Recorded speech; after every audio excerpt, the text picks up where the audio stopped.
At some point, he found himself in a situation where he had to fight huge monsters from another world. A few days ago, he was reborn in another world with a new name, Su Ping, and a new appearance. This world turned out to be very similar to the Earth where he had lived before, but there were also significant differences. In this world, in addition to advanced technology, there were also so-called heavenly beasts. These beasts were mainly used for everyday work or military purposes, but there were also beasts that were raised and trained to take the lives of other creatures. Even the status and power of a state was determined by the number of strong heavenly beasts it had. This world was completely connected to these creatures. After drawing his conclusions, Su Ping realized that in this world, strength was valued above all else, so he needed to become stronger. He decided that before pumping up his strength, he first needed to understand where he was and how the true owner of this body had lived before his rebirth. Leaving his room, he unexpectedly met a long-haired young girl of about 15, who, judging by her appearance, also did not expect to meet him. But this girl looked at Su Ping with a smirk and asked mockingly what he was doing here so early in the morning. Remembering the photo in the room, Su Ping assumed that she was his sister. Looking at her more closely, he decided for a moment that she was very pretty and cute. For a second, his gaze was drawn to the badge pinned to her jacket on her chest. Seeing Su Ping's curious gaze on her chest, the girl decided that he was a pervert and immediately punched him in the stomach. Su Ping, clearly not expecting the blow, immediately noted that she was very strong. The girl's name was Su Lin Yue. She was a freshman at Fengshan University and a master of martial arts. She demanded that he not think about indecent things. Su Ping asked her with an awkward smile why she was behaving this way with her older brother, and thought for a moment about his poor relationship with his sister. When Su Lin Yue, angered by the question, listed all the nasty things he had done to other people, he realized what a terrible person he was. Leaving his room, his sister added threateningly that he should go and serve the customer at the pet store who had asked to speak to Su Ping personally. And then Su Ping realized that he owned his own pet store and that he could finally get down to his work duties. Following the navigator to the store, Su Ping learned that it was located in the city of Longjiang, but when he saw the condition of the store, he was disappointed. Still not losing hope, he decided that a little cleaning would be enough to get everything in order. Opening the gate, he smelled the unbearable stench of waste. At that moment, he saw a dog relieving itself right on the floor. Angered by this, he yelled at the dog to stop doing that in the store, but the dog's reaction made it clear that it didn't care about what Su Ping said. Angered by this, Su Ping began to approach the dog threateningly with the intention of showing who was boss. But an unexpected blow from behind threw Su Ping several meters forward. An angry Su Ping asked who had done it. Standing in front of him was an unfamiliar man with a black beast. Judging by his appearance, the stranger was clearly a nonconformist. He replied that he was a regular customer and that he had been looking for Su Ping all week.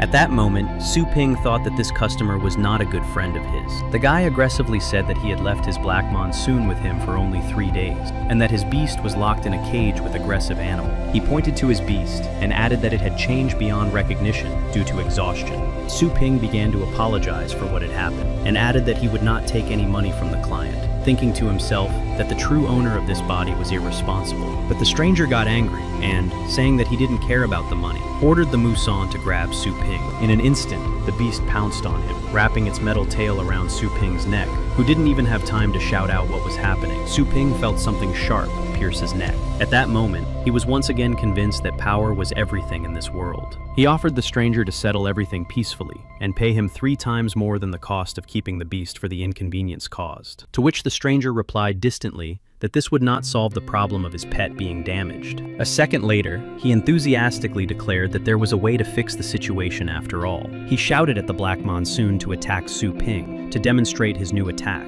and also said that he had a particle of a white dragon in him. The beast opened its mouth, aimed a blue beam of light at Su Ping, and shot it at him in an instant. Su Ping decided that this was the end for him, and regretted that his body was so weak, and that he had not acquired his own pet in this world. At the moment of the blue beam's impact, something happened, and Su Ping felt no damage. At the same time, both the beast and its master froze in place, as if time had stopped. An administrator window opened in front of Su Ping, informing him that the contract was about to be concluded and the target detected. It dawned on him that the system was finally working, and he could use his abilities to their fullest. A new notification about the selected target appeared in the system, and it was the pet shop itself. Su Ping was shocked. How could this be related to his shop? An unfamiliar voice announced that Su Ping had been appointed the owner of the system. It also said that he was now immune to attacks in his own shop. For a second, Su Ping felt all this power and decided that he was now completely invulnerable wherever he was. The system quickly replied that the invulnerability was only related to the pet shop. Su Ping was not as happy about this as he was about the ability itself. Time began to move again. The stranger continued to shout threats at Su Ping, and the beast almost attacked him. In an instant, the beast's mouth was slammed shut by a palm, and the beast froze from the unexpected attack.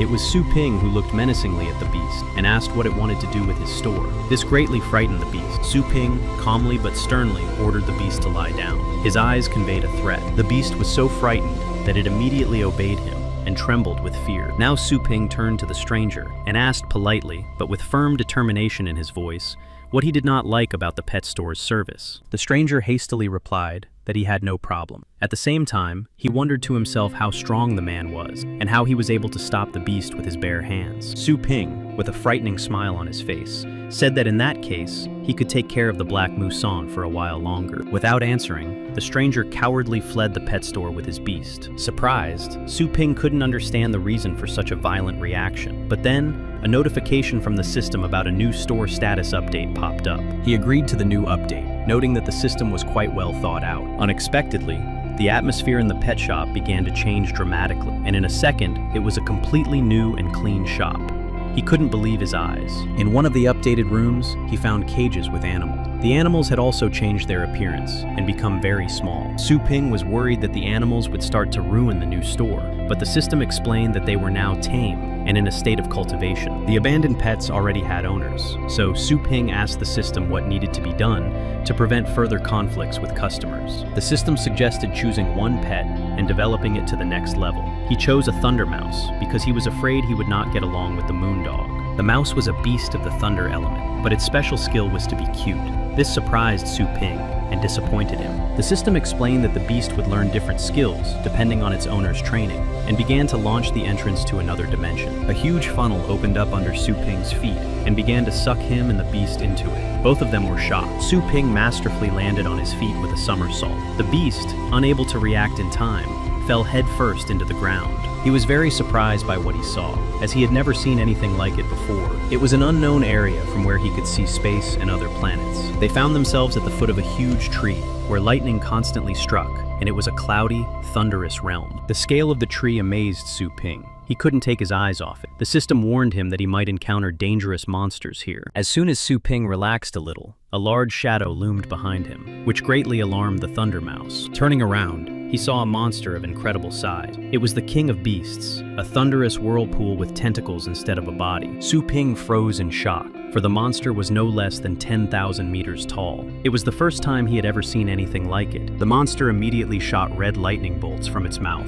giving Su Ping no chance to recover. It all happened in a split second. At that moment, the system notified him that they had died. However, Su Ping was puzzled that he was still alive, and trembled with fear as he knelt on the ground. He learned from the system that he had been killed, but had entered the resurrection space. He also had to complete this task and score more than 60 points. Below, he read that he would be destroyed if he failed the task. At the same time, he said that the system had not warned him about this, but without listening to him, the system continued to talk about rewards and punishments, adding that he had 3 days to complete the task. This angered Su Ping. Unaware of reality, the system notified him that a meeting with the King of Beasts was unlikely. At that moment, Su Ping realized that the system would not help him. The resurrection was almost complete, and their bodies began to return to real time. At the system's recommendation, they signed a temporary contract. After that, the same sign appeared on the foreheads of Su Ping and the mouse, confirming the successful conclusion. Wishing them luck, the system shut down, leaving Su Ping and the mouse completely alone. During this time of resurrection, the King of Beasts left this place. Seeing a horse-like beast nearby, he decided that it would be an excellent target for leveling up. But the mouse's reaction changed dramatically. Because of the contract they had signed, Su Ping could sense the mouse's state, and he realized that danger was nearby. Suddenly, a giant worm 10 meters tall appeared from under the ground. It grabbed the horse-like beast and ate it whole. Su Ping decided to act, as the monster was less than 100 meters away, and ordered the mouse to attack. It quickly rushed into battle, and Su Ping commanded it to aim for the monster's neck. The mouse hit its head against the worm's strong shell, and was instantly killed. The worm didn't even feel the blow and didn't understand what had happened. The system gave Su Ping the choice to resurrect the mouse. The number of resurrections was infinite. He decided to try attacking the worm again. The mouse was resurrected once more, and Su Ping ordered it to attack the worm again, dodging its attacks with its small body. At one point, Su Ping noticed a crack in the monster's shell and shouted loudly for the mouse to attack there. The mouse lunged forward so quickly that the monster didn't even have time to react. At that moment, Su Ping thought that their tactic had worked and they had won the battle. But this did not kill the monster. It only angered it even more. It attacked the mouse and quickly sent it to the other world. The system again gave Su Ping the choice to resurrect the mouse, and he agreed to it without hesitation. Immediately after being resurrected, the mouse attacked the worm again, striking an unprotected spot in its armor with its lung. The result of the attack was the same as before. Su Ping repeatedly resurrected the mouse, after which it attacked the monster countless times. At some point, the system notified Su Ping that his pet had leveled up and could now attack with a lunge, using thunder. He was delighted with the timely improvement in the mouse's skills and was determined to break through the worm's defense. Confident of victory, he shouted at the mouse to attack the monster with its new skill. Ta rushed at it, using thunder and lightning in an air vortex. The battle ended in their favor, but the exhausted and wounded mouse was barely hanging on. The system notified him that the mouse had leveled up. Su Ping praised the mouse and noted that such a powerful attack could be used once a day. He decided to take a short break after the battle, but before he could catch his breath, the ground beneath his feet began to shake. He lost his balance and fell to the ground, and then they appeared from the ground, countless giant adult sandworms, over 100 meters long. Sitting on the ground under the looming monsters, Su Ping is stunned by their number and freezes in fear. One of the monsters instantly knocks them off their feet with its strong shell. They fly several meters to the side and suffer serious injuries. Wounded, Su Ping assumes that he has broken several ribs, and, struck by the power of these monsters, he realizes that they cannot defeat the beasts. The mouse, also wounded, lies nearby. He decides to surrender so that he can be resurrected and start raising his level again. But it seems that the Thunder Mouse is not going to give up so easily. Through the pain, she tries to get up again and start fighting. She makes her thunderous leap and breaks the fang of the monster that almost attacked Su Ping. Su Ping didn't even have time to react, but he realized it was her. She protected him of her own free will, which surprised him even more. Seeing the mouse's determination to fight to the end, Su Ping's spirits rose, and he decided to go with her to the end. Despite their slim chances of victory, they rushed into battle with countless monsters. During one of his random resurrections, Su Ping noticed that he was quite tired, even though there was no battle as such. The system explained that resurrection required mental strength, which he had little of. It advised him to develop it so that he would tire less easily. Suddenly, the mouse took up a fighting stance again, and Su Ping realized that the danger was not yet over. He noticed a different landscape around him and realized that they had ended up in a different area. The ground began to move upward, sharply, throwing Su Ping and the mouse onto familiar ground. It was another monster, a 10-meter-long stone cockroach. It shot acid at Su Ping. He barely managed to dodge it without taking any damage. By this time, the Thunder Mouse had fully recovered, and Su Ping ordered it to attack the cockroach. And so, after countless battles and endless resurrection, Su Ping and the Thunder Mouse lay on a mountain of monsters. The system announced the successful completion of the task, and the mouse's skill upgrade to Thunderbolt. Su Ping was surprised that the Thunder Mouse had mastered the skills of 10 legendary secret techniques. These techniques had been lost since ancient times, and only the most gifted celestial beasts could comprehend them. Then the system announced the return to real space and the termination of the temporary contract. Su Ping was eager to return. Sometime later, the qualifying round of the annual Celestial Beast Battle competition began at Fengshan University. Standing in the crowd was Su Yanying, a third-year student at Fengshan University and a master of combat beasts. She remembered her 2 consecutive losses in previous competitions. Her opponents had been very strong that time. This time, she would be fighting an even stronger opponent, Zhang Xiao, but she only had a 100-toothed tiger left to put into the fight. At that moment, she decided to take the Thunder Mouse from the holding pen so that she would at least have a small chance of winning. When she arrives at Su Ping's pet shop, she finds no one there, and seeing the empty shelves, decides that the shop is about to move. Calling loudly for the shop owner, she says she wants to take her pet back. Su Ping comes out of a nearby room in response to the noise and greets the new customer. Su Yanning said that she had given away the Thunder Mouse half a month ago and that she wanted to take it back. Su Ping replied discontentedly that was wonderful and that she should not forget to pay for the mouse's upkeep. Su Yanning decided that the shop owner was very strained and that he was probably concerned that she had not paid for the mouse's upkeep right away. She reassured Su Ping by saying that even though she was taking her pet back early, she would pay the full price. Su Ping did not respond to her words. Su Yanning was a little puzzled by his reaction and thought that she had offended him earlier. The Thunder Mouse lay quietly, curled up in its cage, asleep. Su Ping gently picked it up and said it was time for it to go home. The mouse stretched happily in his arms, as if agreeing with him. He took it to its owner, and sadly added that she should not forget him. The system notified him that energy points had been credited to the store's account instead of money. Immediately, he received a new task from the system to obtain his own celestial beast within 7 days. If he failed, he would be destroyed. It also added that the owner could become a master of fighting beasts by drinking an awakening potion that he had to buy in the store. Su Ping was very surprised. The system explained that this store was located in Su Ping's mind and that he could enter it at any time by requesting the so-called store window. Without hesitation, Su Ping immediately agreed to buy this awakening potion to become a master. However, he was unable to do so because the system indicated that he did not have enough energy points. He learned that money is converted into points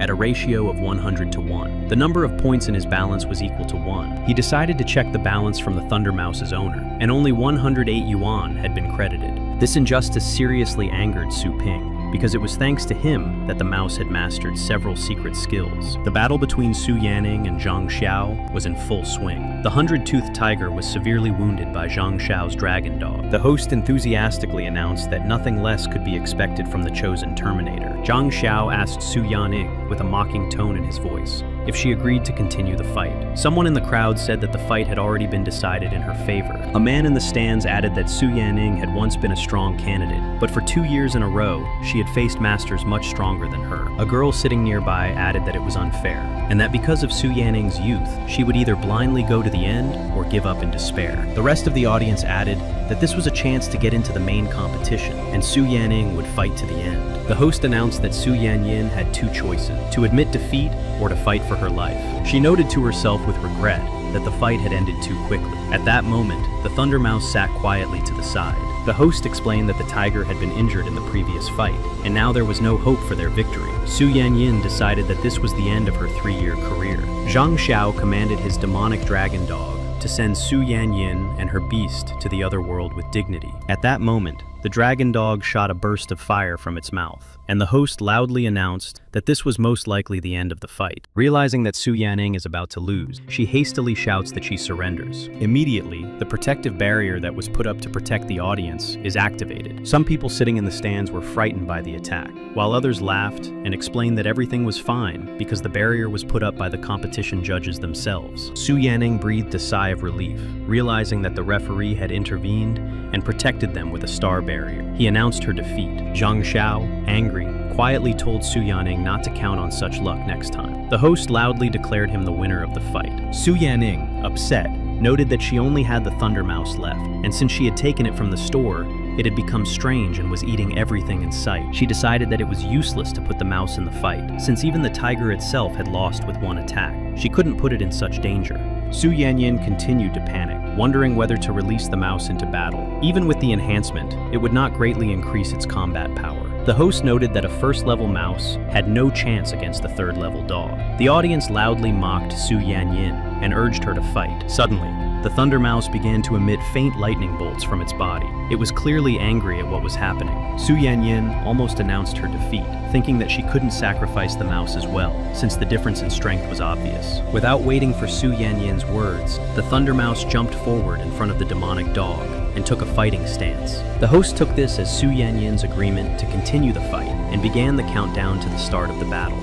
Surprised by the mouse's behavior, Su Yanning looked at it questioningly. The mouse showed with its whole appearance that it was ready to take a risk for victory. A joyful Zhang Xiao declared that now the real fun would begin. With the host's countdown, he commanded his beast to attack the Thunder Mouse. The host announced the start of the battle, and then a volley of fireballs flew in their direction. The Thunder Mouse prepared for the attack and began to emit lightning from its body. Seeing the Thunder Mouse in this state, the red-haired girl in the stands froze in surprise and waited in anticipation for its attack. Su Yanyin commanded the mice to dodge all attacks using their lightning speed. The Thunder Mouse was clearly panicked by the number of blows, but deftly dodged them, and yet, One of the fireballs managed to hit her in the back. The mouse squeaked loudly. The red-haired girl sighed in disappointment. This was not the outcome she had expected. The host continues to comment on the action on the field. Zhang Xiao enthusiastically orders the demonic dog to tear the mouse apart. After that, the dragon dog approaches its opponent with a sharp lunge. Here, the host notes that close combat is beginning, and it will clearly not end quickly. Su Yanyin decides to use the 3rd level of enhancement, and the mouse's stats increase sharply. A second before the dog attacks, the Thunder Mouse manages to dodge its sharp fangs. This greatly impresses the audience and the host. Stronger players in the stands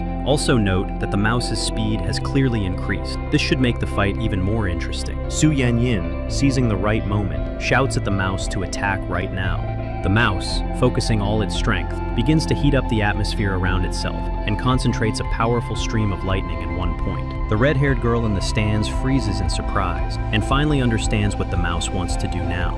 A huge force of lightning concentrated above the mouse, taking the shape of a cross. The ground beneath her began to crumble from such power, and then she finally fires this beam at the dragon dog and hits the target right on the mark. The powerful beam also breaks through the protective barrier that was set up by the judges to protect the surroundings from the players' combat actions. People passing by also saw the beam of light coming from the arena and froze in bewilderment on the streets. The vice-chancellor of the university stated in surprise that this was a 7th level attack, while the mouse itself was only a 1st level one. The demonic dog lay lifeless on the field. Half of its body was charred. Zhang Xiao fell backward, smiling nervously, and repeating over and over with fear in his eyes how this was possible. A deathly silence fell over the arena. The host was also stunned with surprise. The spectators opened their mouths in disbelief at what they were seeing. For several minutes, no one dared to comment. The host quickly regained his composure and shouted frantically into the microphone that the Thunder Mouse had mastered the 7th level skill of Thunderous Roar. Su Yanning was so shocked by what was happening that her legs buckled and she fell backward. The Thunder Mouse sat calmly next to her. The host announced the end of the battle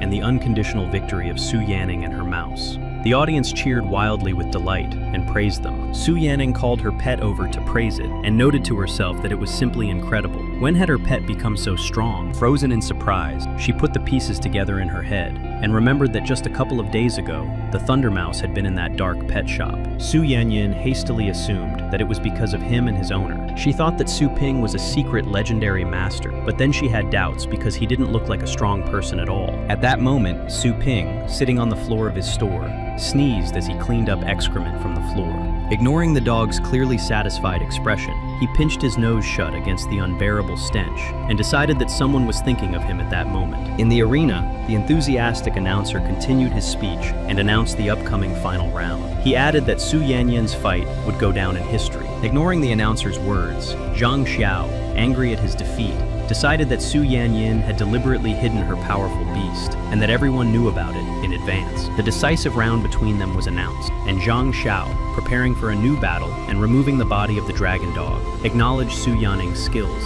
Zhang Xiao impatiently shouted that this would be the last battle for Su Yanning and called on his second beast. An incredibly huge monster, covered in strong armor, appears from the portal. The host announces that it is a stone rhinoceros. Full of anger, Zhang Xiao says that even a thunderclap won't help her mice now. Su Yanyin panics when she realizes that this is an earth elemental beast and that she has never seen it before with Zhang Xiao. It was his trump card. Although the host announced unfavorable conditions for the Thunder Mouse, she took up a fighting stance, showing everyone that she was ready for battle. Some of the strong spectators in the stands, even seeing the Thunder Mouse's determination, still did not particularly believe in its victory in this round. The red-haired girl was sure that the mouse was not as weak as everyone thought, and that it had not yet shown its full strength. The host announces the start of the round. Zhang Xiao immediately raises his beast's strength and momentum to the 2nd level. He raises its armor to the 3rd level. The host commented that the rhinoceros is now at least a 5th level beast. Feeling intense pressure, Su Yanyin decides how much power to give his mouse for the fight. But before she can do anything, the Thunder Mouse rushes into battle.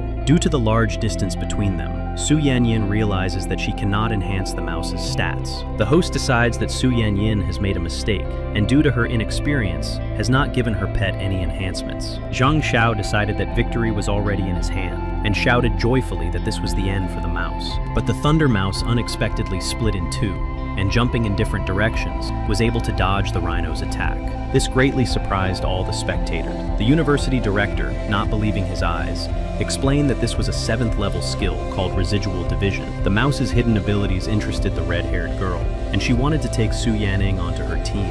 The Thunder Mouse rushed forward, ignoring the stone rhinoceros. The host shouted loudly that she was heading straight for the king, that is, Zhang Shao, catching him off guard. Staggering back in panic, he used the 3rd level star shield, but using the familiar thunderous roar, the mouse easily broke through the shield and hit Zhang Shao directly. The host tried to see what was happening in the arena, but the dust made it difficult to see at first. He tried to find Zhang Shao in the commotion, but he was spotted in the sky. He hangs unconscious in the claws of the divine phoenix of the judges. At that moment, the phoenix lowers him to the ground, and the judge announces that Su Yanyin has won the 3rd round. The spectators in the stands erupt in joyful cheers, proclaiming the Thunder Mouse king and congratulating Su Yanyin. Su Yanyin, unable to believe what had happened, realizes that the Thunder Mouse has mastered not only the thunderous roar, but also residual cloning. She came to one conclusion. She knew for sure that it was Su Ping, the owner of the pet shop, who had enhanced her mouse's abilities, and that he was an unrivaled master.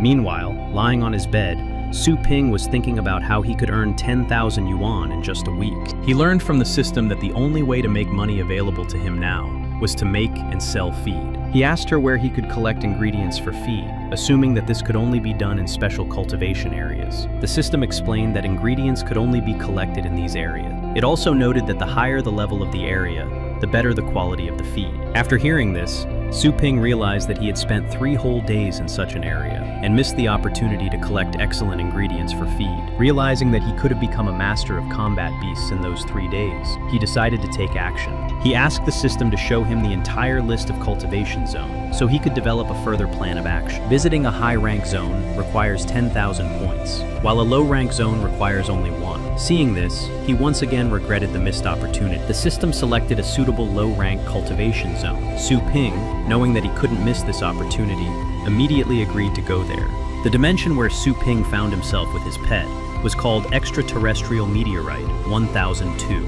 As a bonus, the system gave him an item for evaluating ancient flowers and herbs, which he could use only 3 times. The time limit for completing the task was 1 day. The number of free resurrections was 30. He decided to use 1 item now, and immediately, with 1 eye, he began to see an explanation of whatever object he looked at. He could see the level of the object and its purpose. After wandering around a bit, he concluded that easily accessible ingredients were cheap because they were of low rank. Walking a little further, he saw a huge monster. It was an 8th level stone snake, but his attention was drawn to the plant that the monster was eating. It was a rare stone rosehip that increased the damage of fire beasts. Without hesitation, Su Ping rushed after the plant, even despite the danger. Snatching the rosehip right out of the stone snake's mouth, he slipped through the grass and put it in his storage. But after that, it sent him to the other world. Su Ping resolutely continued to obtain rare plants at the cost of his free lives, knowing that it was worth it. And so, after a while, having gone through countless dangers, he found himself back in his shop. He was wildly exhausted from so many resurrections, but that didn't upset him, because now he had rare animal feed with which he could earn money. Somewhere, in one of the city's buildings, lay an exhausted animal being cared for by people. They were very concerned that the animal had not touched its food once in a week.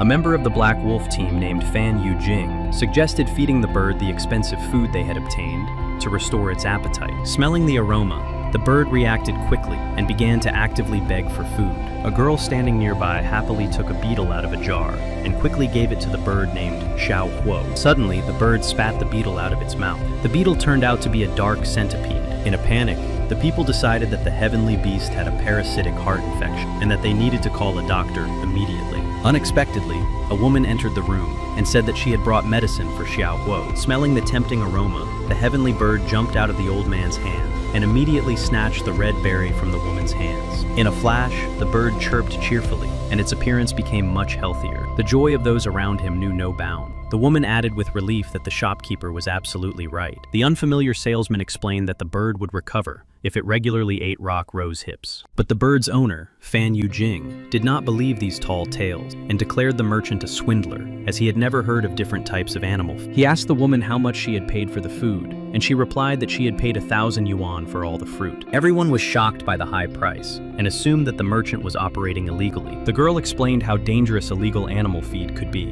and that it could quickly kill an animal. Fan Yujing asked the woman to remember where she had bought the fruit so that they could find it and deal with the swindler. Frightened, the woman said that she had bought it in a shop called Ozornik, but they did not yet know that it was owned by Su Ping. Rushing to the shop, they immediately demanded to speak to the owner.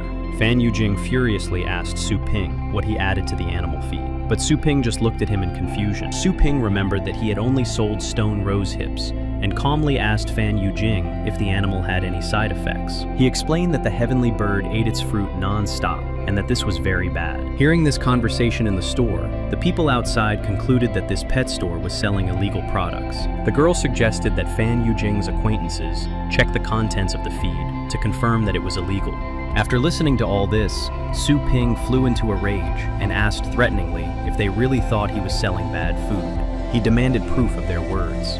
He exuded a very strong, frightening aura that made the girl's legs buckle. Fan Yujing misunderstood and grabbed Su Ping by the throat, shouting that he should not dare to touch his sister. Suddenly, Fan Yujing's arm was broken in several places, causing him to scream in pain. He recoiled, surprised by Su Ping's strength. Su Ping receives a new task from the system to restore the store's honor. He is given the opportunity to enter any cultivation zone for 5 days. Seeing this scene, people began to hurriedly leave the store and decided not to come here anymore. Su Ping realized that he needed to explain everything in order to resolve the situation and not lose new customers. He swore that his goods were fine and that he would be able to prove it in the near future. But the crowd didn't want to listen and, having already made up their minds, demanded that he close the store immediately. Su Ping, exuding a terrifying aura, ordered everyone to calm down, and it had an immediate effect on everyone. He continued and asked if anyone had a low-level water type. Fan Yujing's sister cautiously raised her hand and said that she had one. Su Ping ordered her to summon it. The girl hastily obeyed his order. A first-level water-type beast appeared nearby.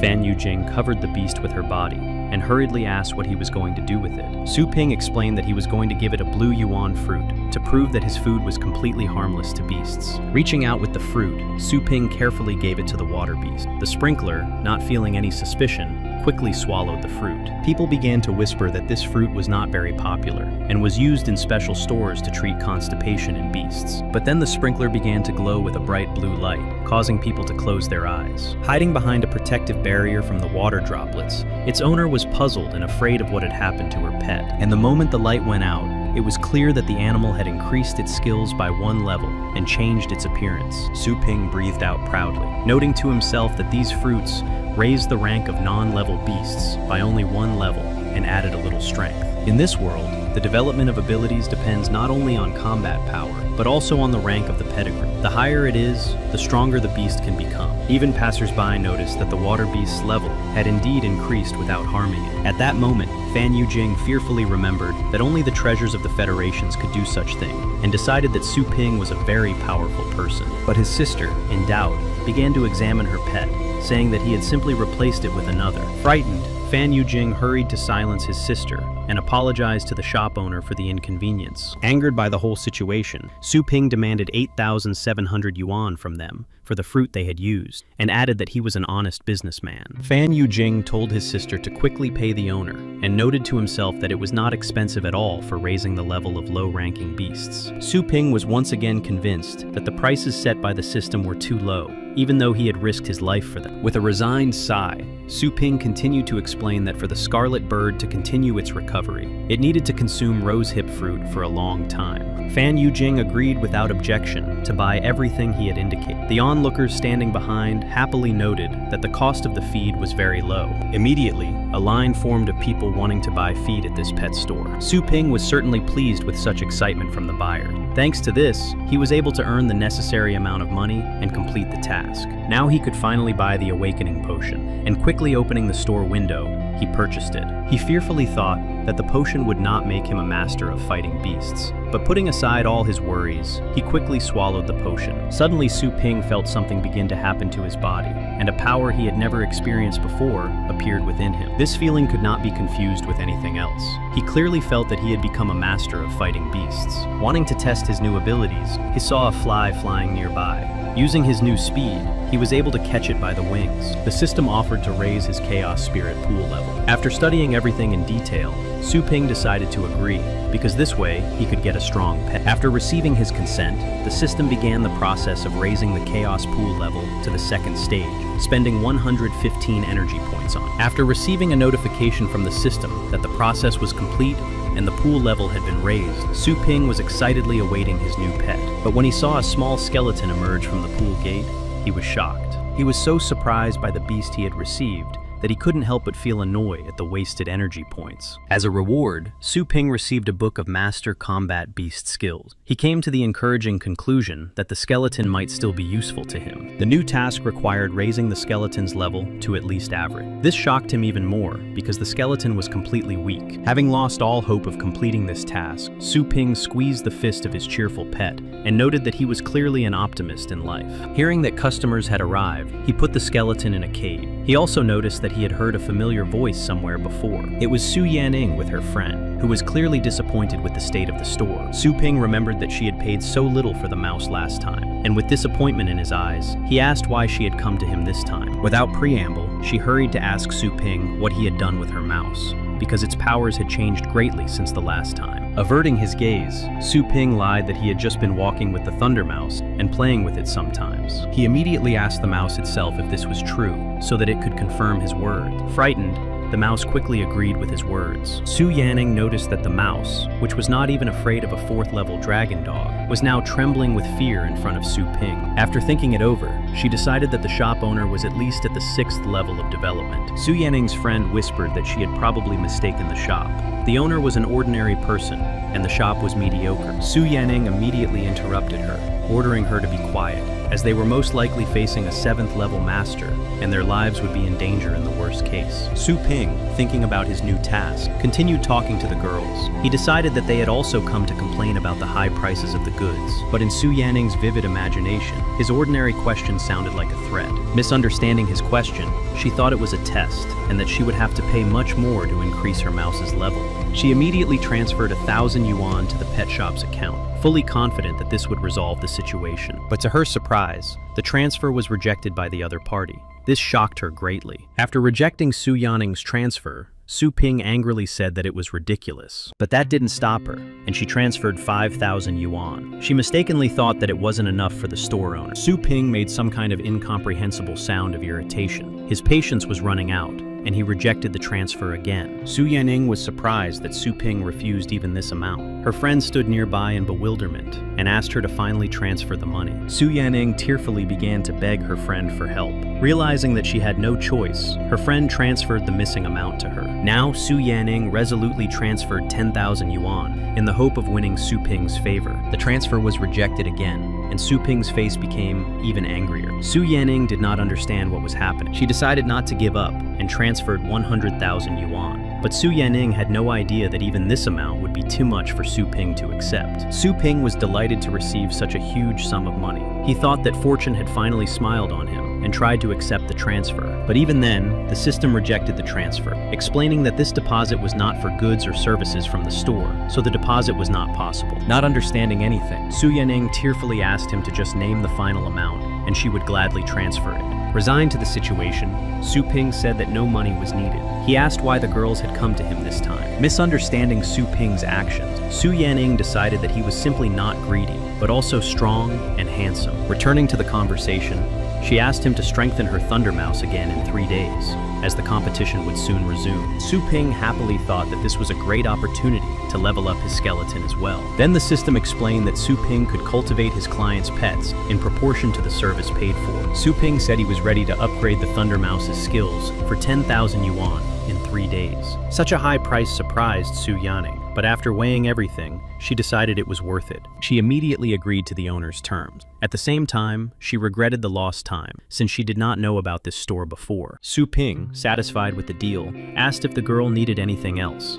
He said that he could also serve and treat celestial beasts. Realizing what a wonderful place she was lucky to find, she quickly agreed to these services as well. Su Ping asked her to summon the celestial beasts she was ready to give up for treatment. He immediately regretted it because there wasn't enough space. Satisfied, Su Yanning summoned 3 huge celestial beasts that barely fit in the store. The system immediately said that for the sake of the store's reputation, the owner needed to upgrade the sections. Su Ping realized that the quality of the current cages could harm the beasts and irritably agreed to improve the shop and buy 3 new cages. The purchase was successfully paid for, but Su Ping later read that each section would deduct 1 point per day, otherwise they would disappear. Not understanding what was going on, Su Yanning hurried to ask if everything was okay with the owner. Quickly coming to terms with the situation, Su Ping said that the total cost for 3 days of service would be 21,600 yuan. With a frightened expression on her face, Su Yanning agreed and quickly transferred the entire amount to the store's account. The system gave Su Ping another task to cultivate heavenly beasts. Su Ping was simultaneously thinking about how to increase the level of his skeleton because he was only given 3 days to complete this task. He was determined to complete both tasks at once and agreed to the additional task of cultivating heavenly beasts. Since Su Ping was given the opportunity to choose one elite cultivation zone for free, he chose the one most suitable for his skeleton. He chose the realm of the deceased Hunden. Taking the Thunder Mouse and the skeleton with him, they set off for the new zone. Finding himself in some kind of liquid, Su Ping clearly smelled a strong odor of blood. Many tentacles emerged from the water and immediately began to wrap around them. As a backdrop, Su Ping saw a blood-stained sea and a mountain of skeletons covering the ground. While he was getting used to the heavy smell around it, a huge monster suddenly appeared behind him. Seeing the danger, the Thunder Mouse hurried to call out to Su Ping. Before he could react, the little skeleton was crushed by the monster's hand. Su Ping and the mouse managed to dodge. The monster swung again and struck with its club where Su Ping and the mouse had been standing. Frozen in confusion, the monster began to search the area for its target, but instead of lifeless bodies, it saw that the Thunder Mouse had stopped its attack with a leap, and the little skeleton had already managed to resurrect. A joyful Su Ping noted that not everyone in the elite zones had reached the realm of beasts yet.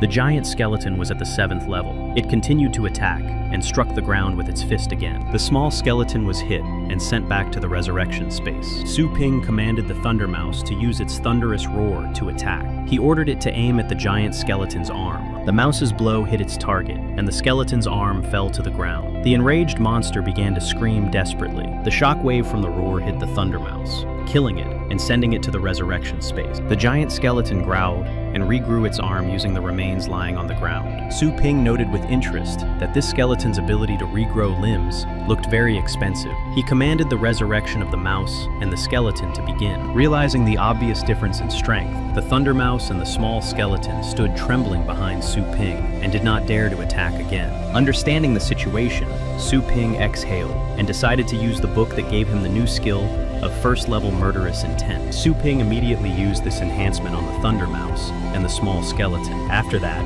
the mouse and the skeleton, full of determination and power, rushed to attack the monster. But even with the enhancement, they failed to wound it, and after a powerful blow from the giant skeleton, they all went to the resurrection space. After returning, Su Ping noticed the monster's weakness. Due to the new shape of its arm, the skeleton could no longer maintain the balance of the rest of its body. At that moment, he came up with a tactic to win this battle. He sent the Thunder Mouse into battle. He commanded it to use the residual separation technique and surround the giant skeleton. When it approached the skeleton from both sides, Su Ping shouted to use the thunderous roar and attack the monster's leg and cervical vertebrae. He told the small skeleton to be on standby in case of an emergency. Su Ping was determined to get the gem for defeating the monster. And then the Thunder Mouse, using all the power of the thunderclap, struck the skeleton's weak spots, and at that moment, the skeleton was defeated. The very gem flew off its head and flew straight into the small skeleton. The system announced the victory and the mouse's increase in strength. The Thunder Mouse also gained a new skill to create 2 or 3 residual clones using the power of thunder and lightning. The little skeleton sat motionless, studying the gem intently, as if spellbound. This attracted Su Ping's attention and made him wary. The system explained that the skeleton had a unique skill of absorbing the energy of beasts of the same type. At that moment, the stone began to evaporate in the skeleton's hands. Instantly, the little skeleton grew to the size of its owner and also increased its first-level skill, the basic art of the sword. This made Su Ping so happy that, In a burst of joy, he accidentally separated the skeleton's skull from its main body. But before he had time to rejoice properly, something appeared behind them that seriously alarmed the Thunder Mouse, and it squeaked in fear. Before them was a strange creature with wings and a cloak, staring intently at them. But he understood one thing: it was a female. Su Ping tried to use the system's identifier to find out who it was, but the system could not provide an answer. The creature waved its hand, and immediately Su Ping and his pets were sent to the other world, without even having time to do anything. In the resurrection space, he was surprisingly calm and didn't even seem surprised by the power of the new monster. After his resurrection, he turned to the monster, which was clearly already about to leave. He asked if it was the boss of this dimension. Continuing the conversation, he wondered if it even understood human speech. He asked if it had intelligence. Ignoring Su Ping's words and looking contemptuously in his direction, the monster launched another attack. Su Ping was sent back to the resurrection space before he could even finish his sentence. The system noted that the number of resurrections was infinite. He realized that talking to it would be useless, and that it would be better to move to another place where it would not be present. Otherwise, he might fail the task. He moved to a completely quiet and spacious place, not even understanding where he was at first, but noticing that this place was on high ground. Approaching the edge of the summit, he was shocked by what was happening around him. Before him was a countless number of monsters. It looked like someone's army. Among this crowd, he saw the very monster girl who had recently sent him to the resurrection space. Noticing Su Ping, she was shocked, as were all the monsters around her. She did not understand how he got there. At that moment, the ground beneath him began to move, and he began to fall rapidly from the top of the mountain. But before he could fall, a hand that had just appeared out of space grabbed him. Before him was an incredibly large skeleton with a crown, sitting on a throne in front of an army of monsters. He calmly asked Su Ping who he was. Su Ping was struck by the strong grip of this hand. He replied that he was just passing by. The thought of why he was still alive froze in his mind. Did this skeleton king want to find out something from him? It would be better to go straight to the resurrection space and end up in another place. The system also did not respond, and the task time continued to run. But Su Ping's previous answer did not satisfy the king. The king said that he was an unusual person since he had managed to sneak up on him silently. Su Ping assumed that this was his chance, as these monsters did not yet know anything about humans and might fear his power. He lied, saying that he was a clone of the strongest man in the world and had come to determine their future based on a test of their strength. One of the army commanders shouted that it was necessary to protect the king and almost sent his troops into battle. The king instantly destroyed his army, which had begun to act without his permission. The remaining monsters froze in place. Su Ping showed no fear and sarcastically commented that the king clearly did not value his people and could only attack the weak. Sending him to the resurrection space, the king said that his army's recent actions were a disregard for his power. Not far from the king, Su Ping resurrected and, as if nothing had happened, asked the king if this was really true. Everyone was greatly surprised by the return of the recently destroyed man and decided that it was an ancient skill of rewinding. Unable to bear it, the king began to destroy Su Ping with various techniques, but he did not expect him to return again and again. During one of his resurrections, Su Ping noted that the more painful the destruction, the less pain he felt, and he had almost gotten used to it. The king said anxiously that this human invader might have the ability to change time and space. He was clearly frightened. Before the next destruction, Su Ping noticed a precious stone on the king's ring and decided to get it.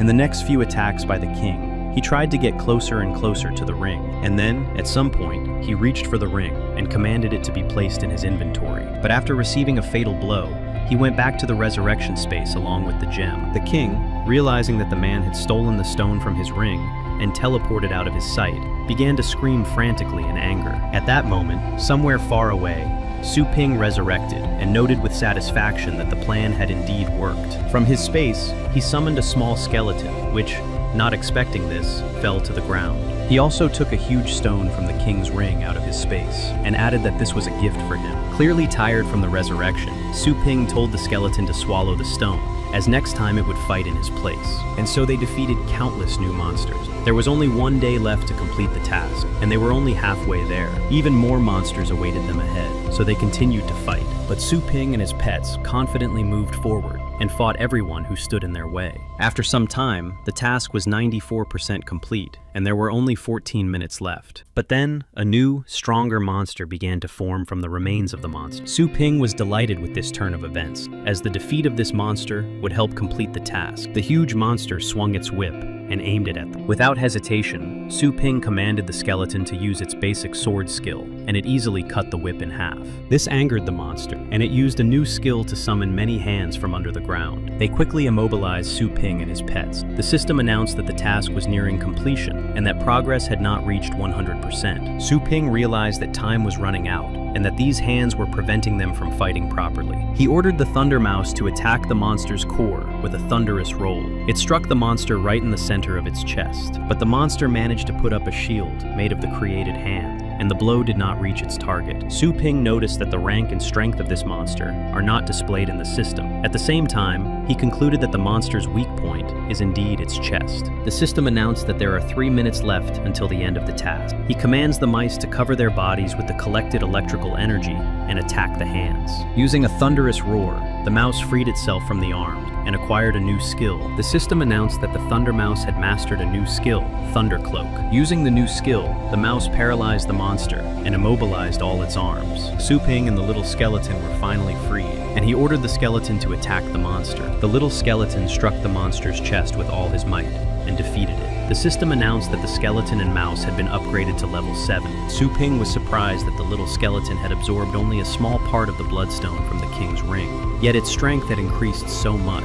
and so the task was completed. They returned to their world. Su Ping received a map of the starry Hundun and 3 great panaceas as a reward. Upon opening the characteristics, he was puzzled to see that his skeleton, having the 7th level of strength and above average properties, still remained in the 2nd rank. But the system explained that the assessment was not wrong, and, considering everything that was happening in the dimension, the little skeleton had the 2nd rank. But he was pleasantly surprised later when he noticed that the Thunder Mouse had mastered the skills of the undead. He wanted to see the reaction of the audience in the arena when they saw him. While putting new ingredients on the shelves of the store, Su Ping noticed something new in his storage. He took it out and asked the system if it was the Starhound map. The system told him that it was a lost, ancient cultivation method. With its help, the master could become part of the universe. This was radically different from the current cultivation methods used by the Federations. Su Ping was incredibly happy with this reward, as now he too could increase his power. During his cultivation, the system told him that the master's core power must increase, and that after accumulation,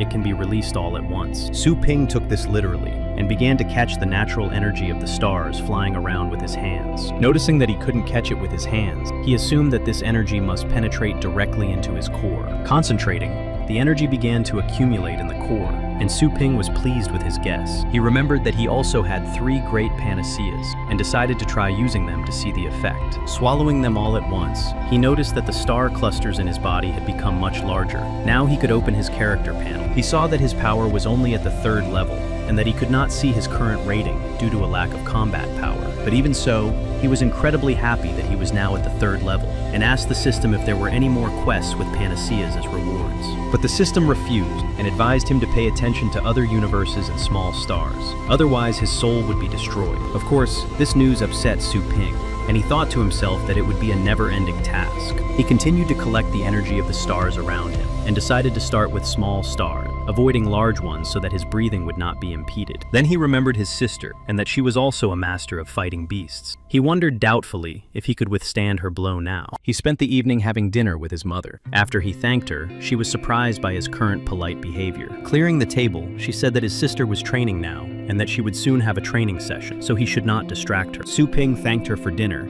and agreed not to disturb his sister. He noticed that his mother treated him with love and warmth. This made him happy. As he climbed the stairs, he thought about how he would like to talk to his sister, and that maybe they were studying together with Su Yanyin at the same university. But suddenly, he noticed particles of star power coming from a room. He decided to see what was going on, and saw his younger sister cultivating. But what he saw shocked him. Su Linyue was just lying on the floor reading a book, calmly gathering these particles around her without the slightest effort. Her core was so large that Su Ping couldn't believe his eyes at first. He thought that such a cultivation method was taught at the university. In the real world, star power flowed evenly, unlike in cultivation dimensions. He assumed that this was because of the giant star. It was a great opportunity to learn such a method to increase the speed of his training. Sitting behind the door, Su Ping began to absorb starlight by rotating his energy like his sister. Then he felt a pull around his core that attracted the particles around him. He noted that this method was much more effective than when he simply tried to collect starlight particles individually by changing his location. At that moment, Su Ling-yu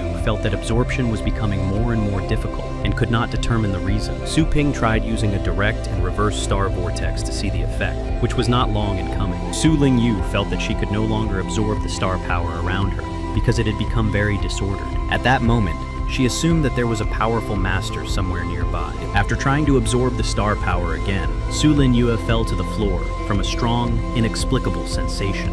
Hearing the noise, her mother, who was still downstairs, asked if she was okay. Su Ling-yu replied that everything was fine, and noted that this star power was definitely not normal, but she managed to notice that it was coming from her brother's room. At that moment, Su Ping, continuing his absorption, was glad that he had almost mastered this technique. And so, after some time, sitting in his shop, he continued to absorb the star power in the dimension provided to him by the Hundun map. Using the new method he had recently mastered, it was much easier for him to absorb power without approaching the giant star. He had mastered this technique so perfectly that he could even do it in his sleep. Without opening his eyes, he could see the core of every being. And then the girls came to the store to pick up their pets. Quietly saying that he saw something big and something small, he decided to see who had come to his store.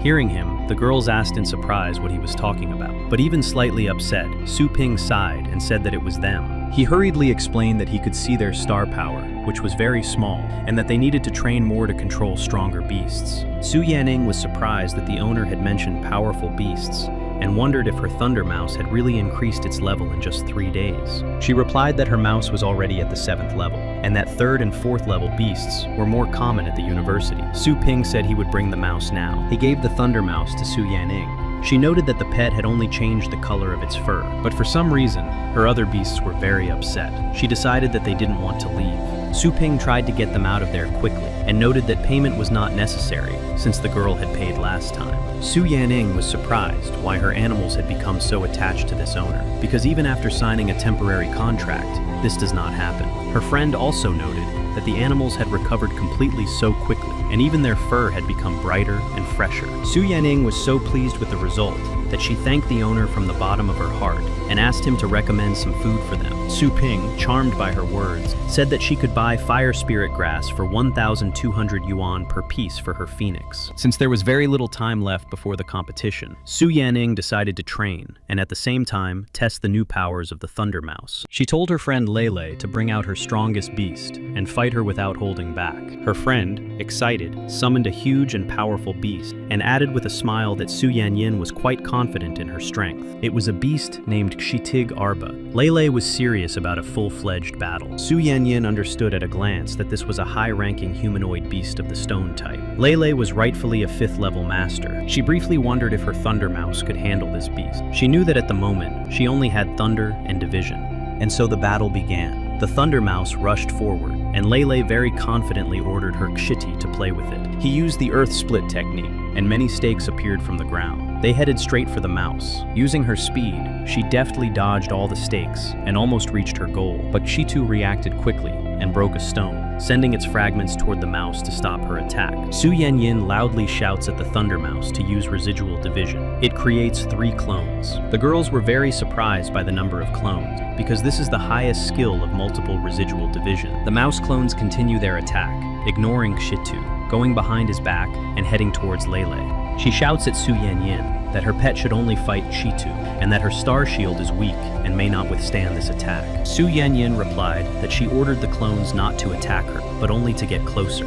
This is a great opportunity to test the mouse's strength. But Lele's pet reacts quickly and uses its burrowing skill to quickly reach its mistress and protect her. Jumping right in front of the Thunder Mouse, Xitu grabs all the clones with his 3 hands and destroys them. But he doesn't have time to grab the real mouse, and it ends up right in front of Xitu's face. Looking Xitu straight in the eyes, the Thunder Mouse shows all the bloodthirstiness it used in battles with Su Pin. This frightens Lele's pet so much that he rushes to his mistress and knocks her off her feet. Lele was surprised that her strong Xitu was afraid of some mouse. Not understanding what is happening, she lies on the floor and her body is covered by Xitu's protective stance, which uses an earth skill and covers them with a solid dome. After that, the fight was over, and the mouse stopped its attack. Lilei ordered it to be released because it was safe for it outside. Su Yanyin was surprised and couldn't understand why a high-ranking Xitu was afraid of a low-ranking mouse. After thinking it over, she came to the conclusion that her Thunder Mouse had exceeded all limits in strength. And so the day of the next stage of the Fengshan University competition arrived. Now Su Yanyin's opponent was a professional fighter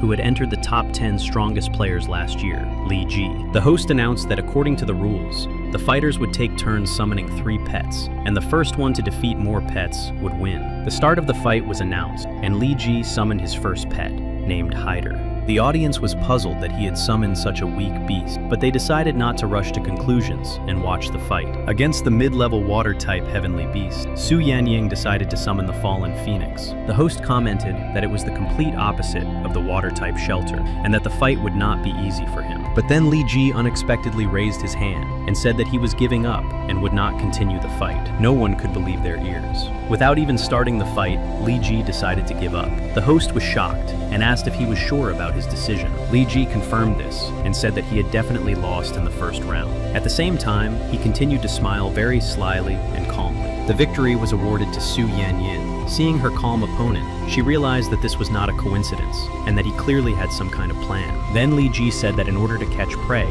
you need to throw bait. A new pet appeared behind him. Su Yanyin, not understanding what was happening, noticed that a web was spreading across the arena. The pet was a ground hunter.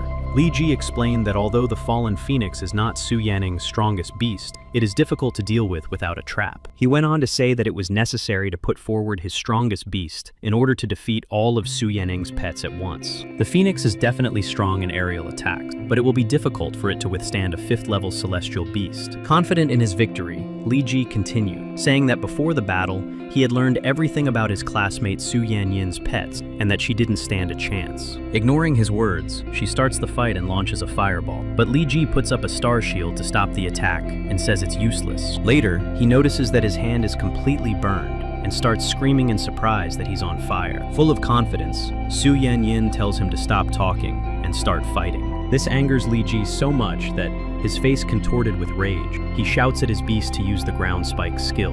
Su Yanyin tells the fallen phoenix to dodge in the air. She herself decides to counterattack. She increases the phoenix's speed and commands it to attack the enemy. The phoenix dashes forward like lightning. The scarlet phoenix uses the fire slash skill and sends a huge fire arrow toward the ground hunter. Li Ji orders his pet to protect him and use the Shitagarba wall. The fire arrow does not penetrate the wall. Su Yanyin is surprised that it is so strong that it can even withstand the heat of the phoenix. Li Ji, clearly pleased with this outcome, tells her that her phoenix is useless and that there is a clear gap in strength between them. He orders the hunter to use the confinement skill. The host explains that this is a very cruel skill that traps any low-ranking beast in a net. The net closes, and Su Yanyin and the phoenix are trapped. They quickly try to find a way out of the trap. She gives the phoenix a 3rd-level power boost, and it tries to get rid of the net with its fiery breath. But the phoenix's attempts are useless, and the net continues to tighten. But since Su Yanyin is also in the net, her life is now in danger.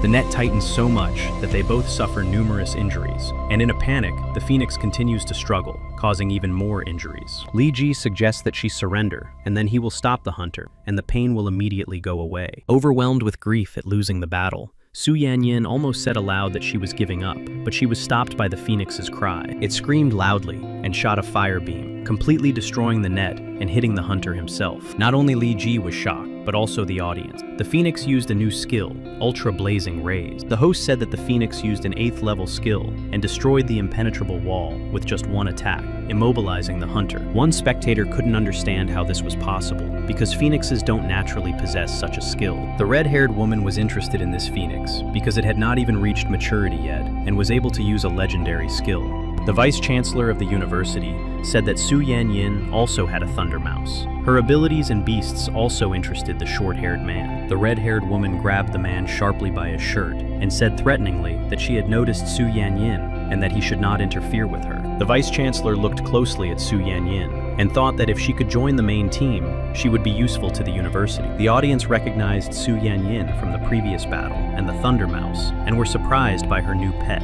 A joyful Su Yanyin looked at the Phoenix's characteristic and saw that in addition to a new 8th level skill, its strength had also risen to the 4th level. She realized that this was the work of the shop owner, and that he had not only healed the Phoenix, but also increased its strength. For a second, she thought that this was too much power. The host announced Su Yinyin's victory and the start of the final round. Li Ji angrily insulted her and said that victory was in his hands. He summoned a wind demon and said that now she would know true terror. Su Yanyin was not ready for this.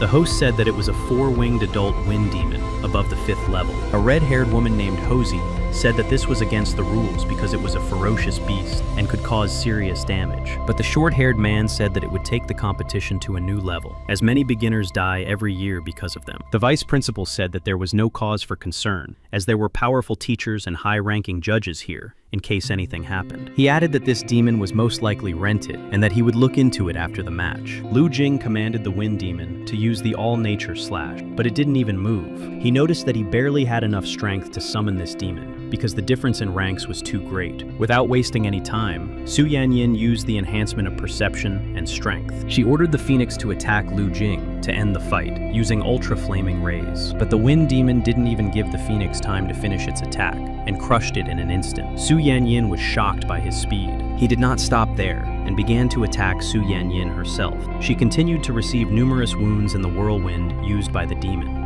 Hotzi told the vice-chancellor that Su Yanyin had already lost because of the loss of her beast, but the demon did not even think of stopping. Li Ji himself lost consciousness from lack of strength, and now the demon was left without its master. The shields put up to protect Su Yanyin briefly helped her defend herself against the demon. The vice principal announced that the wind demon was out of control, and that the judges should stop it. One of them sent a divine phoenix. It rushes to Su Yanyin's aid, but before it can reach her, something appears in front of her and stops the demon's attack. Everyone is amazed by the speed and the fact that this something is faster than the divine phoenix. The host explains that it was Su Yanyin's Thunder Mouse, and that she summoned it to her aid at the brink of death.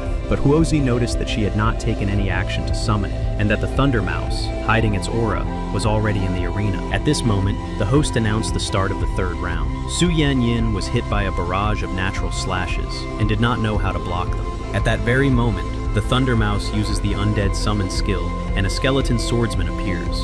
The audience is divided into 2 camps. Some want a mouse like that for themselves, while others say, it is outrageous for a mouse to use demonic skills. Suddenly, Su Yanyin picks up the skeleton swordsman and blocks the demon's attack with her shield. She still doesn't understand what is happening around her. The Thunder Mouse begins to growl viciously at the demon. This growl is very threatening. Finally, the demon reacted to what was happening in the arena, as before that, he had been indifferent to everything. And then they both rushed forward at lightning speed, colliding with each other at close range. The host continues to comment on what is happening, but before he can finish, the Thunder Mouse breaks through the demon's attack and stops behind him. Stunned by what was happening, the host announced that the Thunder Mouse had defeated the out-of-control demon Vestra. The host said that the Thunder Mouse's power was both impressive and terrifying at the same time. The judge felt a strong desire to fight, and decided that the Thunder Mouse was serious about taking the demon's life. He was not sure if the mouse still obeyed its master. In the commotion in the arena, he found Su Yanyin, but seeing her surprised face, he realized that she did not understand what was happening,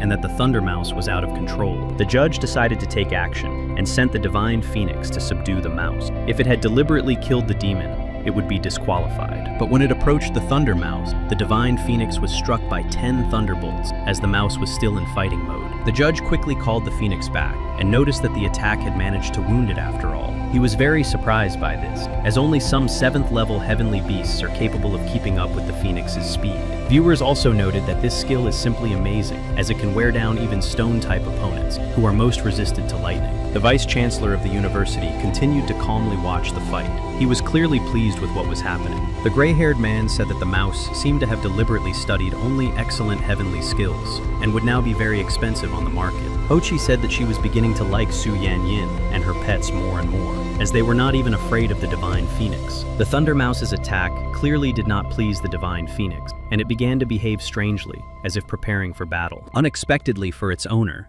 it created a whirlwind and directed it towards the Thunder Mouse. The Thunder Mouse and the Divine Phoenix roared simultaneously, showing that they intended to fight. The judge, the owner of the Phoenix, tried his best to calm the phoenix with his power, realizing that something irreparable could happen. After all, he understood that the entire arena could collapse due to the power of these beasts. Su Yanyin continued to stand rooted to the spot, trying to figure out what was happening. Suddenly, she enthusiastically called out to the Thunder Mouse and asked if this was a new high-level skill. The Thunder Mouse, which had just been enraged by the impending battle, suddenly became the same sweet and responsive mouse that Su Yanyin knew. She called it, and the mouse immediately rushed into her arm. Su Yanyin couldn't stop praising her pet, which made the mouse very happy. The judge was simply speechless to describe his shock, as the Thunder Mouse had not lost control after all. Phoenix was dissatisfied that the fight had not started. The host finally announced that Su Yanyin had won this battle, and that she was now advancing to the next stage of the competition. Su Ping,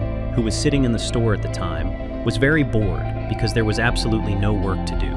He watched intently a show about pets, which talked about how to care for them and how to increase their strength. He came to the conclusion that it was very difficult to train pets in this world, which is why Su Yanning was so surprised by the increase in her mouse's strength in 3 days. Suddenly, a covered car pulled up to the store, and a familiar guy got out. The same guy who had come in last time with suspicions of the owner's fraud. He greeted Su Ping in a friendly manner and asked if there was anything new in terms of feed. Su Ping recognized him and asked how his arm was, since he had injured him quite badly last time. Laughing, he said that he had been treated at the Shansen hospital and hastened to demonstrate his new punch with that very arm. After that, he added that although the treatment was expensive, now her broken bone was as good as new. Su Ping, completely unimpressed by his punch, fixed his hair and noted that the customer was still wealthy. Since that was the case, he offered him some demonic-type feed, which was quite expensive. The guy and his sister were shocked by the price and said it was 100 times more expensive than the previous price. The sister noted that it was more expensive than her brother's surgery. Su Ping calmly said that if they couldn't afford it, they could leave. He wanted to continue his training as soon as possible. The guy said that he was now completely discouraged by Su Ping's reaction and had come here not for food, but to invite him to the outpost. In the distant past, there was a blue star that had few resources and was very poor. But one day, an unknown force tore apart space and formed many star rifts. These rifts were very unstable and led to other unexplored planets. Some of them were very rich in resources and safe, while others were inhabited by ferocious monsters. But there were also some that were as hot as the sun. Thanks to these rifts, the people of the blue star were able to regularly replenish their resources and build a strong country. The prosperity of such a country was short-lived, lasting only a few hundred years. People began fighting each other for high-quality rifts. The population was halved. Almost 70% of the land became uninhabitable. The remaining people who were able to achieve peace formed a human federation. The other survivors, who were not part of this federation, went to places where there were no rifts. In order to survive, the Federation began to breed master combat beasts. The strongest of them regularly traveled to other planets in search of new resources. After hearing all this, Su Ping came to the conclusion that they were inviting him to become a passer. The guy said that a new rift had appeared, not far from the city. Their team went there but was attacked and lost their pet. The system assigned a new, additional task to search for the lost pet. The reward was a secret mystical skill. Su Ping remembered that for the previous task, he had received a Hundun map that helped increase his strength, which meant that this reward would also be very useful. He also wanted to try out his new skills and agreed to join the passers. At the checkpoint in the outpost, the passer's car was allowed through without any problems. In the car that arrived at the passer's 38th base were Su Ping and a gray-haired guy named Fan Yujing. He greeted the commander cheerfully. The commander of the Black Wolves group, Fan Gangli, asked if this was the genius he had heard about and asked for Su Ping's name. Su Ping introduced himself and calmly added that he was not a remarkable guy at all. The deputy captain of the group, Li Ying, said that they had heard about the new strong hero and that he was very young. He asked how old Su Ping was. Su Ping calmly replied that he had just turned 18. This, of course, shocked everyone. Li Ying's expression suddenly changed to an unfriendly one, and he asked where Su Ping was still studying and whether he had even finished his education. Su Ping replied that he was self-taught. Fan Yujing sensed the growing tension between them and quickly tried to intervene. Fan Gangli warned him that the rift had a 100% difficulty level and that they needed to register him, and they asked him to show his pets. Su Ping readily agreed to show his pets, but added that he was not going to join their team and would only help find the lost pet. Li Ying indignantly said that he was not keeping his word and that they did not just let anyone join their group. The commander stopped Li Ying, saying that Su Ping was Fan Yujing's guest, and that he should be a little more polite to him. Su Ping summoned the little skeleton, and it appeared before them very impressively. All three froze in surprise. They clearly did not expect what they saw. But the skeleton's skull suddenly fell off, and it began to search around for it quickly. Everyone asked if it was a small skeleton. Taking out a bloody stone, he let the skeleton absorb a little of its power, and said that even after several days of absorption, it was still very heavy. The commander froze and couldn't say a word. Li Ying was clearly angry about something. Fan Yujing asked Su Ping in shock if he had brought any other pets with him. He replied that it was only the skeleton. Fan Yujing said with fear in his eyes that the commander and deputy commander might not take this pet seriously, and that if it let them down, he would be finished. Su Ping hastened to reassure him and said that the skeleton's abilities would not disappoint him. At the same time,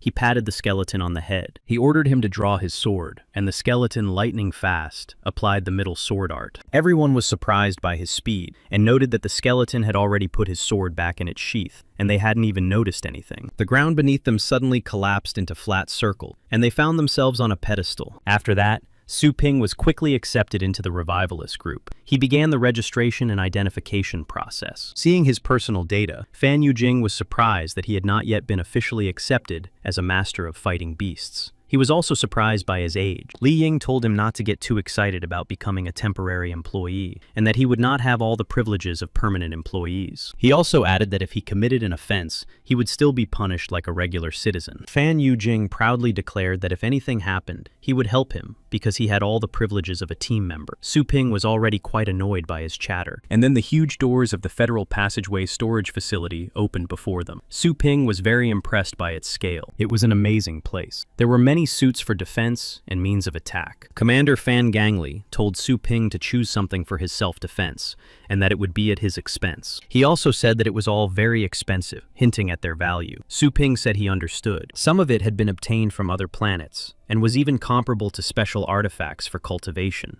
The commander said that there was little time left before the mission began, and asked if he had chosen something for himself. Su Ping said that he had chosen this thing, and pointed to something small. Everyone was surprised by his choice. It was the basic skills from the 1st to the 6th level for martial beastmasters. Li Ying laughed loudly and asked who Fan Yujing had brought to the team. The commander could barely contain his laughter. Fan Yujing nervously told Su Ping to choose something stronger, but he replied that everything was under control and that he didn't want to be indebted. The commander looked at Su Ping mysteriously and couldn't figure out if he was a fool or a genius who knew his own strength. In addition to these combat skills, Su Ping was also given a suit with some small equipment. He asked what it was for. Fan Yujing replied that it was so he could withstand the attacks of 5th-level beasts, and that the Black Wolves could not disgrace themselves this time. They entered a rift that Su Ping had not yet been to. He asked if they knew anything about it. Fan Yujing said that this crevice was of rank B, and that there were demonic beasts here. He also said that there was no rare ore here. Upon hearing about the demonic beasts, Su Ping realized that this was exactly where he needed to be. He asked who else Fan Yujing had invited to replace the injured team members. All this time, they had been traveling on stone beasts. Fan Yujing replied that it was the second assistant who had a bad temper. Then, a severed bird's paw was thrown in front of them. This frightened the stone beast, and it suddenly stood up on its hind legs, causing everyone to lose their balance. Su Ping asked who was ahead. A silver-ranked passerby named Lin Mi-kun answered him. He said that they were very slow, and he was bored. This frightened Fan Yujing so much that he could barely stand on his feet, and still continued to boast about his strength. Su Ping still did not believe him. Lin Mi-kun asked the commander if he had really lost the fire-tailed fox. He confirmed this, and Lin Mi-kun said that with him, they would definitely find the beast. Then he looked closely at Su Ping and asked who he was and why he hadn't seen him in the database. The commander introduced Su Ping, and Lin Mi-kun said that he looked too weak for the harsh deserts. Su Ping asked what had happened earlier. Lin Mi-kun's face changed abruptly, and he said irritably that if they were afraid of even this, they had no business being in the deserts. The commander hastened to explain that Su Ping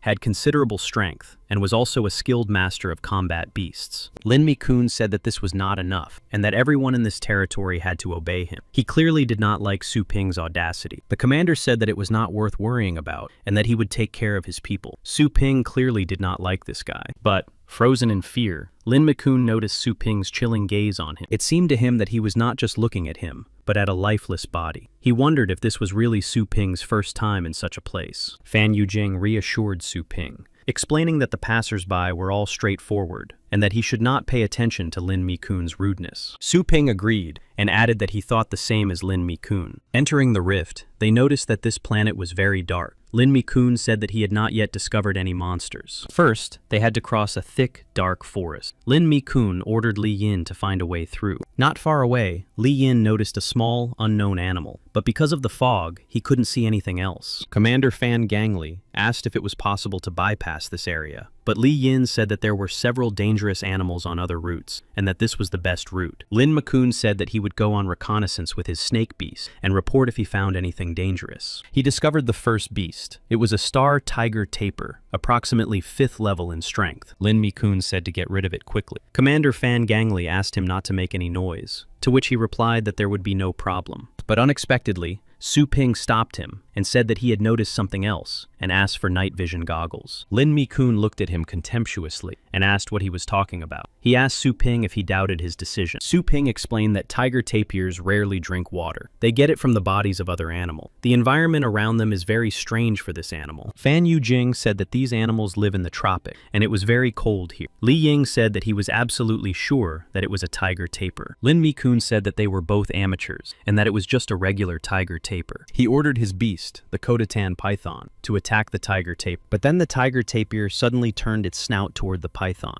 and everyone saw something unimaginable. Half of its snout was completely parasitized and without skin. Commander Fan Gangli said in surprise that this animal had long since died. Su Ping was also shocked by what he saw. Su Ping quickly shouted to Lin Mi-kun to order the beast to release the tapir if he didn't want to lose it right away. But Lin Mi-kun only became angry and angrily asked who he thought he was to start giving him orders. Then something began to happen to the python. It let out a piercing scream and began to convulse. Commander Fan Gangli asked Su Ping what they should do with this spiritual beast, this demonic beast. Su Ping explained that an adult spiritual beast has the power of the 7th level, and that in order to lure their prey, they pretend to be weaker beasts. He added that once they enter the victim's body, they parasitize. Fan Gangli said that since he was at the 7th level, they could all defeat it together. But Su Ping said that the danger was not the fallen spirit itself, but the creature that was in symbiosis with it, the bloody spiritual beast. Fan Yujing was very frightened by what he heard, and asked Su Ping to explain what kind of beast it was. He said that where spiritual beasts dwell, bloody spiritual beasts also hide. Su Ping speculated that the lake was not filled with water, but with blood.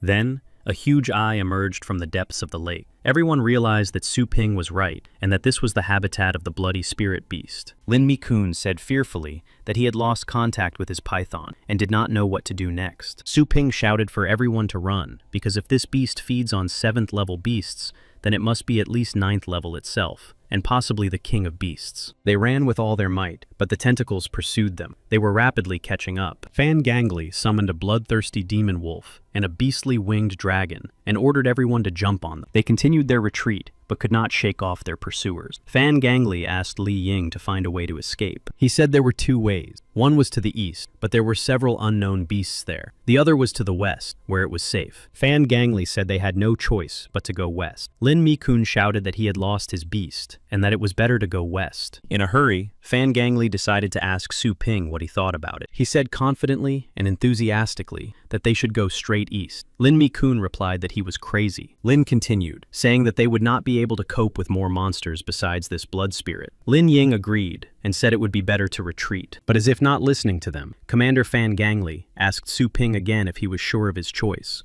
and if he was wrong, they would all die. Su Ping said with confidence that they should go east to find the fire-tailed blood fox, and that they needed to act quickly. Fan Gangli, hoping that this would not be his last decision in life, ordered Li Ying to follow him towards the canyon to the east. Suddenly, Li Ying noticed that all the animals around them had suddenly begun to scatter. He told the commander about this. The commander suggested that it was because of the blood spirit that was chasing them. Turning around, he suddenly saw the blood spirit far behind them. Su Ping explained that although it was a powerful blood beast, it was probably not very active, so it used other animals as bait. Moreover, the canyon was too narrow for it, and since we were not much different from its usual food, it would wait a long time for us to leave the canyon. Fan Gangli was surprised to realize that Su Ping was right. An irritated Lin Mi-kun said that he did not know about the characteristics of this beast, which is why he did not help. Li Ying informed the commander that they would soon reach the place where they had gone missing, but on the other side of the canyon, and that a heavenly beast was standing at the exit. Su Ping turned to Lin Mi-kun and asked him to at least give him night vision goggles this time. He had no choice but to give the goggles to Su Ping, and he barked at him, telling him not to get cocky. After putting on the night vision goggles, Su Ping looked ahead to investigate the beast. It was a combat beast with weapons. He said it was an adult fallen spirit with 5th level power. Fan Gangli asked if it was a problem for them. Su Ping assured them that it was not a problem, and that he would take care of everything. He summoned a small skeleton. Using intermediate sword skills, it defeated the demonic beast with a single strike. Shocked by this, Fan Gangli and Li Yin didn't say a word. Fan Yujing said that if he had known about his strength earlier, he would have listened only to Su Ping from the beginning. Lin Mi-kun said through gritted teeth that he was just lucky and that he could do the same. He considered Su Ping a show-off. Continuing on their way safely, they reached the high cliffs. Fan Gangli said that it was very dangerous here, and that it was here that they had fought a high-ranking beast last time and lost the fox. Su Ping told everyone to hurry up and go down to start looking for tracks. The multi-eared monkey cried out,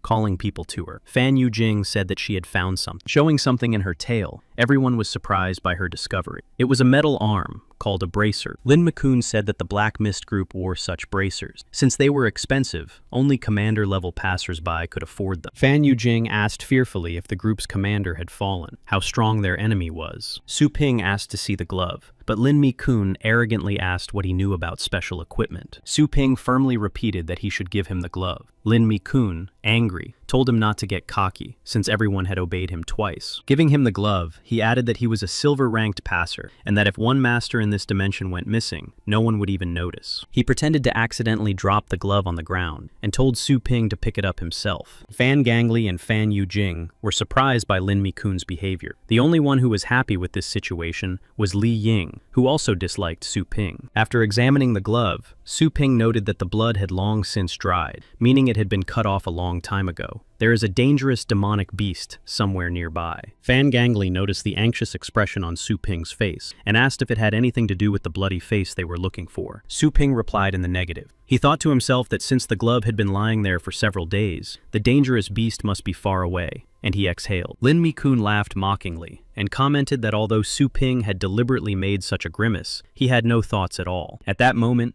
Su Ping lost his patience and punched Lin Mi-kun in the face with all his might, knocking out several of his teeth. Everyone was so shocked that they opened their mouths in surprise and couldn't say anything. An angry Lin Mi-kun insulted Su Ping and threatened to deal with him. He abruptly pulled out his sword and swung at Su Ping, shouting, "How dare he touch his face?" and that he would send him to the other world. Suddenly, Lin Mi-kun froze, his face contorted with fear, as the tip of a knife was pressed against his throat. But Su Ping did nothing. He continued to stand calmly in front of Lin Mi-kun, and the sword was pressed against him by a small skeleton. Li Ying put his sword to Su Ping's back and told him to put his pet away. Su Ping said he wouldn't do it until Lin Mi-kun put his sword away. Fan Yujing panicked and asked everyone to calm down and discuss the situation. He asked Su Ping why he had hit the man. Su Ping replied with a serious look that Lin Mi-kun had asked for it himself, and that he had been hindering him every time. The little skeleton also began to get angry and exude a frightening aura of vengeance. Su Ping said that now, no one should dare to accuse him of ruthlessness. Li Ying felt this powerful dark aura and realized that Su Ping could deal with all of them at once. But only Lin Mi-kun did not understand Su Ping's serious mood and said that he was bluffing and that he was not a coward to be afraid of such a thing. Fan Gangli apologized for Su Ping's behavior and added that he would compensate for the loss of his pet, but asked everyone to calm down. Fan Yujing said to Su Ping with concern that in deserted areas, one should not attack one's own people. But Su Ping had no intention of stopping and said that Lin Mi-kun was completely useless. Lin Mi-kun's rage knew no bounds, but realizing that there was nothing he could do now, he put away his sword. He said that for now, he would obey Su Ping, but when they returned to base, he would make him pay. Su Ping said that he would now be in command of their actions, and asked Li Ying what he thought about it. Li Ying wondered if Su Ping would really be able to help them with their mission and get them out of there. He replied that he would only obey the commander. Fan Gangli approached Su Ping and calmly said that next time he would not let it go. Coming very close to his face, he added that he did not blame him for what was happening,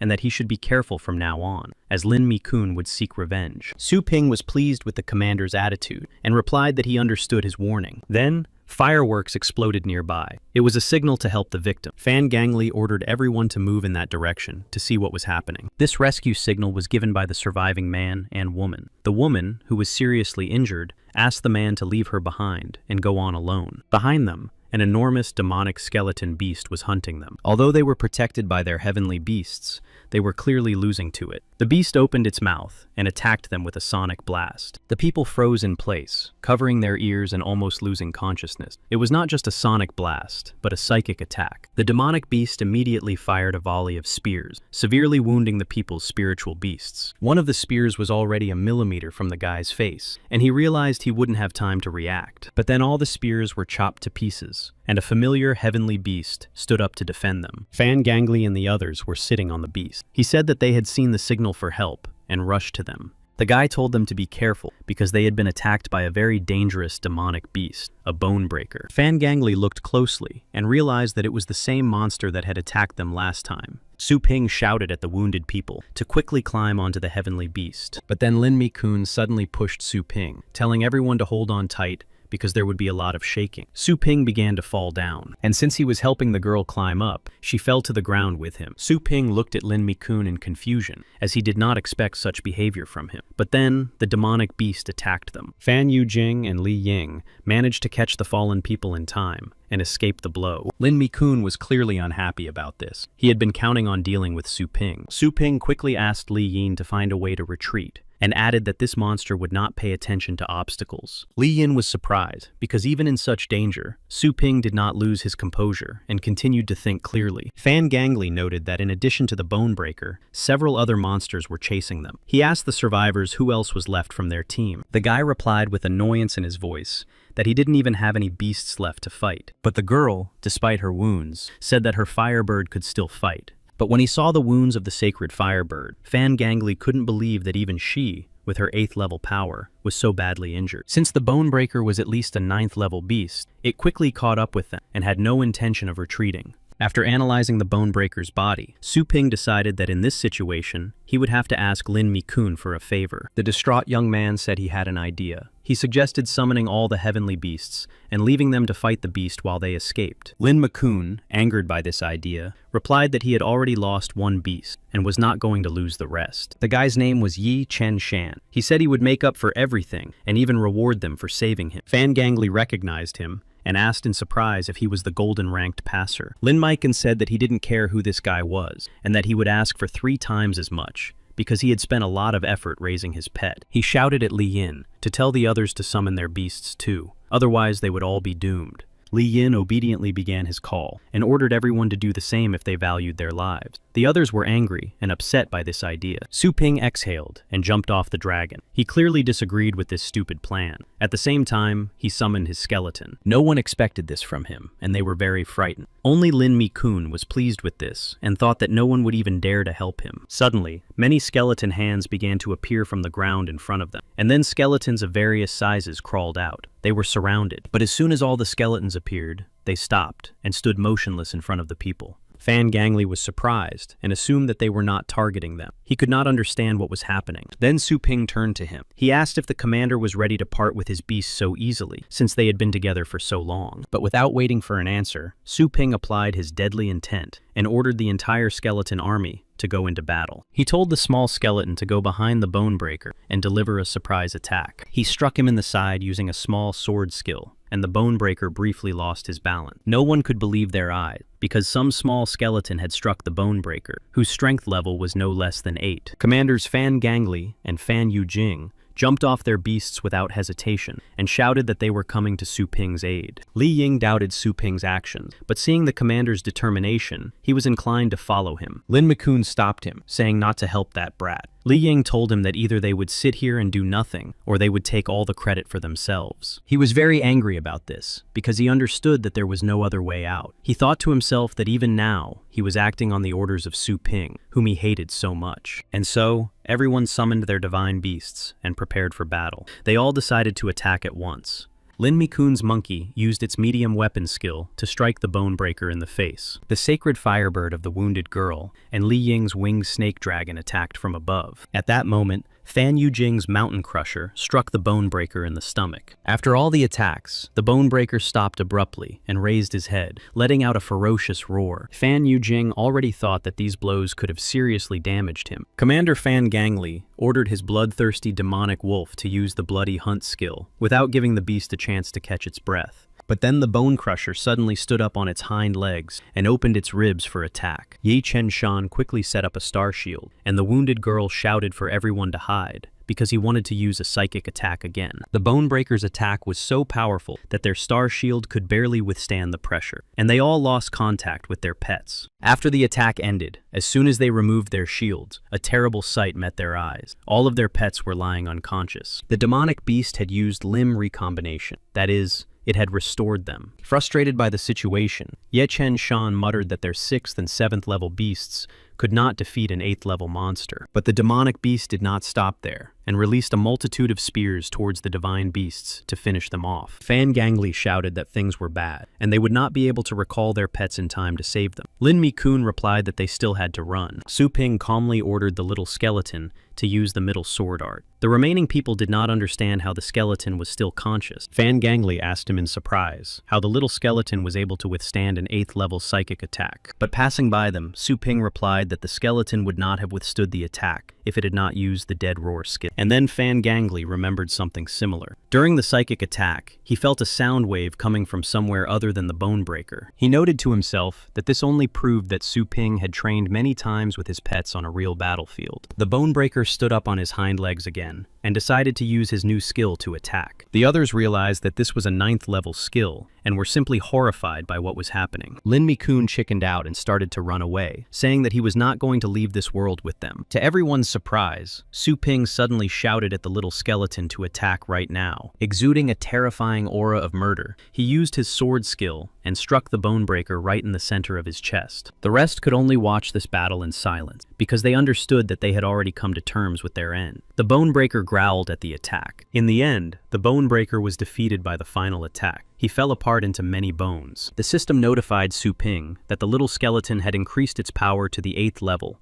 and gained a new skill, the supreme art of the sword. People couldn't believe what they had seen. Fan Gangli said that this tactic was very inventive. Li Ying and Fan Yujing were too shocked to say anything. The wounded girl was surprised that an unremarkable little skeleton had defeated an 8th level monster. Lin Mi-kun clearly did not expect such an ending. Fan Yujing asked Su Ping how he knew that the Bonebreaker's weak point was on the inside. He replied that he did not know and was just guessing. Su Ping himself was surprised by something. He couldn't understand why his skeleton hadn't been able to regenerate its limbs before. Why did it do so now? He came to the conclusion that this skeleton's spiritual core was the root of the beast itself. Thanks to this, it had learned to regenerate itself. Su Ping was very pleased with this battle, because now any spiritual beast would be like paper to his skeleton. Then the small skeleton approached the remaining bones of the Bonebreaker and began to do something with them. The bones suddenly began to move on their own and reassemble into a complete Bonebreaker beast. Many symbols were wrapped around the bones. Those around them panicked again, deciding that the monster had not yet been defeated and that there would be another battle. But Yi Chen-shan stopped, saying that the movements were very unusual for an ordinary Bonebreaker and that someone was most likely controlling it. Having reassembled itself into a complete body of bones, the monster approached Su Ping and stood before him on its paws, showing its submission. And before this monster stood a skeleton on one knee, bowing its head before its master. It was a skeleton skill called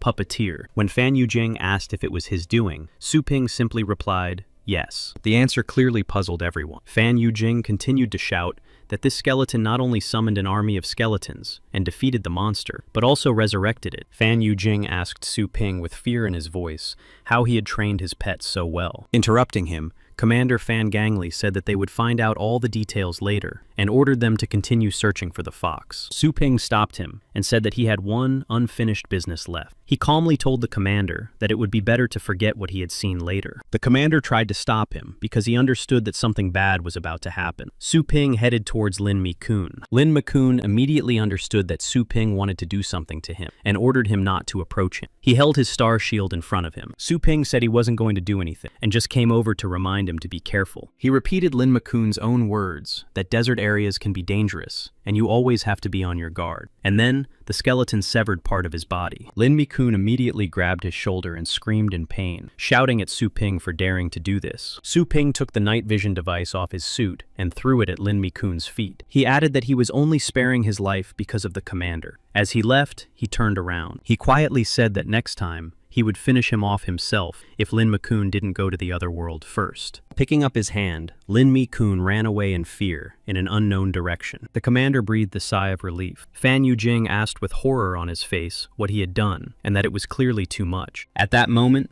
the wounded girl decided that Su Ping was evil and that it would be better for everyone left behind to leave him there. Li Ying explained to the two survivors that they were looking for a fire-tailed fox and asked if they had seen anything like it. Yi Chen-shan replied that he couldn't remember anything like that, but the girl said she thought she had seen traces of this fox. But then Su Ping noticed something nearby and decided to go there to take a look. They set off on the bone crusher. As they got closer, they saw a crater and something that clearly interested the little skeleton, and Su Ping noticed it. Quickly jumping down, the little skeleton ran to the crater. Su Ping asked the girl to lend him her signal weapon, and she gave it to him. Su Ping pointed it toward the crater and fired down. Thanks to the bright light, they discovered many unknown stones and something else. Looking closer, they finally saw a fire-tailed fox lying helplessly on the ground. Commander Fan Gangli happily said that they had found his pet, and everyone began to descend into the crater. Petting his found pet, a satisfied Fan Gangli said that it had made everyone worry. Returning the pet to its space,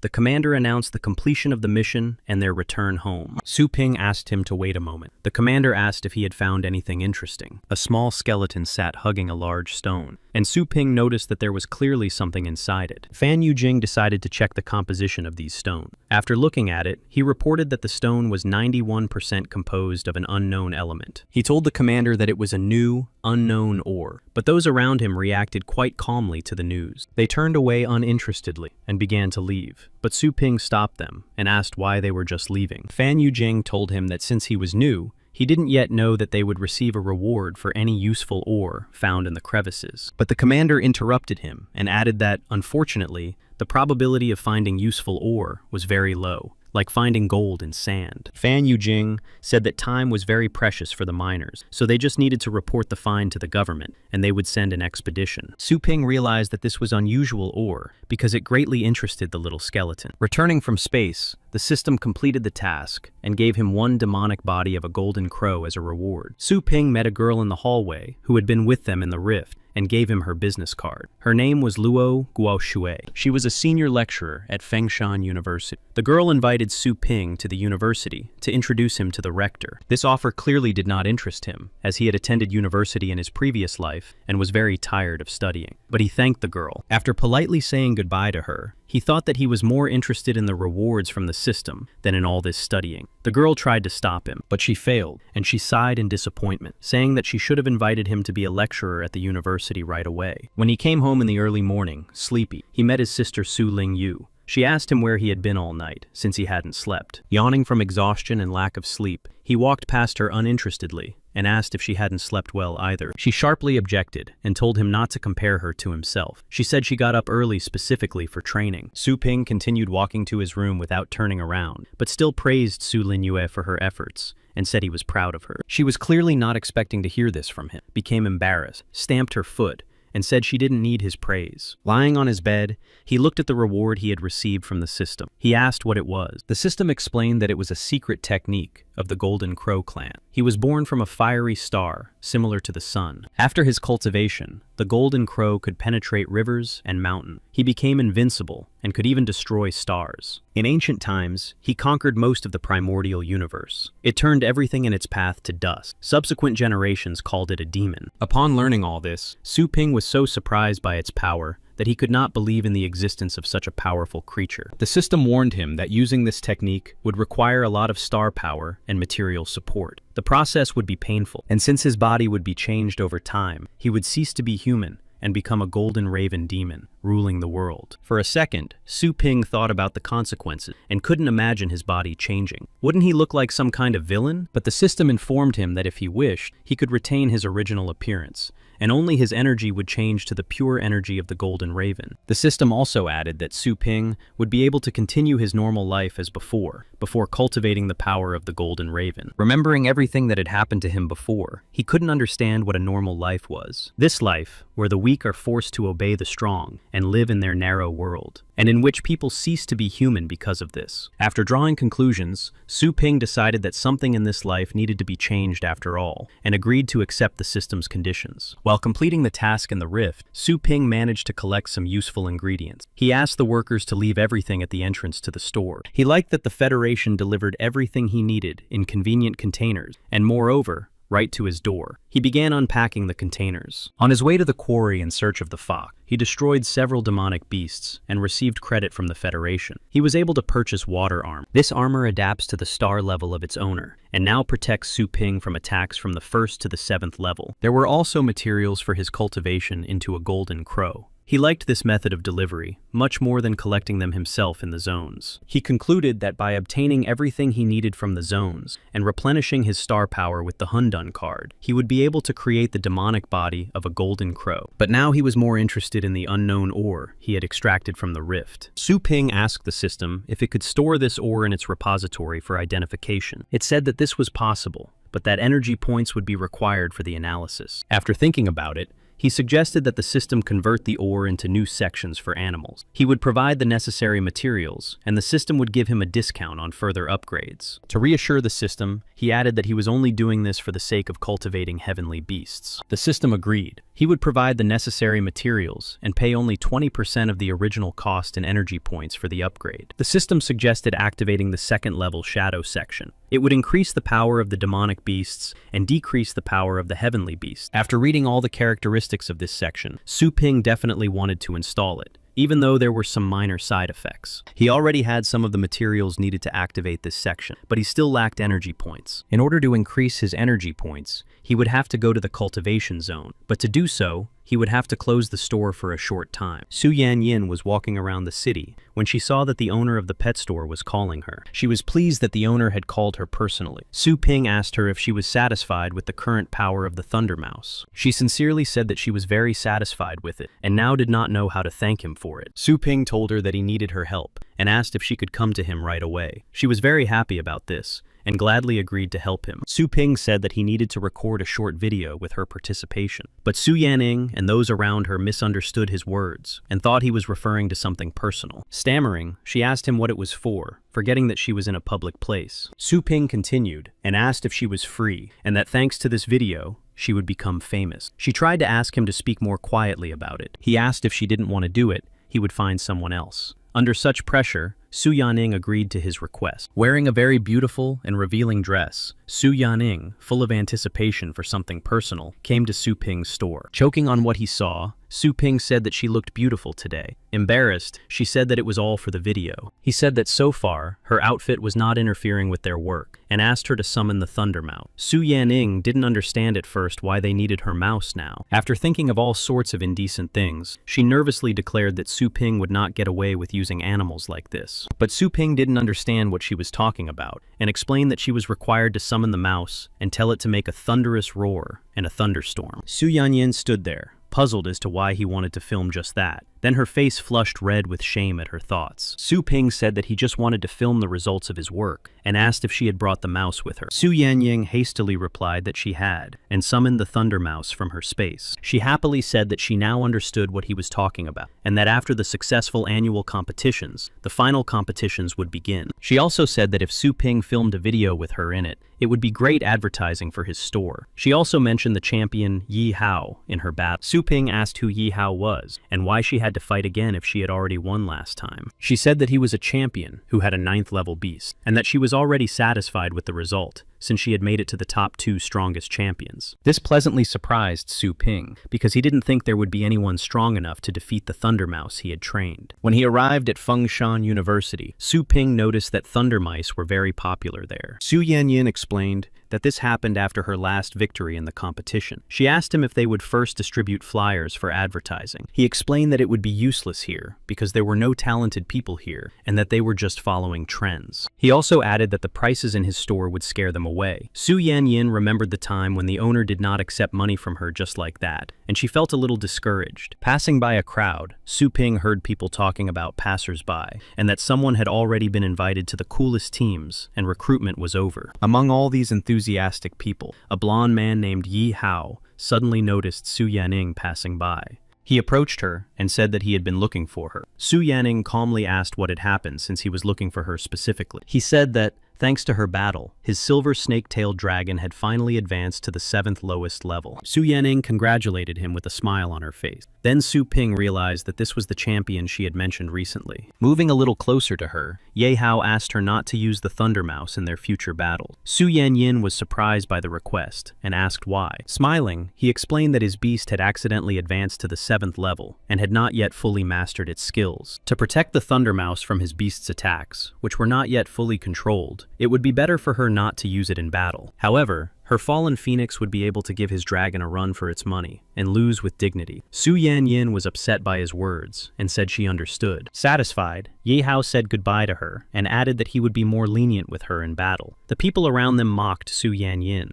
But then Su Ping intervened and said that there was no need for that. The Thunder Mouse would not be afraid of even the king of beasts in front of her, let alone an immature dragon. Yahello turned around and arrogantly asked Su Yanyin, who was talking to him. She proudly introduced him and replied that he was the owner of the shop, who had helped her train the Thunder Mouse, and that he was almost its second owner. After introducing Su Ping to Yahello, she added, hinting that this man spends a lot of money on improving his beasts. Su Ping realized that this was his client and greeted him. Yahello did not immediately believe that the Thunder Mouse had grown so powerful thanks to this young man. Yahello asked him if he wanted to work with him and said he was willing to pay any amount of money for his pets. Clearly embellishing, Su Ping said that business at the store was going well and that he was very busy, but he could make an exception this time. With complete seriousness in his eyes, he stated that the cost of his services was 500,000 yuan. Yahello did not expect to hear such a large sum and was momentarily stunned. Su Ping began to tease him, saying that perhaps he could not afford it. Su Yanning understood this trick and could not help but laugh. Yahello was greatly angered by Su Ping's provocative words. He said that he would agree to pay any amount as long as Su Ping could strengthen the animals. Su Ping was clearly pleased with the outcome of this conversation, and then he said goodbye to him. He realized that he had come to exactly the right place for advertising. At that time, an exhibition match between first-year students was taking place in the university's training arena. One of the participants was Su Lin Yue.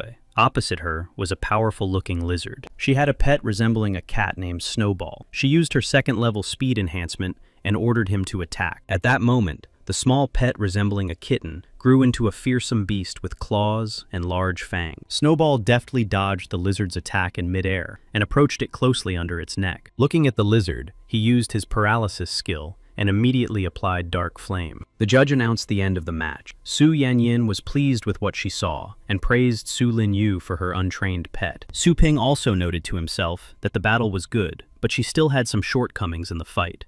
A gray-haired man in the stands said that Su Lin Yu would have been the best last year and would have made the team, but this year she had many worthy opponents. Another man with glasses sitting next to him added that a rare 9th-level beast would win this year. The vice-chancellor of the university said that she could become a rising star if she had a talented master, and that her meeting with such a strong master was only a matter of luck. Finally, it was time for the final battle between Su Yanyin and Yahello. She summoned her Thunder Mouse. Opposite her stood the annual champion Yahello with his big blue dragon. Suddenly, Su Lin Yue noticed his brother standing next to Su Yanyin and asked in surprise what he was doing there. Su Ping happily approached the Thunder Mouse and greeted it. They hadn't seen each other since their last battle, but the Thunder Mouse was frightened by him and quickly hid behind Su Yanyin. Su Ping didn't understand her violent reaction. The spectators thought that the mouse was acting so frightened because of the dragon. Su Lin Yue thought that he was just getting in the way because he wasn't even a master. Yahello contemptuously told Su Yanyin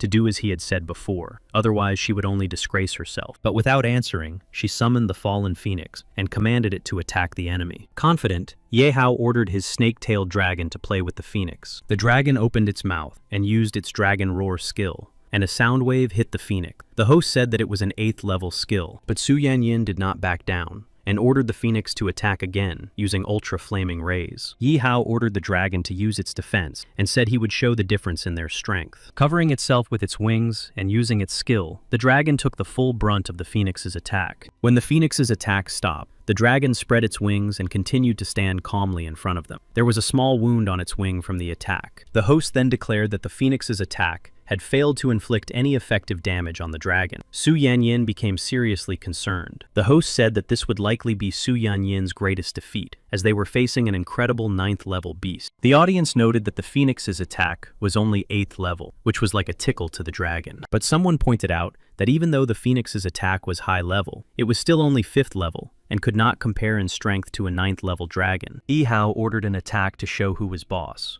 2 fireballs began to form from the dragon's mouth and its snake-headed tail. When he shot beams at the phoenix, 3 elements flew at it at once: ice, wind, and fire. Everyone was very surprised. The dragon did not aim at the phoenix intentionally. It fired with the greatest range of attack and hit not only it. Su Yanyin did not have time to increase the speed of her phoenix before a fireball flew at her. She managed to put up a shield, but could do nothing else. One of the dragon's blows hit the phoenix, and it fell to the ground, losing consciousness. Running up to her phoenix, Su Yanyin said disappointedly that the dragon had become even stronger since last year, and that the Thunder Mouse would also be powerless. Yihao said disappointedly how Su Ping could charge so much money for his breeding services if they were so weak after that. Su Ping approached the center of the arena and ordered the Thunder Mouse to use its killing intent. Then Su Yanning noticed how the Thunder Mouse's aura changed and became fiercer. He calmly but confidently gave it the order to tear the snake-tailed dragon apart. Using its incredible speed, the Thunder Mouse was in front of the dragon in the blink of an eye. Using the Undead Claw skill, it delivered a powerful blow to it. The host enthusiastically announced that the Mouse King had finally entered the arena. Yihao reacted calmly, but noted to himself that the Thunder Mouse was acting faster than in its previous battles. The host said that the mouse's blow was able to pierce the dragon's strong chest, and that the aura of the Undead Claw was suppressing the dragon's resistance. Yehao realized that this battle would make his victory even more phenomenal. He increased his pet's power to the 4th level. He ordered the dragon to use the Frost Step skill, and it began to cover the entire surface of the arena with ice. Completely surrounded, the mouse froze in place. The host said questioningly that this was probably the end of the fight, since the mouse couldn't fly. Su Ping and Su Yanyin were almost frozen by this attack. Su Ping ordered the mouse to use the very technique he had taught her. He said that the dragon's weak point was its mouth. The mouse used 10 thunderous bends and broke the ice in front of her, clearing the ground. Then she used multiple residual divisions to create clones. When Yehao saw the 3 clones, he said that one of them must be the real one. He confidently assumed that the real one was the one covering herself with thunderous armor. When he hit that mouse, it simply disappeared, but the clones continued to move forward. Yehao was very surprised by this, and in a panic, decided that the mouse on the side was the real one. He ordered the dragon to attack that mouse, but it also disappeared in the dragon's paws. Yehao did not understand what was happening. Su Ping, who was calmly watching what was happening, said that all 3 clones were just distracting him. And then Yehao saw another Thunder Mouse behind his dragon's back, and it was the real one. The Thunder Mouse used its Undead Claw and struck the dragon's mouth. The host shouted that this was the dragon's only unprotected spot. The audience couldn't believe what was happening. They couldn't believe that a 9th level dragon was losing to a Thunder Mouse. Yihao was angry and couldn't understand how the Thunder Mouse's fighting style had changed so much since the last fight. Looking at Su Ping, he assumed that it was all down to him and his training. He was even more angry that if he lost, everyone would decide that his previous victory in the championship was just luck. Yehao ordered the dragon to attack Su Yanyin directly to end the fight at once,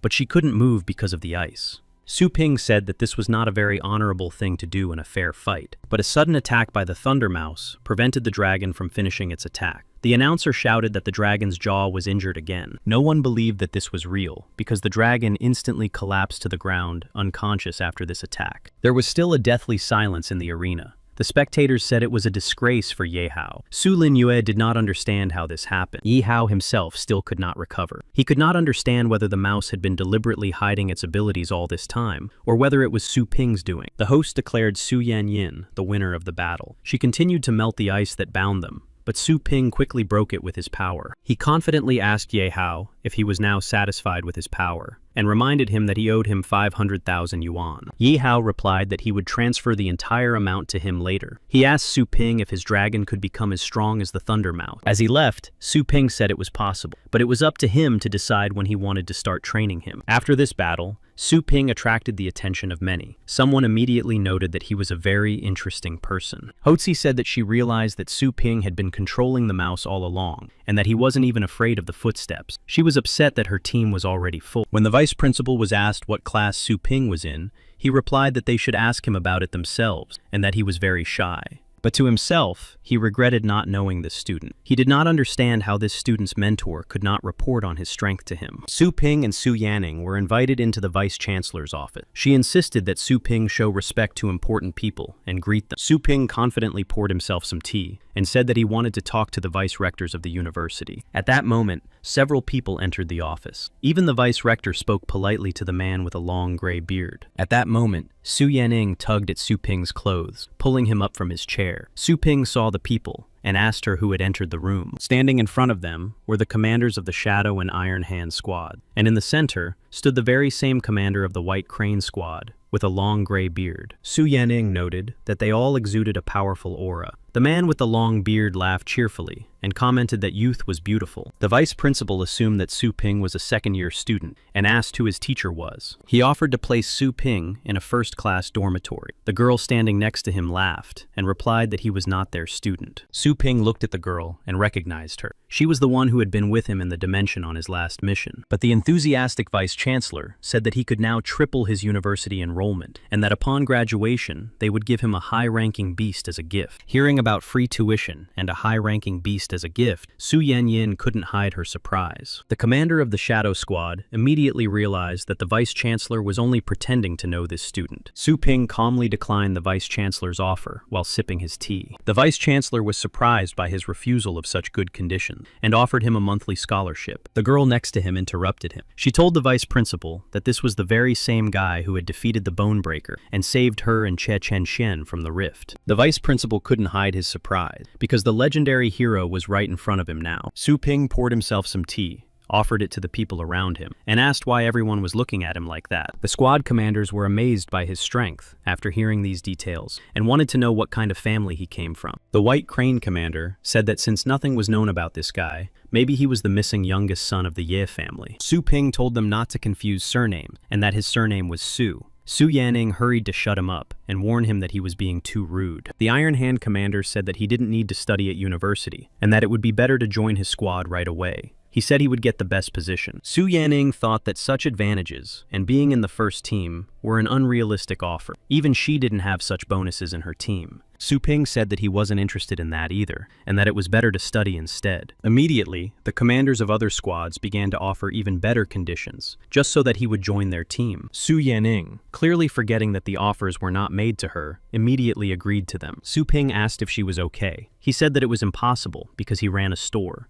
The girl who had saved them from the rift turned on all her charm and asked Su Ping if he would like to become a distinguished professor at their university. Su Ping and Su Yanning, shocked by the offer, asked her again at the same time. Su Yanning understood that in order to become a teacher, one must have at least a 7th level qualification and pass a bunch of exams. The girl said that he would only teach one class a week, have all the privileges, and have access to all campus resources. Su Ping suddenly remembered that rare materials were needed to cultivate the body of a golden crow, and this could save him a lot of time. He also noted that with a teaching license, he would be able to sell other goods in the store, and so he agreed to the offer. And then, at some point, Su Ping was buried under a pile of papers so high that he couldn't even be seen. Lu Guoshui kindly explained that this was all he needed to learn in order to pass a few tests before being accepted as a teacher. Su Ping wanted to give up on the idea, but the rector stopped him and added that there was no doubt about his skill and that he would be able to master teaching with time. Su Ping suspected something was wrong with his words and asked the rector what he meant. The rector explained that he only needed to pass a specific test to assess his strength, and that this was necessary in order to assign him specific students. Su Ping immediately understood that the rector wanted to test his full strength, and that he was hinting at the payment of benefits in such a case. He asked what kind of test it was, and so they found themselves in a high-level training hall. The rector said that Su Ping just needed to fight this machine and hold out for a minute. The rector also said that he had to fight using only his own strength, without the help of heavenly beasts. Lu Guoshui thought this was impossible, as she herself had only lasted 30 seconds on this test. Su Ping thought this was a great opportunity to test the fruits of his training. The fight began. Dodging the machine's barrage of lightning bolts, Su Ping tried to get closer to it. At one point, he had to put up a star shield because it was impossible to dodge all the blows. But the shield could not withstand the machine's intensified attack, and Su Ping was knocked away by the blow. The rector noted that he had held out well for the first 10 seconds, but his star shield was very weak. After landing on his feet after the last attack, Su Ping unexpectedly found himself in the range of another attack from the machine. Something suddenly lifted him into the air, where he couldn't dodge the attacks.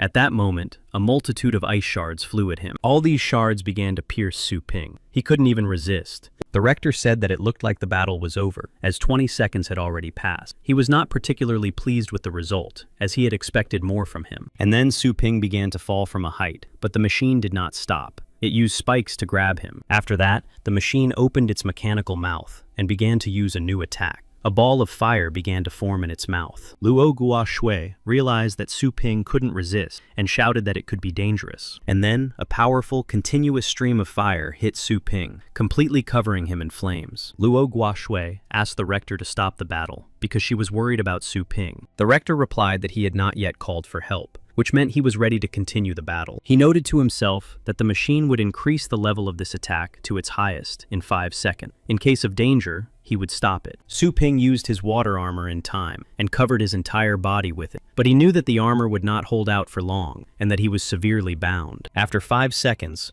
Luo Guoshui became seriously concerned because the machine still hadn't stopped and continued to attack. She turned to the rector. He replied that 10 seconds had already passed and that the flame was most likely already at the 8th level. He couldn't understand why Su Ping wasn't reacting to the flame. At that moment, Su Ping himself froze motionless. The rector was worried that he had lost consciousness from the attack, but Su Ping exhaled quietly, and his face suddenly began to be covered with golden cracks. His eyes were flooded with gold, and the cracks only increased in size, as if removing his human shell. Using an unknown powerful aura, he was able to free himself from the vine that was holding him and stop the fiery attack. His clothes were torn. Sinking to the ground, he quietly said that he was tired of this machine. In the blink of an eye, Su Ping was close to the machine in one leap, despite the new fiery attack. With a single punch, he inflicted irreparable damage on the machine, and it stopped its attack. Luo Guoshui and the rector couldn't believe what was happening, as no one had ever been able to fight back against this training machine before. Everyone who had taken this test before had been defeated in less than a minute, but Su Ping not only held out, he broke it. Su Ping himself did not understand what had just happened and what strange feeling he was experiencing. The system explained that he had used a small, incomplete part of the Golden Crow's power, and that this form would be used in extreme cases. Su Ping was shocked that this was only a fraction of the Golden Crow's power, and that this fraction could cause such enormous damage to a fighting machine. At this time, the machine began to analyze Su Ping's characteristic. It concluded that he was a master of the highest, 7th level. After the fight, Su Ping asked the principal if this was enough, and if he had passed the test. The principal praised him, and said that under these conditions, he was ready to appoint him as a senior instructor, and added that he could pick up his pass tomorrow. Su Ping noted that an ordinary person would not be able to withstand this test, and that if it weren't for his demonic body, he would have been food for the fish long ago. The principal noticed that Su Ping was dissatisfied with something, and asked him if everything was okay. Maybe he was upset about his clothes. Su Ping was too tired to continue talking to the principal about the test, especially since he was satisfied with the results. He replied that everything was fine. The rector reminded him to hold classes once a week. Lu Gushu asked the rector if it was normal for Su Ping to be so strong, but have such weak star power. The rector replied cautiously that this was only possible if he had only recently begun his training and was using secret teachings. The rector suggested that he was being taught by a great master, and asked Luo Gusui to start by investigating his shop and find out something. But Su Ping heard everything and replied to the rector that they could just ask him about it and why they needed his shop. The rector was surprised that he had heard everything. When he got home, his mother met him and asked why he was without clothes and what had happened. His mother was also surprised by her son's muscular body and began to examine it, which greatly embarrassed Su Ping. He said he would tell her everything after he changed. His mother smiled and said that there was nothing to be embarrassed about, since she had changed his diapers throughout his childhood. Unfortunately, Su Ping noticed that his water armor was broken. He wondered if he could repair it. Suddenly, his sister burst into his room and demanded to know why he had star power. Su Ping calmly replied that he had always had it and asked what the problem was. Su Linyue, embarrassed that she had caught him changing, covered her face with her hands and called him a pervert. She asked when this power had awakened in him. Su Ping was a little angry at her insult because it was his room and decided to teach her a little lesson. He asked if she liked the show. He turned to face her and added that he would let her watch longer, since she liked it so much. Su Linyue closed her eyes and ordered him not to come near her, saying that she had recently broken through to the 4th level of power. At that moment, she swung at him. Su Ping, confident in his strong body due to the recent test by the rector, calmly decided to take her blow, but he did not expect where the blow would land. And then there was some kind of incomprehensible crack. Su Ping lay on the floor after the blow, and did not understand how this was possible, since his defense was at the 8th level. The system explained that this was due to the incomplete form of the golden crow, but in his normal human form, his defense was at the 3rd level. When everyone was sitting at the table, his mother asked when his power had awakened. She also asked about his heavenly beasts and what their properties were. Su Ping, unaccustomed to such interest, replied that his power had awakened recently and that he only had a small skeleton with below-average properties. His mother replied that she could buy him a beast with more power. Su Linyue objected, saying that he had only recently awakened and that it would be too difficult for him. She also said that the more expensive the pet, the more expensive the food it needed. Su Ping would not be able to feed it with his small income. His mother asked anxiously if he had any more money to pay the store's utility bills and asked him not to take out any more small loans. Su Ping replied that he hadn't earned much recently and decided to show them his bank account. The account had over 500,000 yuan. This figure greatly surprised his mother and sister, and they asked him where he got so much money and whether he had stolen it. He replied that the Thunder Mouse was gaining popularity and had been advertised at the university, but he knew that he had converted even more into points. His mother breathed a sigh of relief and added that now she didn't have to worry about him anymore. She added that Su Linyue could learn how to make money from her brother, but she only objected and said that her brother was and always would be behind her. Su Ping smiled and replied that he would definitely take care of his sister. The next day, when Su Ping was working in the store, an unfamiliar girl came up to him. She turned to him and asked if he was the master who had raised the Thunder Mouse. Su Ping realized that after the advertisement, his first customers had come to him. He replied that yes, it was him, and asked what she wanted, food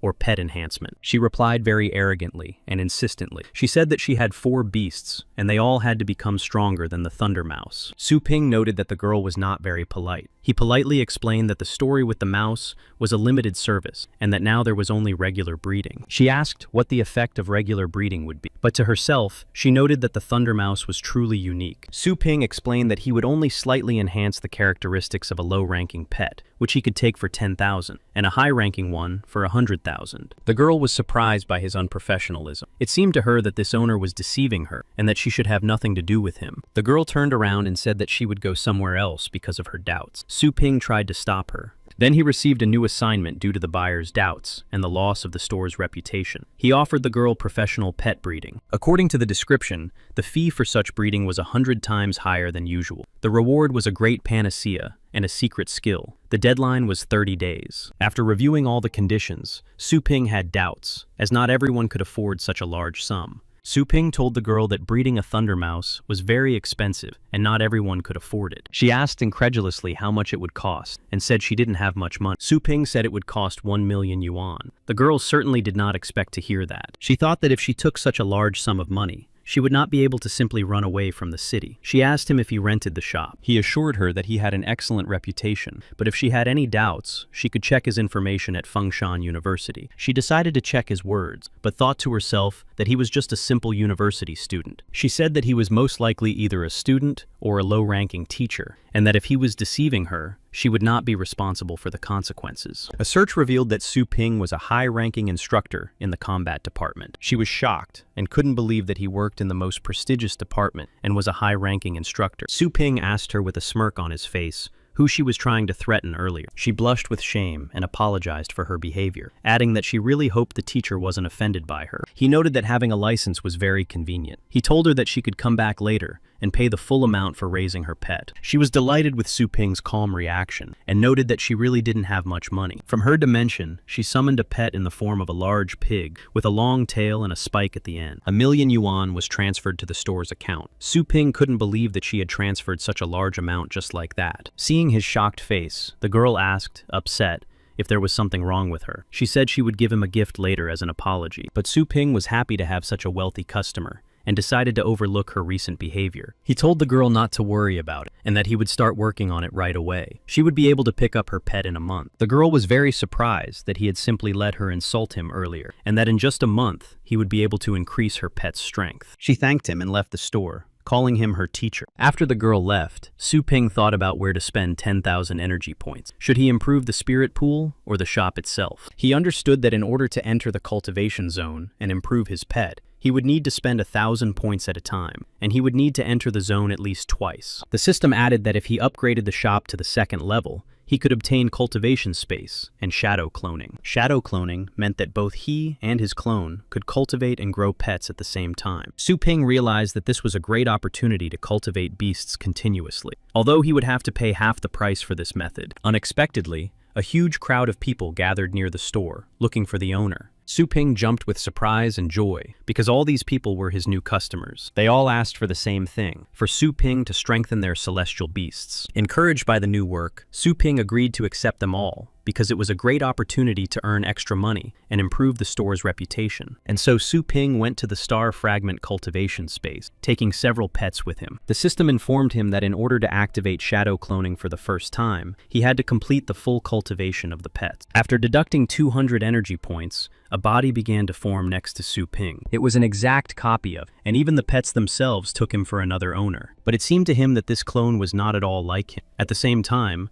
the clone repeated everything the owner did. In this zone, it was possible to cultivate fire beasts, and for this, it was necessary to find fire attributes. Moving further into the zone, they reached the underground lava. Su Ping was clearly pleased with the situation. Su Ping cheerfully slid from the top straight to the foot of the lava lake. He ordered all the pets to follow him, which they were clearly not happy about. Approaching the edge, he was surprised to find that the heat from the lava did not scare him at all. It was the same when he fought the war machine at the university. Even though the temperature of the fire there was also deadly high, Su Ping decided to try touching the lava. The heavenly beasts became very anxious because of his action. He wanted to test the theory that the appearance of the golden crow was connected to the element of fire. He knew he still had resurrections left, and reached out his hand toward the lava. At that moment, the lava obediently flowed around his body, preventing him from getting burned. Su Ping was very pleased that his theory had been confirmed. Meanwhile, Su Ping's clone tried to touch the lava and completely burned his hand. Su Ping told him not to even try to repeat what he had done. The clone used his power and regrew his hand as if nothing had happened. Taking off all his clothes, Su Ping went straight into the lava lake and ordered the clone to throw all the animals into the lava to him so that he could begin cultivation. Creating a few more hands, the clone grabbed the pets who tried to escape when they learned of the plan. Su Ping, meanwhile,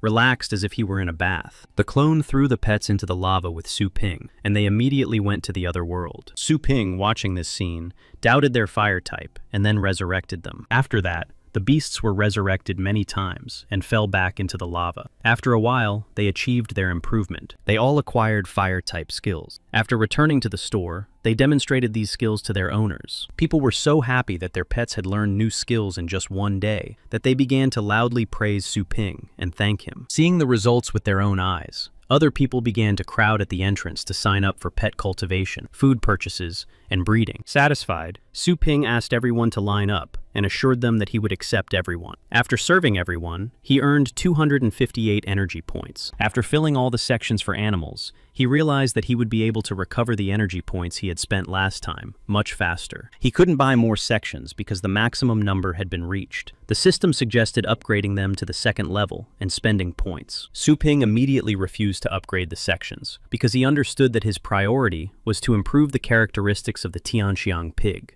But he thought it would be a shame to go to the high-level cultivation zone with only one beast. And then he decided to upgrade the Chaos Spirit Pool. The system deducted 10,000 energy points for this. The upgrade was successful. Each use required 1,000 energy points, and there was a small chance of encountering the King of Beasts. Last time, he got a small skeleton, and this time, Su Ping asked the system to give him a medium 6th level pet instead of the King of Beasts. Unexpectedly, the sky above the store was covered with clouds, and bright red lightning began to flash. People couldn't understand what was happening with the weather, and became very agitated about it. Lightning struck the store sharply and hit the pool gate directly, creating a strong wind that swept away everything in its path. A huge cloud of steam and fire formed in front of Su Ping. It was a complete surprise to him. A luminous snake of purgatory appeared before him. It was large with a fiery mane. The beast was of the 9th level and had the strength of the 3rd level. It looked very ferocious, even despite its young appearance. Su Ping was very happy to have encountered such a beast. After all, it was almost the king of beasts, and he patted it on the head. But since dragons have an unspoken rule not to let weaklings touch their bodies, especially their heads, it spat a tongue of flame at Su Ping. Dodging the attack, Su Ping noted that, although it was small in stature, it had the right character. He grabbed it by the mouth with his hand and said that, unfortunately for it,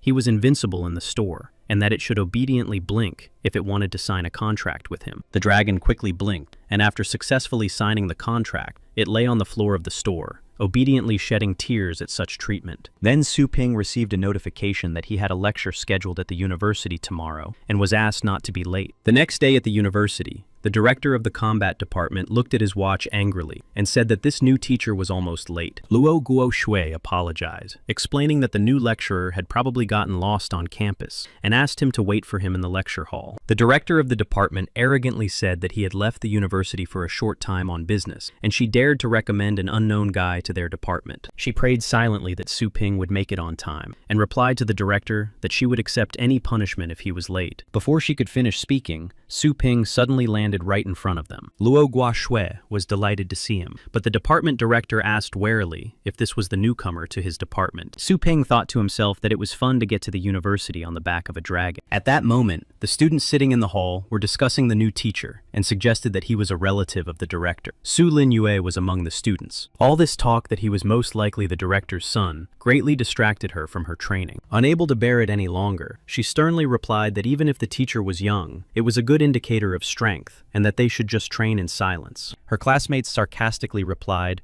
that Su Lingyu must dream of becoming a high-ranking teacher and that it would be difficult for her to achieve that. Then, Luo Guoshui entered the classroom and asked everyone to be quiet as the lesson was about to begin. She introduced the new teacher, Su Ping, to the students. She added that from that day on, he would be helping them with their lectures. The students were even more surprised that Su Ping was their classmate and had already become a teacher at such a young age. Yahello was among the students. His neighbor sarcastically remarked that Yahello was also strong, so why didn't he become a teacher? Yahello asked him to be quiet. Su Linyue, seeing her brother as the new teacher, jumped up from her seat and asked what he was doing there. Those around her interpreted her actions as interest in the teacher. One of the students decided to ask Su Ping if it was true that he had defeated the Bone Breaker and asked him to tell them the details. The others began to whisper because some did not know who the Bone Breaker was, while others began to say that it was a dangerous monster. Su Ping replied that he could tell them all the details later and that now the lecture would be on a different topic. Then the department director approached him, laughing and saying that not even a day had passed and he was already acting important. Picking up on this atmosphere, the students began to demand that Su Ping demonstrate his skills to prove that he was capable of teaching them. Ihan also thought that this was an excellent opportunity to see his power up close. He wondered when it would be his turn to cultivate. Su Linyue thought that all this talk about bone breaking was nonsense because her brother was weak. She hoped that this disgrace would not affect her. Luo Guoshui began to say that there was no doubt about his strength, but the director interrupted her and told him to demonstrate his skills to the students. The director hinted to Luo Guoshui that she couldn't vouch for anyone's strength when she herself couldn't return from the rift without help. The students were amused by this sarcasm. Luo Guoshui apologized for the misunderstanding. Su Ping clearly didn't like the department director's remarks. Now the director turned to Su Ping and asked him to demonstrate his strength so that no one would say that there were weaklings in his department. Su Ping realized that even here, he would not be able to calmly begin his work as a teacher without strength. He decided to summon a small skeleton from his space. It immediately appeared in the lecture hall. The students laughed at such a pet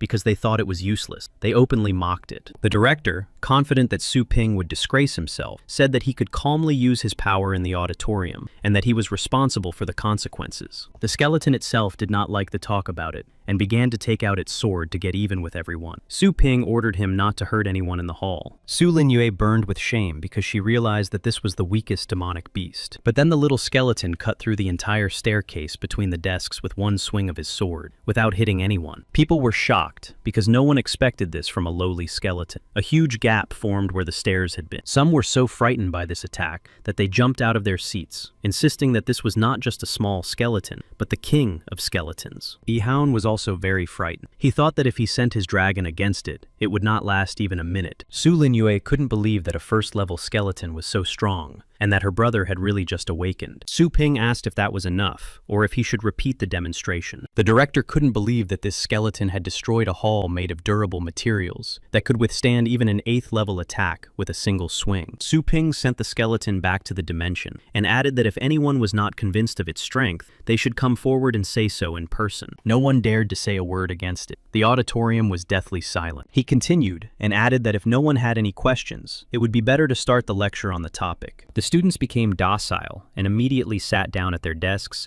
and agreed to proceed with the lecture as planned. Su Ping asked them to open their textbooks to page 45 and began to explain the topic of the lecture. This lecture became legendary at the university, as it was the quietest lecture in the entire history of the university. But everyone was silent, not because of the lecture or because they were taking notes. Everyone was staring at the deep crack and couldn't believe what had happened. After the lecture, Su Ping was driven to the store by the university president himself. He said distantly that it was an honor for an ordinary teacher. The president said he was aware of what had happened and that he was extremely pleased with the situation. He called him one of the university's talents. Su Ping did not understand why he was following him. He decided that the president would demand compensation for the cost of the auditorium. Unexpectedly, Yi Chen Shan approached the store and greeted him. They all went into the store. Su Ping made tea for everyone. Sitting at the table, he noticed that the store was too quiet today, and that there had not been a single customer all day. Yi Chen Shan said that he had asked everyone to leave because he needed to discuss something confidential with him, and that he would compensate him for the day. Su Ping realized that he could take advantage of this,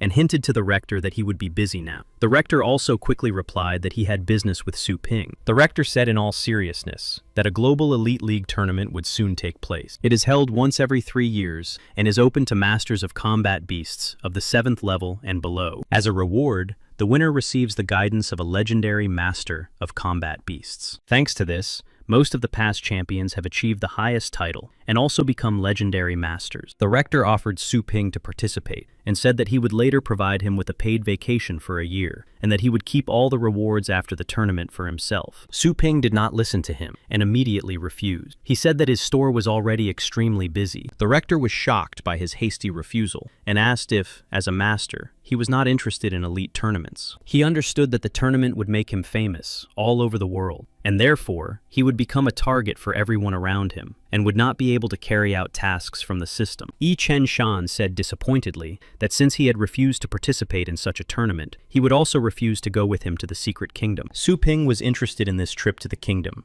and asked what it was. The rector asked if it was a unique kingdom in Asia. Yi Chen Shan asked the rector how he knew about this kingdom, since only passers-by of at least silver rank knew about it. The rector laughed at his question and replied that before becoming rector, he was half a gold rank passerby. Su Ping did not understand what they were talking about and asked for more details. Yi Chen Shan said that in ordinary rifts, one could find primitive creatures and interesting minerals and ore deposits. But there were also 3 great rifts: Dragon Mountain, Whalebone River, and finally, Devil's Tomb. Other powerful civilizations existed there. Although these civilizations had long since disappeared, priceless artifacts remained there. They were very valuable for raising the level of the current federation. Su Ping was surprised by the scale of this news, as he had no idea that such amazing faults existed. The rector explained that this area was off-limits due to its danger. Yi Chen Shan sighed disappointedly and said that he had just received permission to explore the Dragon's Ledge area, and that it was a pity that Su Ping had refused. But Su Ping replied that although he was not interested in this league, he was interested in the rifts. The rector and Yi Chen Shan froze in anticipation as Su Ping finished his proposal. He wanted to see if these beasts could resist the endless rebirth of the system, so he said he needed to think about the proposal. It was already quite late, but customers kept coming to the store. Su Ping had to forcefully close the store. He apologized to everyone and asked those who didn't make it today to come back tomorrow. The very upset people said that now they would wait at the store's doors to be the first ones in when it opened. After closing the store, Su Ping breathed a sigh of relief and said that he was not yet used to such an influx of customers and that he had no time to train during the day. He asked the system to open a list of all cultivation zones. Then he asked it to find the Dragon Ledge area. Unexpectedly, it replied that no such area was found. Then Su Ping asked it to find all areas with the word dragon in them, and the system found one match. It was an illusion of the Dragon King's Earth heritage. 2,000 points were required to enter. Su Ping assumed that this was the zone he was looking for. He asked the system to list all the features of this zone. The system explained that this zone was immaterial and that he could not take anything useful from it except combat practices. Su Ping suspected something and asked why the entrance fee to this zone was twice as expensive as the usual one. The system explained that the strongest beasts dwell there. Furthermore, such zones hold the soul of the king, which can be inherited by those who pass the test. Entering the room with sections for pets, he thought that he should take someone else instead of the little skeleton. Approaching the dog that had been with him since the very first day, he did not understand why its owner had not yet picked it up. The date of its discovery had long since passed. He decided to take it with him and signed a temporary contract. It was a first-level moon dog. Su Ping assumed that its owner was no longer among the living. He told the pet that from now on, it would have to work off all the time it had spent with him for free. The dog obediently agreed. And so, the 5 of them set off for the new rift. Su Ping, the little skeleton, the dragon, the dog, and the pig. The system announced that the time for cultivation was 7 days, and the number of resurrections was only 10. And so they found themselves in a deserted area, surrounded only by the skeletons of long-dead dragons. As soon as they arrived, an unfamiliar voice suddenly spoke, and a bright light appeared from the bones lying on the ground. This voice alarmed Su Ping's pets, and even the skeleton became alert. The voice offered him the chance to take the test of inheritance. Su Ping understood that this was about the soul of the Dragon King, so he immediately agreed to the test. Suddenly, the ground split open,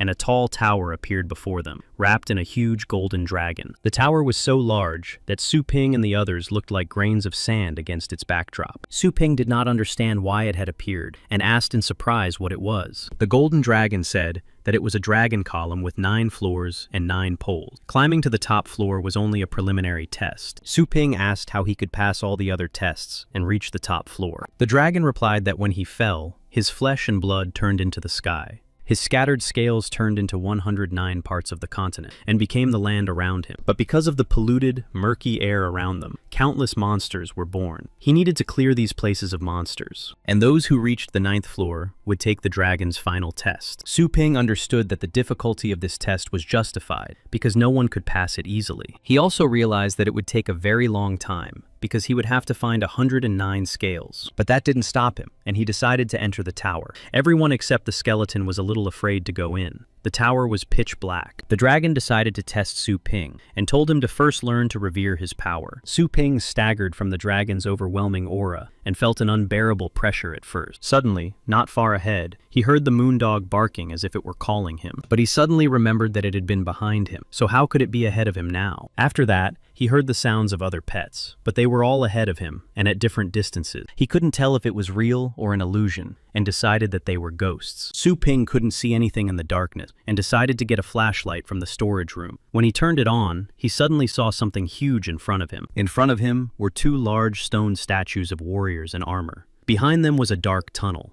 However, all the pets already had large bumps on their head, and the skeleton had lost its head from the blow. Su Ping realized that this was the result of hitting the wall when they were wandering in the dark. He exhaled with relief. Coming closer to the wall, he noticed that it was constructed in a special way, which is why the sound did not spread properly throughout the room. He was alarmed that everything was so simple on the first floor, and he couldn't understand why the dragon had said to respect its power. Passing by the statues, he headed into a dark tunnel. But suddenly, one of the statues came to life and aimed its sword at his back. Su Ping didn't have time to react, but the little skeleton managed to parry the attack in time. He realized that if one statue had come to life, the second one could also attack now. But before he had time to think about it, he was pierced by the sword of another statue. The statue hit Su Ping right in the arm. All the pets except the skeleton did not understand what to do now. Su Ping and the pets ended up in the resurrection space. Before the resurrection, he realized that he needed to concentrate all his star power in one point. Then he would be able to survive. But perhaps the skeleton could handle them. And so they were resurrected again in front of the statue,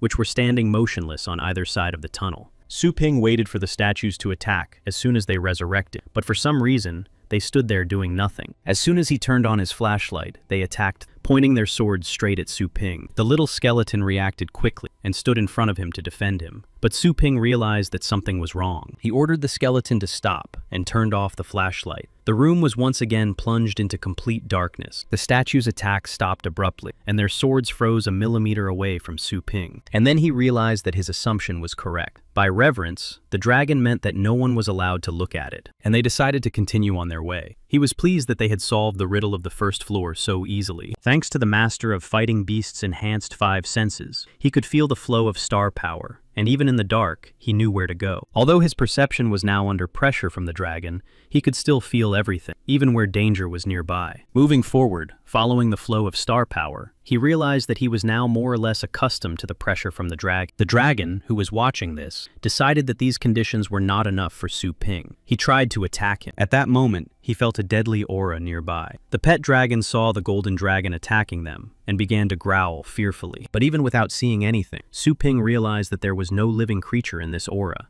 so he did not move. The dragon passed right through, and so they reached the final goal of the first floor. Torches were burning in the final room, so everything was already visible there. Su Ping said happily that they had passed the first floor. The dragon congratulated him on his successful passage and invited him to the second floor. After a while, Su Ping decided to return to the store, as this test could take a long time. There, he saw in the system an increase in the strength of his pets and the acquisition of new skills. They were able to reach the 8th floor fairly quickly. 2 or 3 such passages would be enough for the Tanshan pig to increase its strength. But the 9th floor is equal to the strength of the 9th level. Su Ping decided to return there when he had completely absorbed the bloodstone.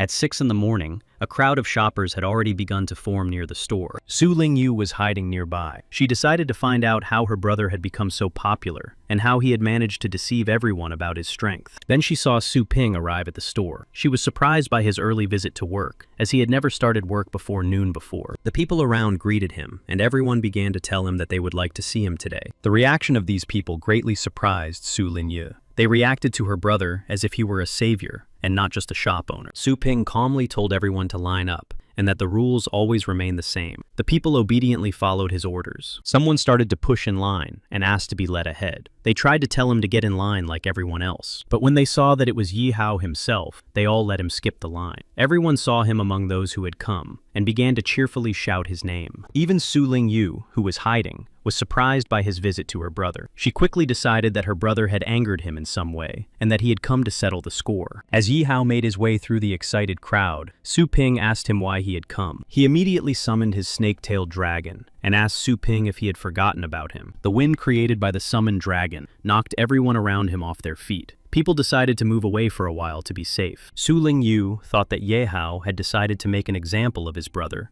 for some mistake he had made. Ye Hao, full of pomposity, continued to say that Su Ping was probably now thinking about where to start breeding his beautiful dragon. But Su Ping was only thinking about why this nuisance had come to his store uninvited. While locking up his bike, Su Ping asked the system when it would be possible to raise high-level beasts. The system explained that this would be possible after 1 full breeding cycle, and that a prerequisite was to expand the store to 3,000 square meters. Such a huge store area would be problematic, because it would be more like a factory. That's what Su Ping thought. People admired the two-tailed dragon and said that it was natural for a store that had raised the Thunder Mouse to its current level. But some thought that it would be difficult for Su Ping, because it was a high-level beast with an excellent pedigree. Later, they decided that if Su Ping himself took care of it, there would be no problem. But no one had seen him with a high-ranking heavenly beast. Yi Hao decided to ask Su Ping if he had ever taken dragon-type beasts. Su Ping thought that if he refused to take Yi Hao's dragon now, he and his wealthy acquaintances would no longer come to him. He replied that he had little time to deal with such beasts, and he decided to present the modest results of his recent work. The aura from his space was so strong that some people flew back, unable to withstand the pressure. Su Linyue herself felt the strongest aura, and couldn't understand who her brother had tamed now. Then, his luminous snake of purgatory appeared from the portal. It had grown significantly in size recently. The snake let out a powerful roar and showed all its majesty. Many people lost consciousness from it. Ye Hao could barely stand on his feet. This majesty was enough to make the snake-tailed dragon fall to its knees and whimper in fear. Ye Hao couldn't believe his eyes, because his dragon was bigger than Su Ping's snake, but even so, it had surrendered without a fight. But Su Ping replied that he was wrong, and that his dragon had not surrendered because of the snake's majesty. It had surrendered because of the snake's lineage. Ye Hao didn't understand his answer, and asked what he meant. Su Ping explained that even among heavenly beasts of high and low levels, there was suppression based on lineage. Dragons had the strictest hierarchy of all heavenly beasts, which could not be violated under any circumstances or differences in strength. An example of this is his dragon, who became stronger through his work, while his snake was born with this power. Ye Hao shyly said that he understood him. He noted to himself that Su Ping was very professional in matters of cultivation, unlike him. Su Ping put his hand on his shoulder and told him to relax. He said he would invite him when his turn came, because he had not forgotten about him. Ye Hao was delighted by his words, and abruptly switched to a respectful tone. At that moment, Su Ping realized that he had already fallen into his trap. Su Linyue sat on the ground, remembering all the animals her brother had raised, and couldn't believe what was happening. After a while, she came to the only conclusion that her brother was indeed a very skilled master of fighting animals. Now the work in the shop continued, and people took turns bringing their pets to him for improvement. Su Ping agreed, and reminded everyone to pay for the new services. Su Ping recognized the pets that had come and greeted them, which the animals did not expect. Sitting behind the counter in the evening, He counted the total number of energy points he had earned. There were 43,600 in total. He wondered where he could find such a large space to expand the store, since all the preparations for this were almost complete. He realized that if he bought such a building, he could move his sister and mother there, and then he would be safe at home. But then it would be too easy. To do this, however, he needed to earn at least 150 million yuan. He didn't understand how he could earn that much. He couldn't even pawn his snake because he couldn't cultivate it, and it was dangerous to go to the passageways. He thought that the only option left was to use his status as a high-ranking teacher. Somewhere in the base city of Longyang, someone was sitting and persistently looking for a master who used demonic beasts. It was a third-year student, 5th-level Beastmaster Soi Quan. Continuing his exhausting search for the right person, he saw a new message sent by Su Pinong. After paying a large sum of money for a taxi, Su Pinong arrived at the specified address. This did not surprise him much, as wealthy people live in this part of the city. Guards blocked his entrance to the building. One of them said that Su Pin's appearance was not very suitable for this place, and he would not let him in. Soi Quan continued to write to him that he was really looking forward to meeting him, and that he should give his name at the entrance so that he would be allowed in. Su Pin didn't really like the tone of the messages because of the incomprehensible, sycophantic emojis, but after listening to him, he gave his name to the security guards. The guards immediately said that since he was a guest of Mr. Soi, they would let him in right away. At that time, Soi Quan was training in the hall with a 3rd-level combat machine. Judging by the fight, he realized that it was not enough to warm him up. The combat machine increased its power to the 4th level and attacked him using the Wolf Fist skill. Concentrating his star power in his fist, he broke half of the combat machine's torso with one blow.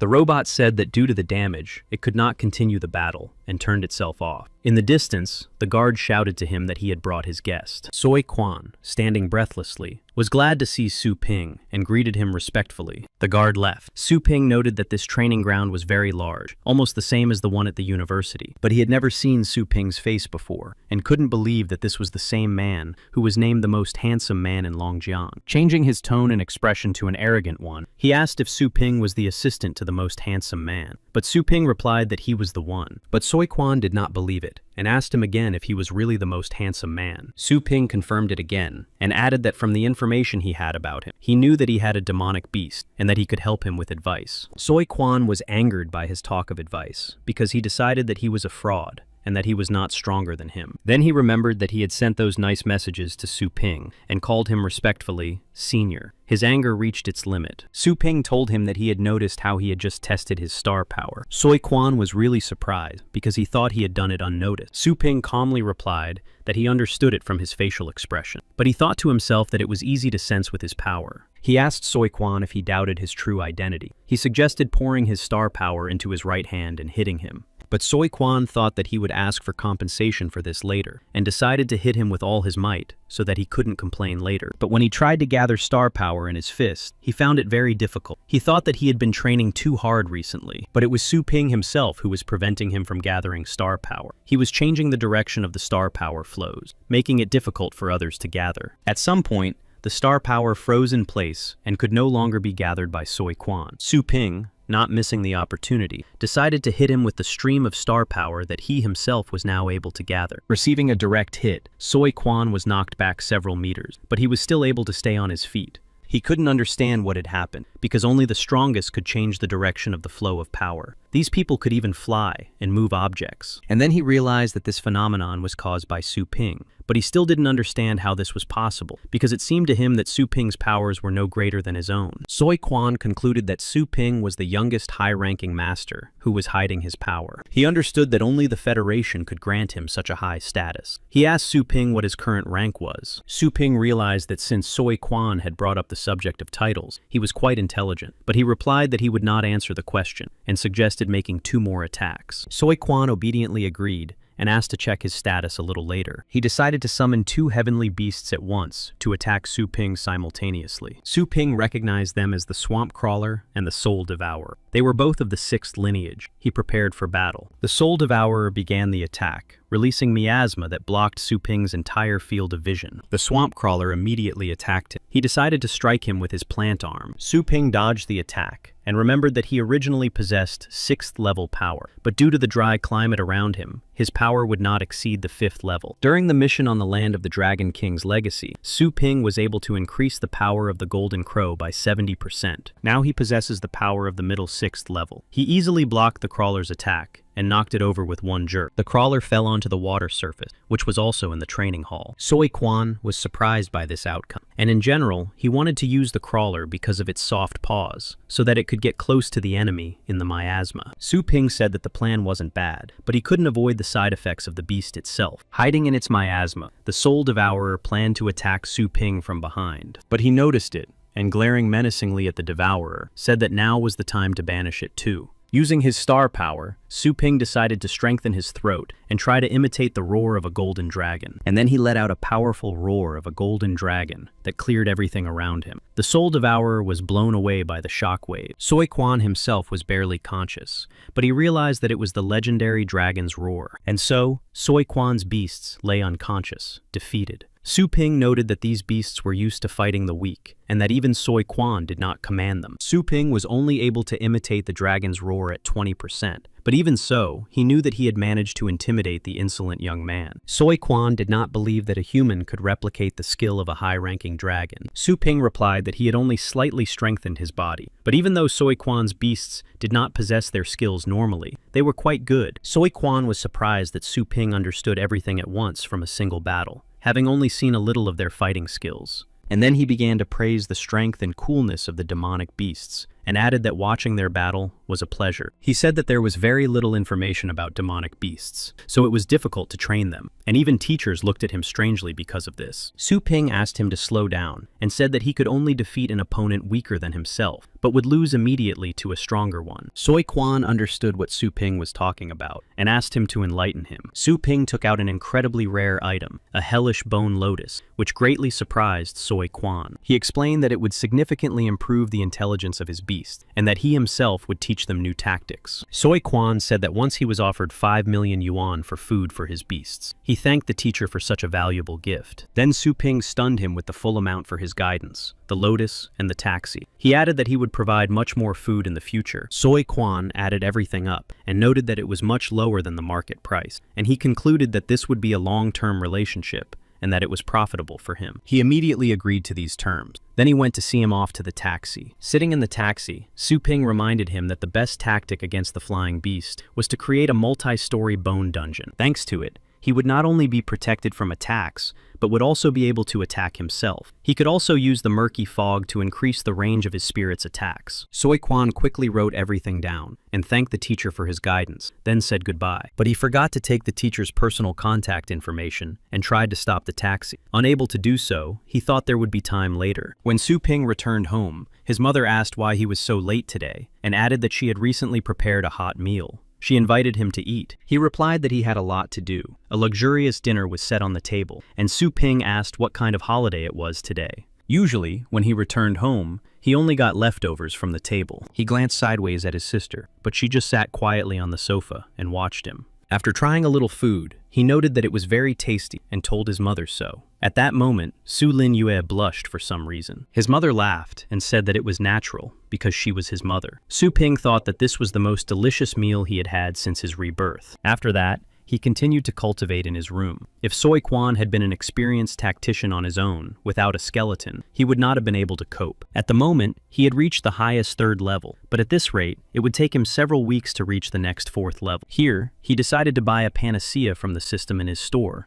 to speed up his cultivation. Unfortunately, there was no panacea on the list. Su Ping decided to refresh the store's contents for 100 energy points. After the refresh, he got a medium trap ring for 10,000 yuan. According to the description, it gives a 25% chance of catching a 9th level heavenly beast. He decided to buy it since it only drops once. After that, he decided to update the store again, and this time, he got a regular spirit control book, but it cost 50,000. Su Ping hesitated to buy it, because it could turn out to be a useless item, or some kind of perverted book. He thought about it for a long time, because after the update, the panacea he needed might appear, but this book might disappear from the list. Trusting his intuition, he decided to buy this spirit control book after all. After that, a huge amount of information began to flow into his mind. Su Ping decided to test his new power. He concentrated his star power in his hand and tried to lift a glass of water. He commanded the glass to rise. The glass of water magically rose and moved toward him. Su Ping couldn't believe that such an ordinary level of practice would have such a powerful effect. He realized that this book gave complete control over star power to move objects at a distance. Then he thought that to obtain solid matter from star power, it might be possible to gather and compress it several times. He tried repeating this several times and was able to make an immaterial fist out of star power. It was the power of the 9th level. He understood that a master below the 9th level could only direct their star power to a pet to slightly strengthen its body, and even then only for a short time. Lifting all the objects in the room one by one, Su Ping noted once again that objects from the system are never simple.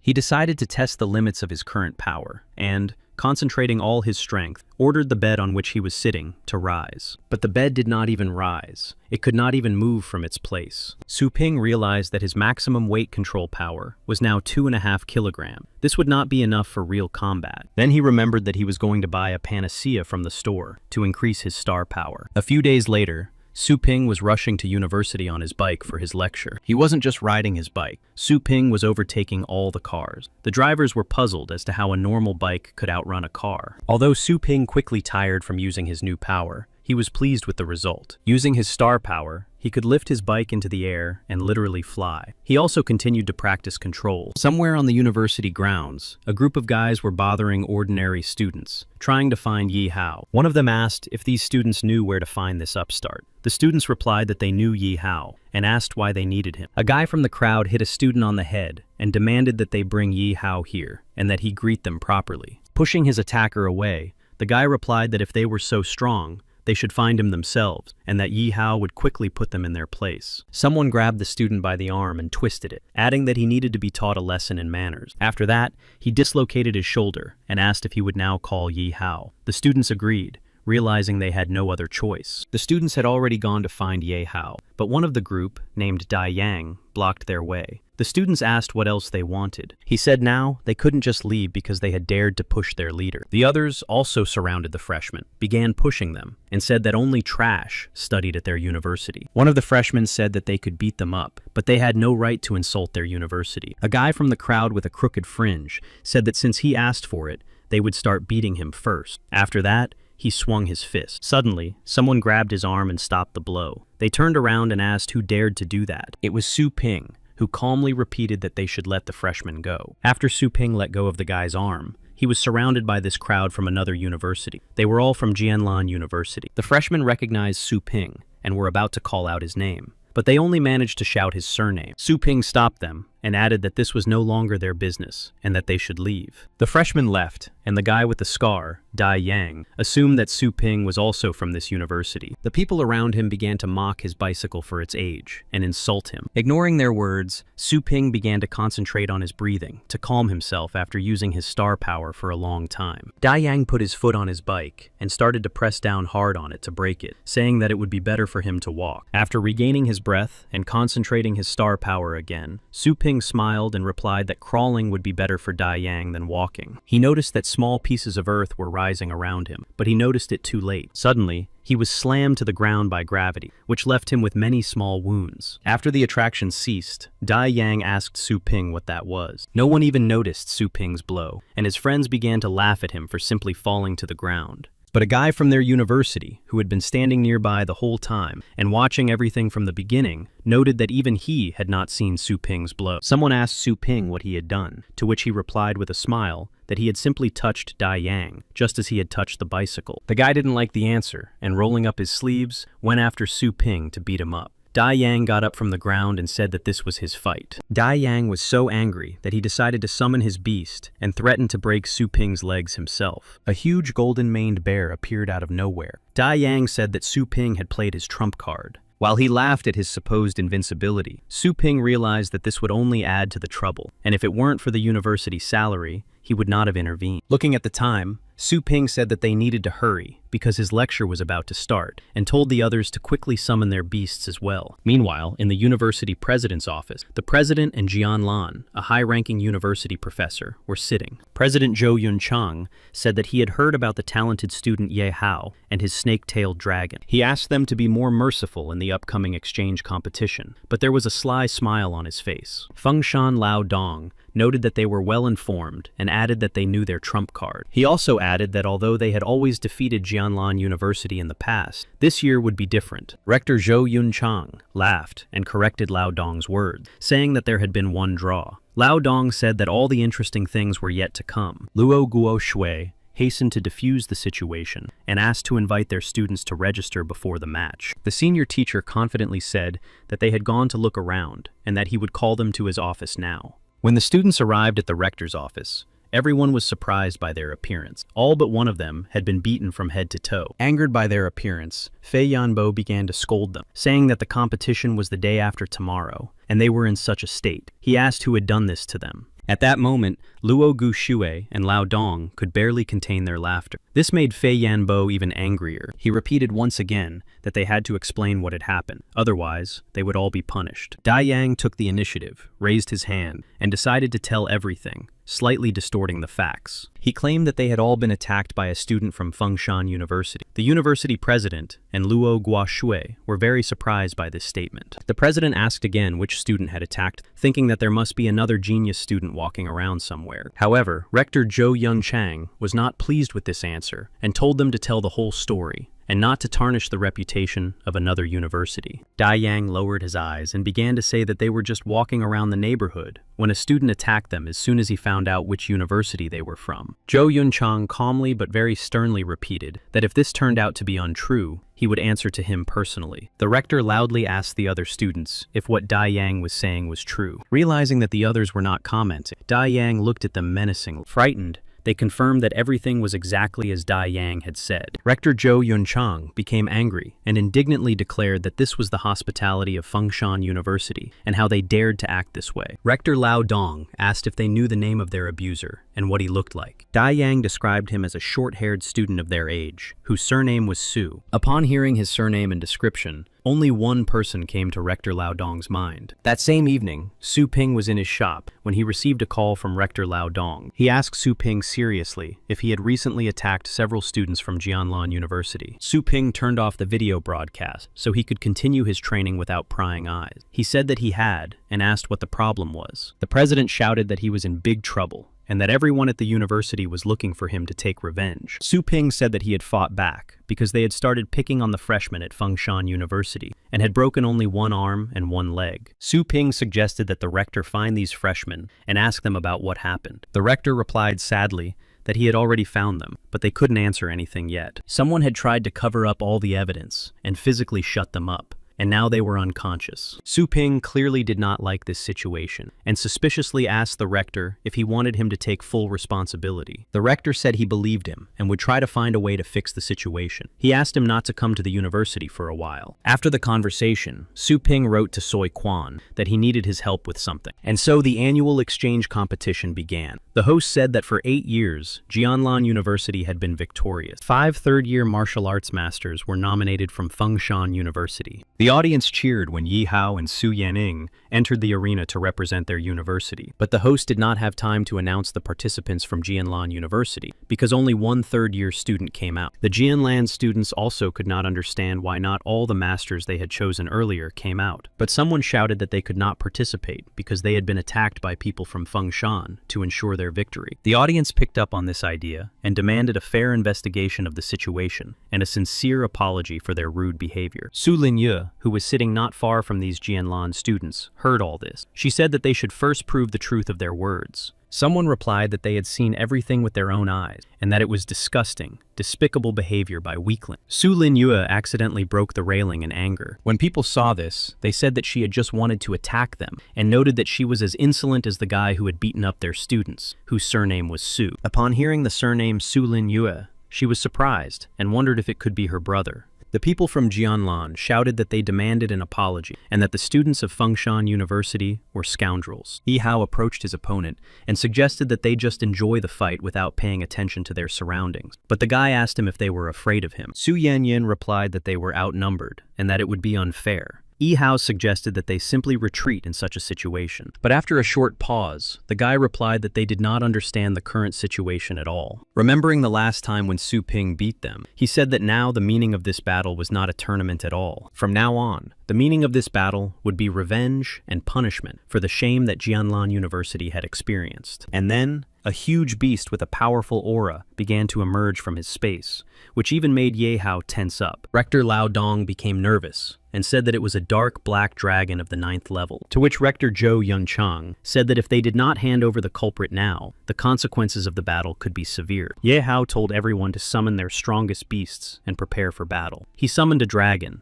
and Su Linyue summoned a phoenix. The guy from Jianlan said that even the 5 of them together would not be able to defeat him, and then his black dragon attacked everyone at once. In a split second, all the beasts of Fengshan University were defeated. The host announced their defeat. The Fengshan University fans were upset and said that the difference in strength was too great and that Jianlan University was simply mocking them. Sitting in the stands, Dia Yang cheerfully encouraged his friend and told him to teach them a harder lesson. Su Linyue watched what was happening with fear because she understood that this was no longer just a fight. It was a massacre of Fengshan University students. Meanwhile, Yi Hao had already been defeated by his opponent in a personal battle. Rector Lao Dong asked the referee to stop the fight because the results were already clear. Rector Zhou Yunchang replied that the referee in this match was from their university, and that the match would continue until they showed them that student. Rector Lao Dong said that since the witnesses were still unconscious, the investigation could not continue at this time, to which senior lecturer Fei Yanbo asked how long it would take for the students to speak. Lao Dong nervously replied that since they were seriously injured, it would take at least 6 months. Rector Zhou Yunchang said that during this time, they could make up anything they wanted, and that it was just a delaying tactic. Professor Fei Yanbo ordered a student in the arena named Feng Tian to continue fighting until a student named Su appeared. The student agreed and began to concentrate his strength in his hand to strike Yi Hao. Yi Hao himself was still trying to resist. Su Linyue was very frightened by what was happening and decided to call her brother to ask for help. She asked Su Ping where he was, and he replied that he was watching what was happening and that he was not far away. When he arrived at the podium where the rector was sitting, Su Ping said that he did not expect the situation to turn into such a spectacle. Rector Lao Dong was very surprised by his appearance and hastily asked what he was doing there. Rector Zhou Yunchang was glad that the instigator of the fight had finally appeared, as his arrival saved him a lot of trouble. Su Ping calmly explained that he was just passing by and asked why everyone was looking for him. Rector Lao Dong quickly approached him and said that he had ordered him not to show up here until the investigation was over. Looking at his sister, he replied with a smile on his face that he had no choice because his dear younger sister had begged him to do so. At that moment, Su Linyue herself looked at her brother with tears in her eyes, frightened. Teacher Fei Yanbo shouted that he was very confident after his crime, and lunged at him with his hand to grab him. Principal Lao Dong grabbed his arm and threatened him not to touch Su Ping without substantial evidence of his guilt. Teacher Fei Yanbo pulled his arm away and said he would voluntarily hand over the criminal, otherwise he would be involved in this scandal. Su Ping interrupted him and replied that it was true that he had beaten their students, and that in terms of strength, they were complete nobodies. Rector Lao Dong whispered to Su Ping that this man was an 8th level martial arts master, and that it was not worth angering him. Su Ping also quietly replied that he would try to resolve everything peacefully. Rector Zhou Yunchang said that the students he beat up were among the strongest in his university. He asked Su Ping what year he was in. Rector Lao Dong introduced him and said that he was a high-ranking teacher, not a student. Everyone was surprised by this. Laughing, Professor Fei Yanbo said that he was too young to have such a high status. Rector Zhou Yunchang said that he could see that he only had 4th level star power and asked if he could possess unique powers. Su Ping was surprised that the principal was able to read him without him noticing. He said that he was there to explain the situation. Teacher Fei Yanbo said that he did not need his insignificant explanation and that it would only be a waste of time. Su Ping approached him and said that he was offering to make a bet. He said that the result of the bet would be an apology to him and that they would bow their heads. At this point, Professor Fei Yanbo's nerves gave way, and he shouted that he would fight him personally and shut him up. Su Ping calmly agreed. Rector Lao Dong hastily told him not to agree, and that if he lost, the consequences would be irreparable. Su Ping replied that he understood all the consequences, and that if he lost, the teacher would have to resign. Rector Lao Dong said that he was not the only one responsible for the university's honor, and that it would affect him too if he lost. Su Ping walked past the rector and said that they had been disgraced so many times, and that the honor he was talking about was long gone. Teacher Fei Yanbo laughed and said that he was not in his right mind, since he had agreed. He gave Su Ping one last chance to refuse the battle. Su Ping replied with determination that there was no need, and that he accepted the challenge. The host stopped his speech and shouted sharply that, according to new information, it was now an exchange match between teachers. A satisfied Feng Tian noted that some fool had dared to challenge his teacher, and that it would soon end in a spectacular failure. The beaten students shouted enthusiastically that now they would be shown the difference between the strengths of their universities. The rest also shouted joyfully that the fight was already decided, because Su Ping was young and worthless, and that it would be better to record this disgrace on video. Su Linyue also did not expect such an outcome from her brother's appearance, and did not understand how he agreed to this proposal at all. The host asked for the injured participants to be removed from the arena. They were carried away on stretchers to the infirmary. The host announced the high-ranking university professors and asked them to come down to the arena. The first to come down was Professor Fei Yanbo. He exuded a powerful aura and destroyed the ground around him as he landed. Now the host invited Professor Su Ping, but he couldn't find him in the stands and lost sight of him. At that moment, Su Ping was hovering in the air above the arena. This, of course, amazed everyone. The host said that since Master Su could walk on air, he had reached the 9th level, and thus the title rank. Both rectors were frozen in shock, as this was the first time they had seen such a young master reach the title level of development. Fei Yanbo was frozen in surprise and fear, as he thought Su Ping was at the 4th level of power. He did not understand how he could have achieved such power. Student Feng Tian now understood how Dai Yang had fallen on flat ground that time, and that Su Ping didn't even need to move to use his star power. Su Linyue pinched her cheek because she still couldn't believe her brother's rank. Feeling the pain, she realized that it was all true. Yi Hao, who was lying almost unconscious from his injuries, tried to ask Su Ping for something but couldn't. The beaten students were terrified of Su Ping's true power and didn't want to believe what was happening. Su Ping approached the frightened Fei Yanbo and suggested starting the fight without delay. The fight began, and the host asked both teachers to summon their pets. Fei Yanbo thought it over and came to the conclusion that, although Su Ping was strong, he had not been training his beast for as long as he had. He decided that this would be his weakness. He decided that his beast's combat experience would definitely surpass his. He summoned the purple shadow fox. Fei Yanbo ordered it to attack Su Ping immediately. The audience immediately realized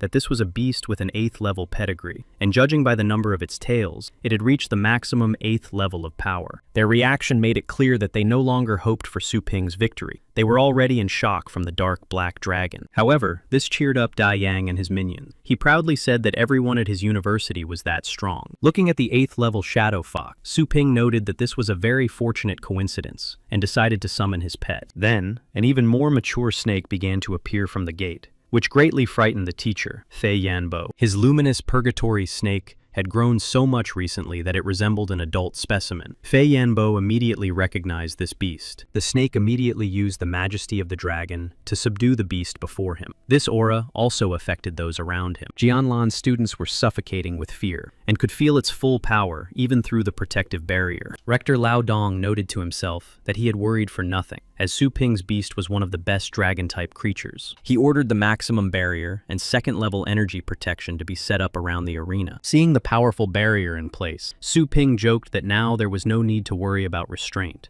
Fei Yanbo told him not to get cocky, as he could see that his dragon was only of the lowest 8th level, even with all its rarity. He said that the outcome of the battle was still unclear, and decided to use the 8th level power boost. The host commented that the purple fox could now resist the dragon's power, and had most likely reached the 9th level of mastery. The host asked why Su Ping had not yet strengthened his pet, and that at this rate, even his dragon would not be able to defeat the fox. But Su Ping remained calm, and replied that even with such an increase, his fox was still no match for his dragon. An angry Fei Yanbo ordered the fox to use 8 thunderclaps. Then, a thunderbolt appeared near each of its tails. Yi Hao, who continued to watch the battle, did not believe that the shadow fox could use 8 lightning bolts at once, when even the mouse used only 1. The shadow fox directed all these thunderclaps at Su Ping and his dragon. The host wondered how Su Ping would be able to block them, but using his dragon's roar, his dragon was able to get rid of all the thunderclaps at once. Su Ping didn't even move from his spot. Fei Yanbo said that Su Ping would pay for teasing him all this time, and commanded the fox to use multiple residual divisions. The fox also used the Thunderbite skill, and headed straight for Su Ping. The host said that now it would be difficult to find the original fox. Then there was a huge explosion that blocked the view.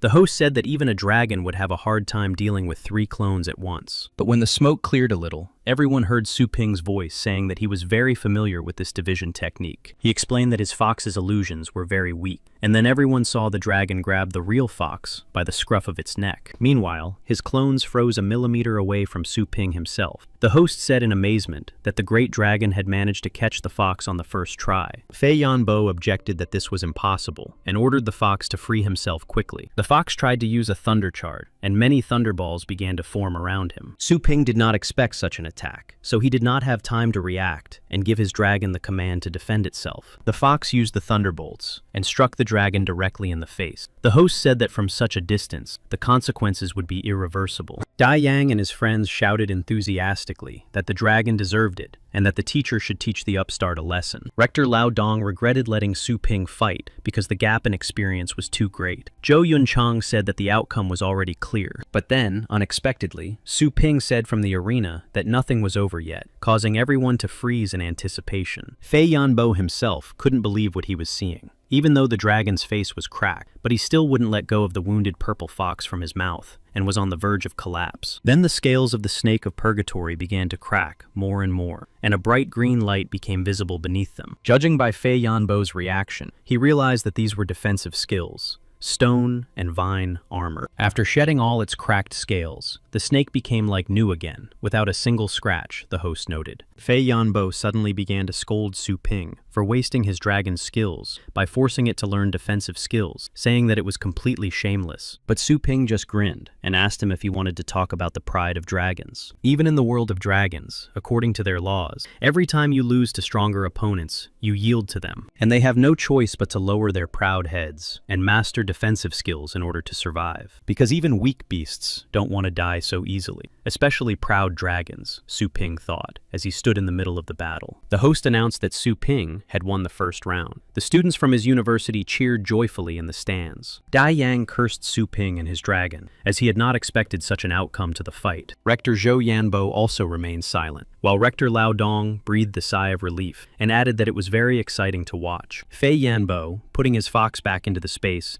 said that it was only his second strongest pet, and that now he would not be merciful to it. He decided to summon his strongest beast, and then a demonic snake of the abyss of incredible size appeared from the space. It greatly frightened the audience, as they realized that this beast was of the 9th level. Dai Yang changed his mood, and declared that now Su Ping's dragon was no match for him. His friends said that the dragon was most likely exhausted after the battle. The students from Jianlan were also encouraged, and shouted that now the outcome of the battle would change direction. But then Su Ping put away the snake of purgatory, and said that he had never said that it was his main pet. The host, noticing a small crack in the summoning, could not understand who would appear now, because he had already seen its red eyes from the crack. And then a small skeleton appeared from the crack, but it was not at all like its previous form. Everyone thought that Su Ping had made a mistake with the summon, but at the same time, they noticed that it had become unbearably cold in the arena. Even Su Lin Yu, freezing in the stands, noticed that the skeleton had changed a lot since the last time, and that she was seeing this form for the first time. Laughing, Fei Yanbo said that although he was seeing such a beast for the first time, he would give it another minute to summon another pet and fight with dignity. Before he could finish his sentence, he noticed that his demon snake was behaving strangely. It was not a desire to destroy as before, but a feeling of fear of the enemy. But the little skeleton began to draw its sword and used an incredible skill. It struck the snake fleetingly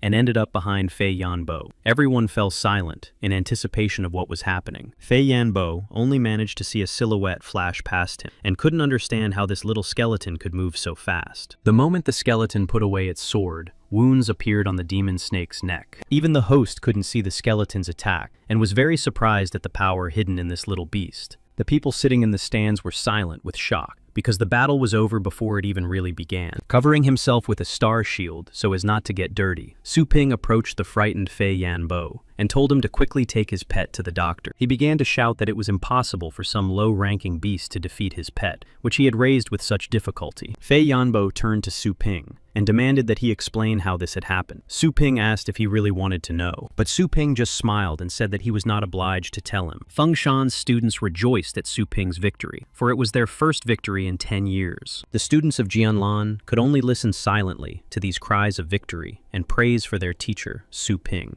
Dai Yang strongly disagreed with the outcome of the battle and declared that Su Ping had raised his hand against them for no reason and won unfairly, and that he should be arrested. Those sitting nearby also began to shout that Su Ping was insolent and that he should apologize for everything. Su Ping said that now they would get an explanation of what had happened. He turned on the video call to Soi Quan. Su Ping turned to the host and asked him to put it on the big screen. The host politely agreed. Soi Quan answered politely, greeted him, and added that he had been waiting for his call for a long time. Dai Yang was puzzled by what was happening, as were his henchmen. They began to ask what Su Ping was planning to do. Su Ping replied to Soi Quan that he still did not agree to become his master, and that he should stop behaving like this. He asked to show a couple of guys on camera. Obediently complying with Su Ping's request, Soi Quan showed the camera 2 guys who had been injured after the incident. Dai Yang immediately recognized them, and happily added that he had expected this. One of the beaten guys nearby was afraid that now everyone would find out the truth. Dai Yang confidently stated that they would not be able to testify, because with such injuries, they had already become vegetables. But then they suddenly regained consciousness. Su Ping said that the medicine in the main city was good, and that the guys had already begun to recover. He asked them if they could answer a couple of questions, and they agreed. Dai Yang was very shocked because he did not expect them to wake up at all. Rector Zhou Yunchang calmly watched what was happening and asked Su Ping who these guys were. Suddenly, Dai Yang's entire team, along with him, decided to flee the arena. But they were stopped by Fengshan students, and Su Lin Yue was one of them. Su Ping asked the guys to briefly recount what had happened that day. One of the injured guys said that several Jianlan students had surrounded them and asked them to bring Yahello to them, and that they had beaten them up. Su Ping had saved them then, but in the evening after class, the same students attacked the 2 of them again, and then they woke up in the hospital. The uninvolved Jianlan students now realized that it was their classmates who started the fight, and that they were to blame for everything. Su Lin Yue said that they were criminals and had no right to accuse innocent people. Dai Yang shouted that it was all a conspiracy and told them to get lost. Hearing all this, Rector Zhou Yunchang became very angry and quietly but very angrily said Dai Yang's name. All those guilty from Dai Yang's group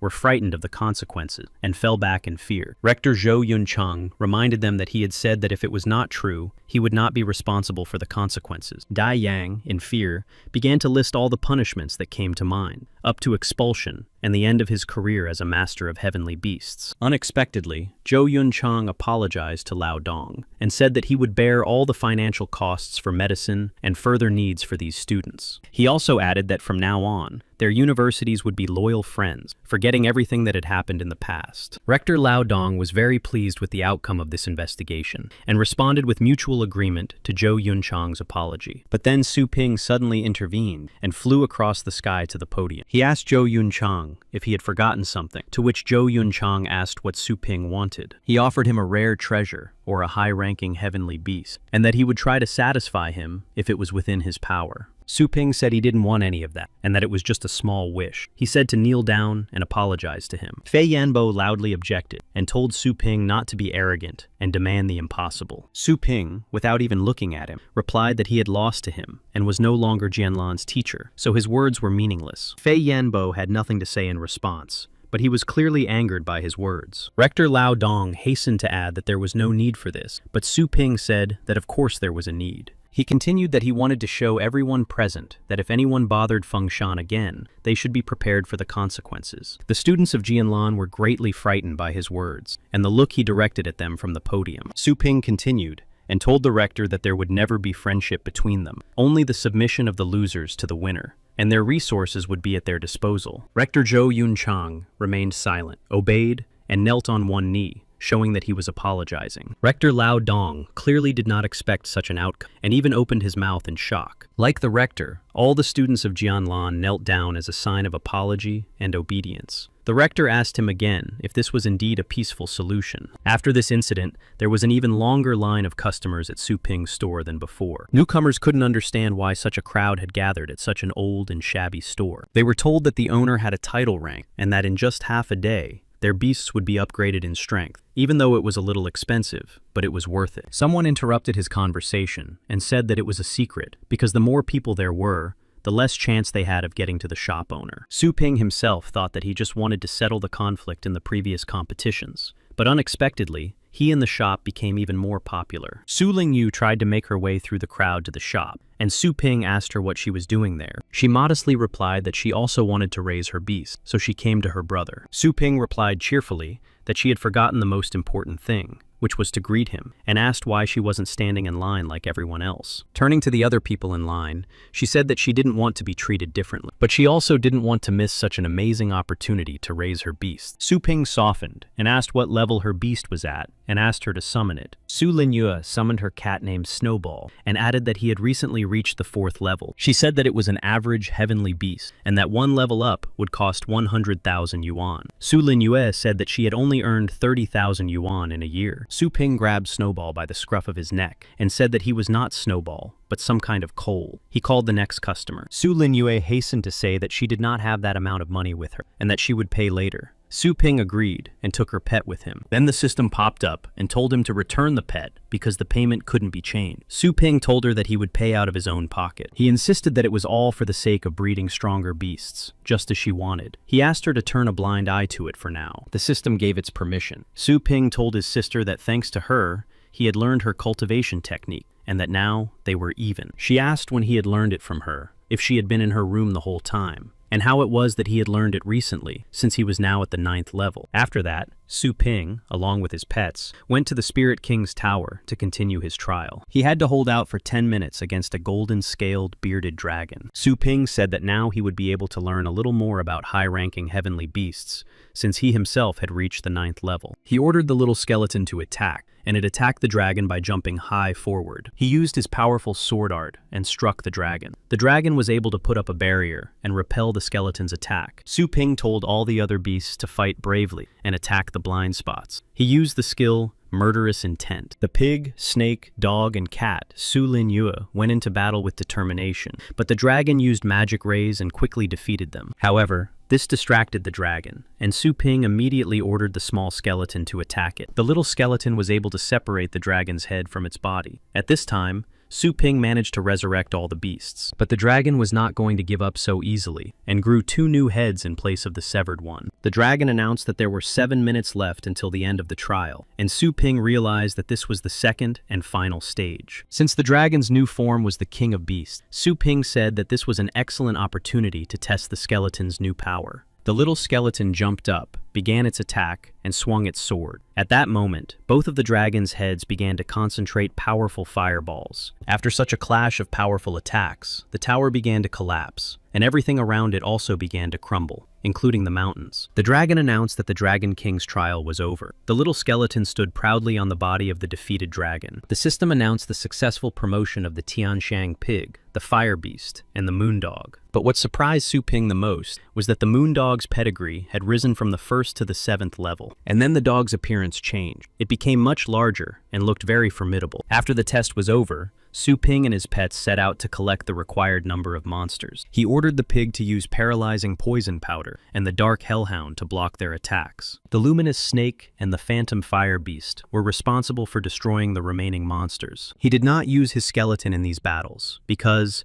after absorbing the bloodstone, he would not be able to level up in these lands. But everyone else was able to improve their characteristics perfectly in such battle conditions. He changed the attacking and finishing beasts so that they could work on different skills. He ordered the dog and the snake to finish off the big monster. The system announced that the dog had acquired a new skill, Soul Pursuit, for 100 miles. This was just what was needed for reconnaissance and determining the quality of food. The luminous snake acquired the skill Dragon Patron. Su Ping asked the snake how many times it had died before that its defense skills were so well developed. The fire beast and the pig acquired the skills of Fire Whirlwind and Nightmare Prison. After reading the characteristics, Su Ping realized that one had a strong 8th level long-range attack, but the other had the worst mental attack. The system announced that the time for exploring the Dragon King's lands had come to an end, and returned them to the store. The next morning, people were still crowding around the store, trying to get in to see Su Ping. The owner of the Tianxiang pig and Su Lingyu took their pets, and were surprised that it was all over so quickly. But Su Ping understood that it was because he had spent twice as many energy points to get into that zone twice. Seeing the pumped-up body of the pig, its owner asked in surprise if it was really her pig, as did Su Lingyu.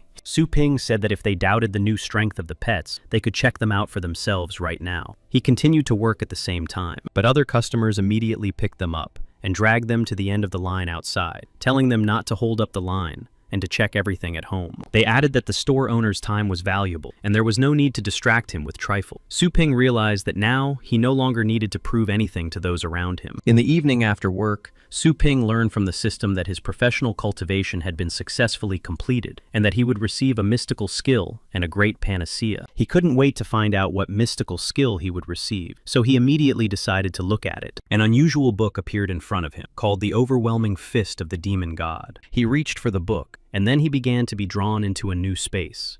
Unexpectedly, he found himself in a very gloomy place, inhabited by incredible monsters resembling demons. In this world, people fought monsters, but judging by what he saw, it was useless. Each of them appeared to be as powerful as the king of beasts. Then, a huge golden fist began to descend from the heavens, dispersing the clouds. It was the shell of a golden raven that struck the ground with its fist, causing cracks and fissures to appear across the entire surface nearby. Even Su Ping, who was only there mentally, could feel this terrifying blow. The raven spoke to him and said that there were 5 styles of the overwhelming fist, and with the help of the first style, he would be able to master the power of the 9th level. But the consequences of the first style were serious, and ordinary people who could learn it could not withstand the physical strain.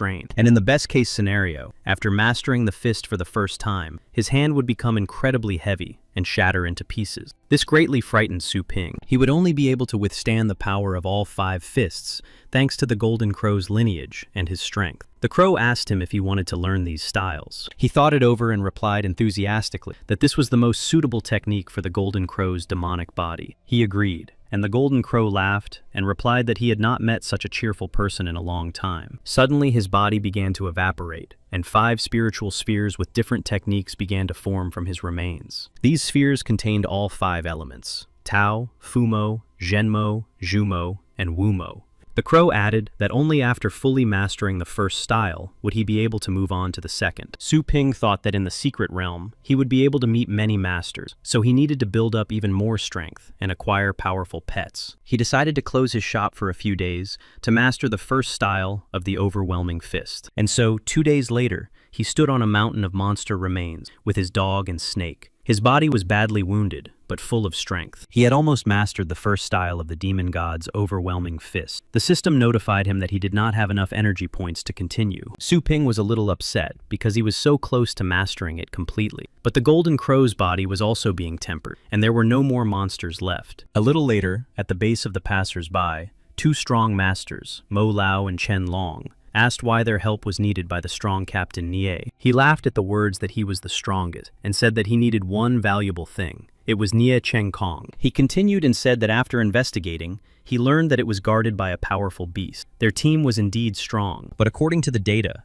at least 6 strong masters were needed to remain unharmed. The masters exchanged glances and said that since this was a very big fish, the price for their services would not be small. Chen Long said that they agreed to help, but on the condition that they themselves would choose their reward there. Captain Ni agreed and added that the rewards would be distributed in proportion to each person's efforts. The main thing was to bring out the treasure, not to get it. Mo Lao said that since he was the captain of the group, he would be the first to choose his reward. But the captain corrected him and said that he would not be the first to choose. This surprised the 2 masters. They tensed up and asked who could choose first, if not Captain Nie. At that moment, Ye Chen Shan entered the room and greeted Captain Nie. He brought Su Ping with him. Seeing him, the masters were wary of his age and asked who he had brought with him. Chen Long said that he did not even have the 6th level. The captain stood up to greet Su Ping and said that he had wanted to meet him for a long time. Su Ping was also happy to meet him, but Chen Long intervened and asked if this was the kid to whom Captain Nie would give the right of first choice. The captain replied in the affirmative and said that Su Ping had saved Chen Shang and Luo Gua Shui in the past and defeated an 8th level demonic beast. The captain also asked him if he would refuse to be the first to choose a reward, to which Su Ping gladly agreed. The masters were surprised by what they heard. Mo Lao said that with such achievements, he was ready to accept him as an equal, and Chen Long also agreed. And so they found themselves in the secret realm of Dragon's Ledge Mountain, climbing to the huge summit. They walked one after another, along with others who wanted to take the test, up the endless staircase. Captain Nie asked Su Ping if he was feeling okay, and if he might be feeling weak due to the thin air. Su Ping replied that he was fine, but asked why they couldn't reach the summit on flying beasts. Chen Long replied sharply that Su Ping should not do anything foolish, or he would drag everyone down with him. Captain Ye stopped Chen Long and replied that Su Ping was a newcomer and did not know the local rules. He explained that summoning a flying beast here could lead to an accident, and that it was an unspoken rule for safety. He added that it was punishable and could even lead to imprisonment, but before he could finish, something flew over them. It was two people fighting in the air, moving along the walls. The captain said that they were two young masters from influential families, and that these unspoken rules did not apply to them because of their status. Because of their battle, the stones on the walls began to crumble and fall down on the people standing there. As luck would have it,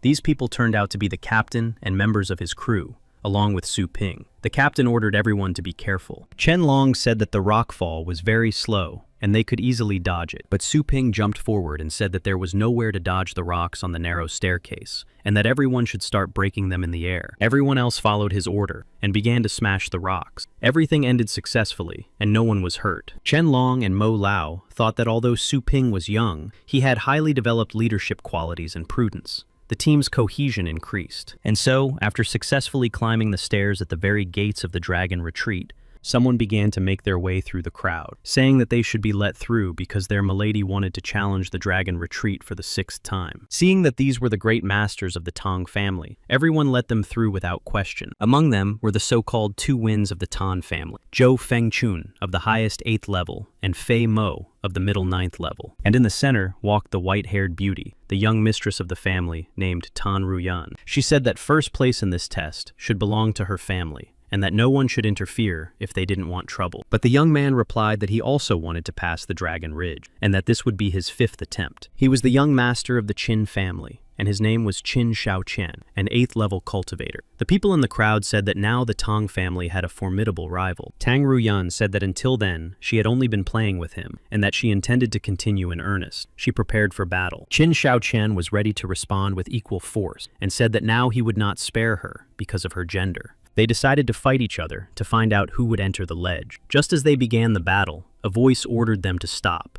It was the man who had been hovering high in the sky all this time. He said that the secret kingdom was open and that everyone should hurry to enter. It was Dao Zong of the highest 9th level, and he had a title rank. People were surprised to see such a legendary man and decided that since he had given the go-ahead to enter, they should hurry. Zhu Fengchun did so, and added that only the Tang family would enter, and asked if anyone dared to disobey this order. But then Su Ping crossed the line as if nothing had happened, which of course shocked everyone. People began to shout that this guy already wanted to go to the other world, since he disobeyed the Tang family. Zhu Fengchun himself was boiling with rage. He decided to teach Feng Mo a lesson, and said that he would now send him to the other world. Concentrating his star power in his palm, he directed it towards Su Ping, increasing its power many times over. But it was stopped by another force, which completely destroyed the attack of the Tang family master. It was a blow like a sword that split the earth in half, blocking the way to Su Ping. This blow was from Dao Zun. He said that all personal grievances should be settled privately, but not here. Su Ping thanked him for ending the conflict. To himself,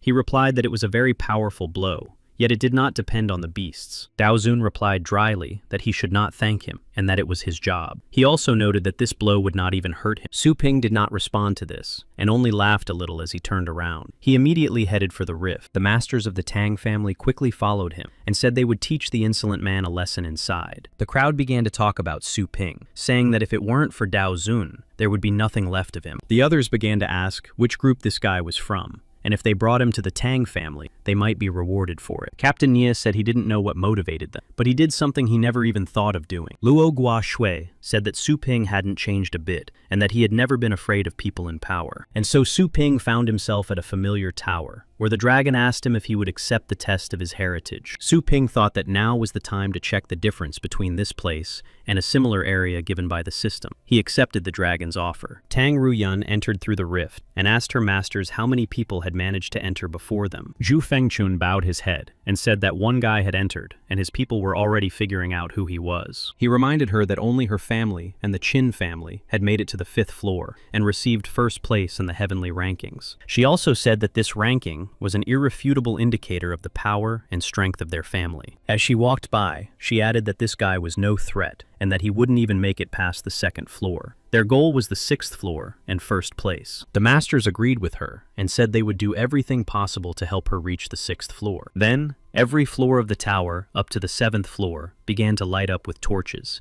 indicating that someone had reached that floor. People were very surprised by such a rapid development of events, because last year, even the Tang family could only reach the 5th floor. Then another floor lit up, and people began to gather below to watch what was happening, because there were only 2 floors left to the top. Tan Ruyen and her masters were standing at the entrance to the tower at that moment. They couldn't believe their eyes, because everything was happening so fast. Zhu Fengjun suggested that these were the masters of the 2 other powerful families, and that Su Ping belonged to one of them, which is why he was furious that they had overtaken them. Then the tower at the top exploded, and a fist of star power flew out of it. The dragon announced that the contender had inherited his legacy. Captain Ni was in shock, because even the strongest families had not yet entered the tower, and someone had already passed through it to the end. Tan Ruyun and Qin Shaochen wondered which family the guy with such powerful strength belonged to, that he could even break the top of the tower. The people below noticed the silhouette of a person at the top, and started shouting that someone was standing there. Su Ping and his little skeleton were standing at the top.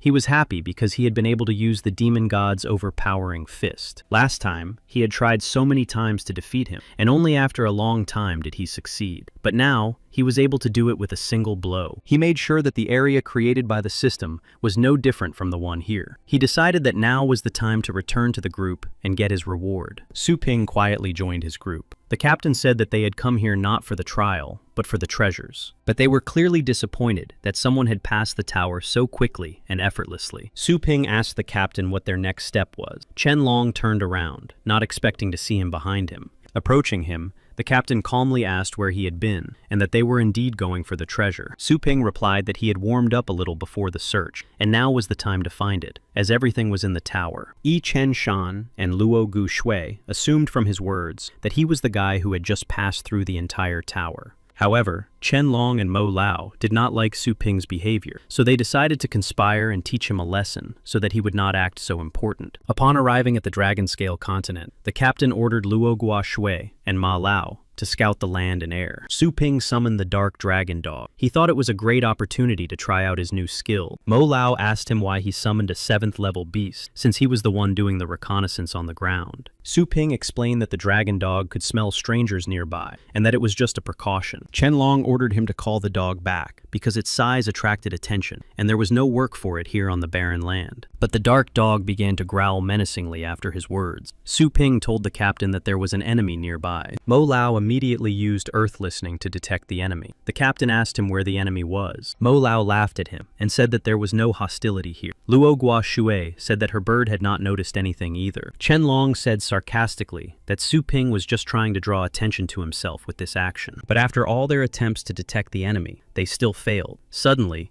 they were surrounded by a flock of huge, flying snakes. Luo Gu Shui and Mo Lao's pets panicked and began to behave uncontrollably. It was an endless flock of wind-winged pythons. There were thousands of them. They appeared unexpectedly and were very close to them. The captain said that they were no lower than the 9th level, and that it was too late to run. He ordered everyone to prepare for battle. Captain Ni gave the order for everyone to summon their beasts and stand up to defend the dragon Chen Long, while the rest went on the attack. Then powerful beasts appeared, ranging from the lowest 8th level to the lowest 9th level. The stone dragon used the 4-faced guardian skill and enclosed all members of the group in a safe structure. But Su Ping's dragon dog did not fall under Chen Long's protective barrier and thus remained defenseless. Luo Gua Shui noticed this and asked Chen Long why he didn't put a protective barrier only on Teacher Su's dark dog. Chen Long replied that there was nothing to worry about because there were 2 other 9th level pets there, and if he was careful, he would remain unharmed. She replied that there were too many pythons, and there was nowhere for the dark dog to hide. Chen Long said that there were too many risks right now, and that it was not worth taking such a risk for some 7th level beast. At this point, Yi Chen Shan said that it was the dog who first noticed the danger, and that his lizard would protect him. Su Ping intervened and said that this was unnecessary. He added that the dog was not only good at reconnaissance, but also more or less good at fighting. He also said that the whole pack was just a crowd, and they only needed their lead. Mo Lao stopped Chen Long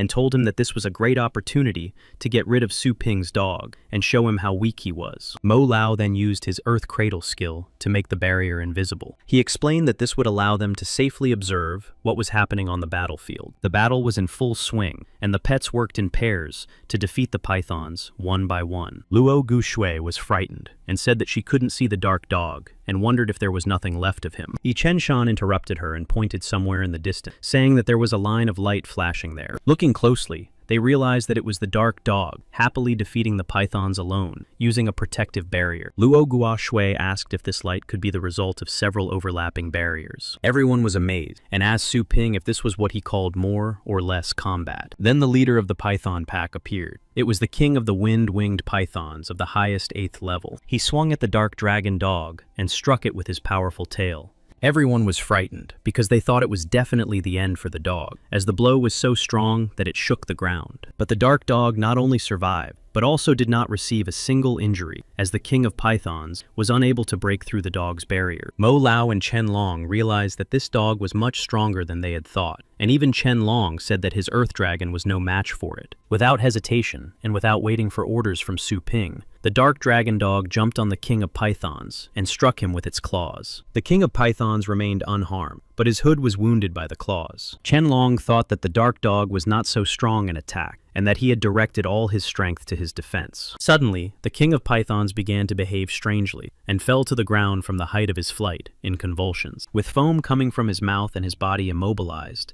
the king of pythons looked at the scratch, and realized that it was all because of the poison. Mo Lao and Chen Long did not believe that the dark dog could pierce the thick skin of the king of pythons. But the dark dog did not stop there, and jumped again at the immobilized target. After injuring the python's neck, he completely defeated it. Su Ping remembered that in the lands of the Dragon King, the dark dog had gone through worse, and that it was time to end this game. The dark dog turned his back on the people, turned to the huge pack of python, and used his dragon roar to disperse the remaining monsters. Everyone understood that the battle was over, and without any losses or injuries. They understood that this was entirely thanks to the dark dog. Chen Long awkwardly turned to Su Ping, and said that his dog was indeed of very high quality. But he did not take this compliment seriously, and said that these were average abilities. Laughing, Mo Lao said that he was being modest, and that if the dog was average, then all of their pets were inferior. After reading the pet's characteristics, Mo Lao Su Ping really thought to himself that they were all at the same low level. A dark dog approached them, carrying a clutch of wind-winged python eggs in his mouth. The dark dog clearly liked this delicacy, as he looked at them greedily. Chen Long said that since they did not contain small pythons,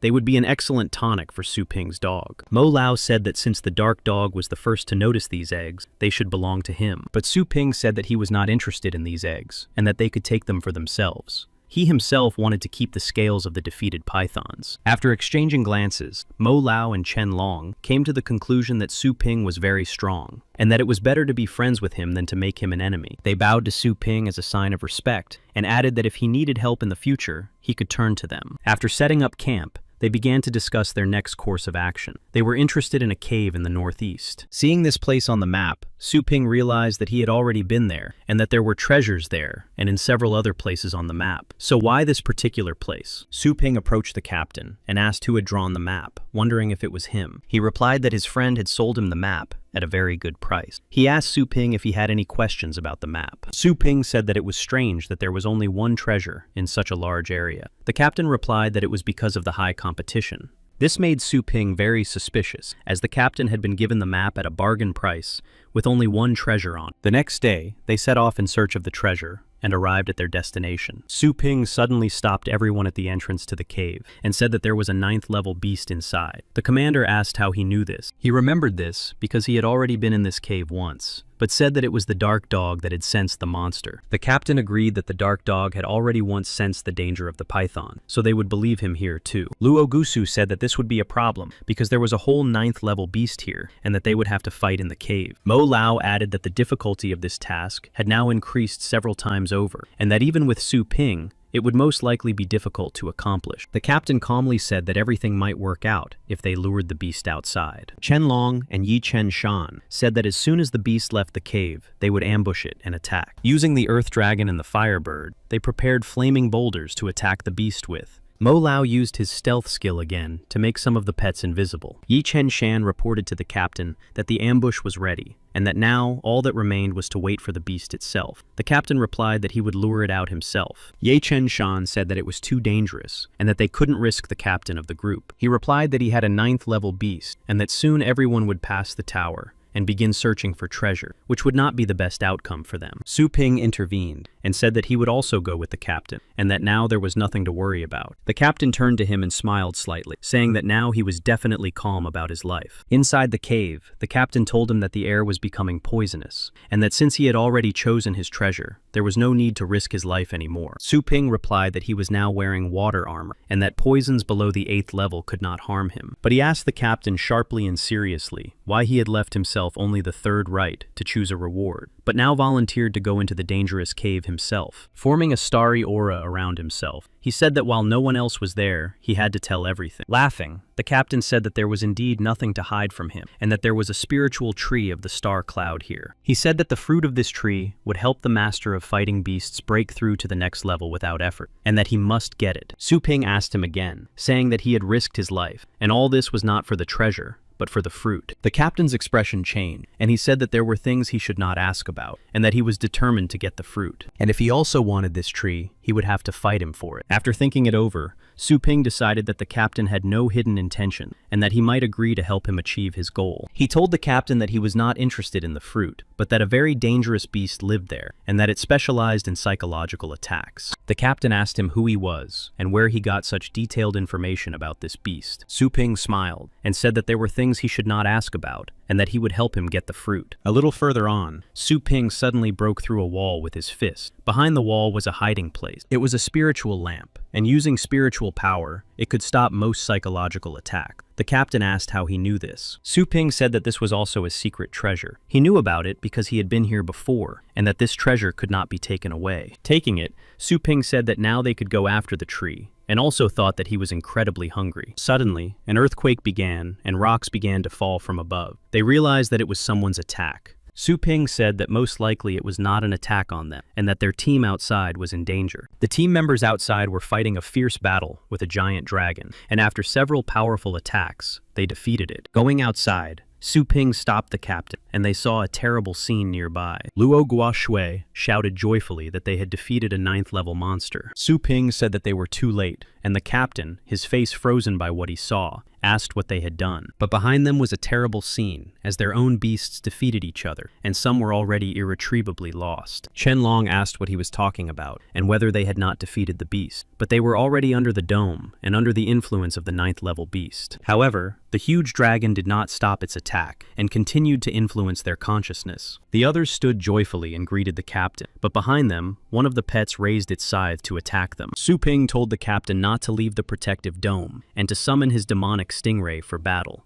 Captain Nia listened to him, and said that if they didn't hurry, the guys would hurt themselves. And so the demonic stingray stopped the skeleton's scythe with its staff. Su Ping and Captain Ye were on the shoulders of this stingray in a safe place. Su Ping threw the lamp up, and told the captain to pour star power into it. After doing so, the lamp's range expanded, and now the dome covered not only them, but everyone around them. When they came to, everyone had a headache, and couldn't understand when they had come under attack by the beast. Climbing down from the demonic skate, the captain asked if everyone was okay, and told them not to leave the area of the spiritual lamp. Su Ping told everyone to pour their star power into the lamp, as this was the only way they could destroy the illusory barrier. But then another monster approached them, ready to attack. Chen Long noticed this, and said he saw some movement not far from them. The monster attacked them with spikes. The remaining pets tried to deflect each spike, but Chen Long suddenly shouted at Su Ping to move aside. He put up a star shield and rushed towards him to cover him with it. The spike pierced Chen Long's shield and hit him straight in the back. The captain ordered everyone to put up their star shields and protect the spiritual lamp. Su Ping, holding Chen Long's body in his arms, shouted for the villains to stop hiding and come out of the shadows. At the top of the cliff, a group of people suddenly appeared, clearly pleased with their pet's proven long-range skills. The man standing in the center said that they had been ordered not to let the bloody flame dragon be destroyed. These were people from the Poison Fang group. The captain was angered by this stunt and asked why they had done this, since there was no enmity between them.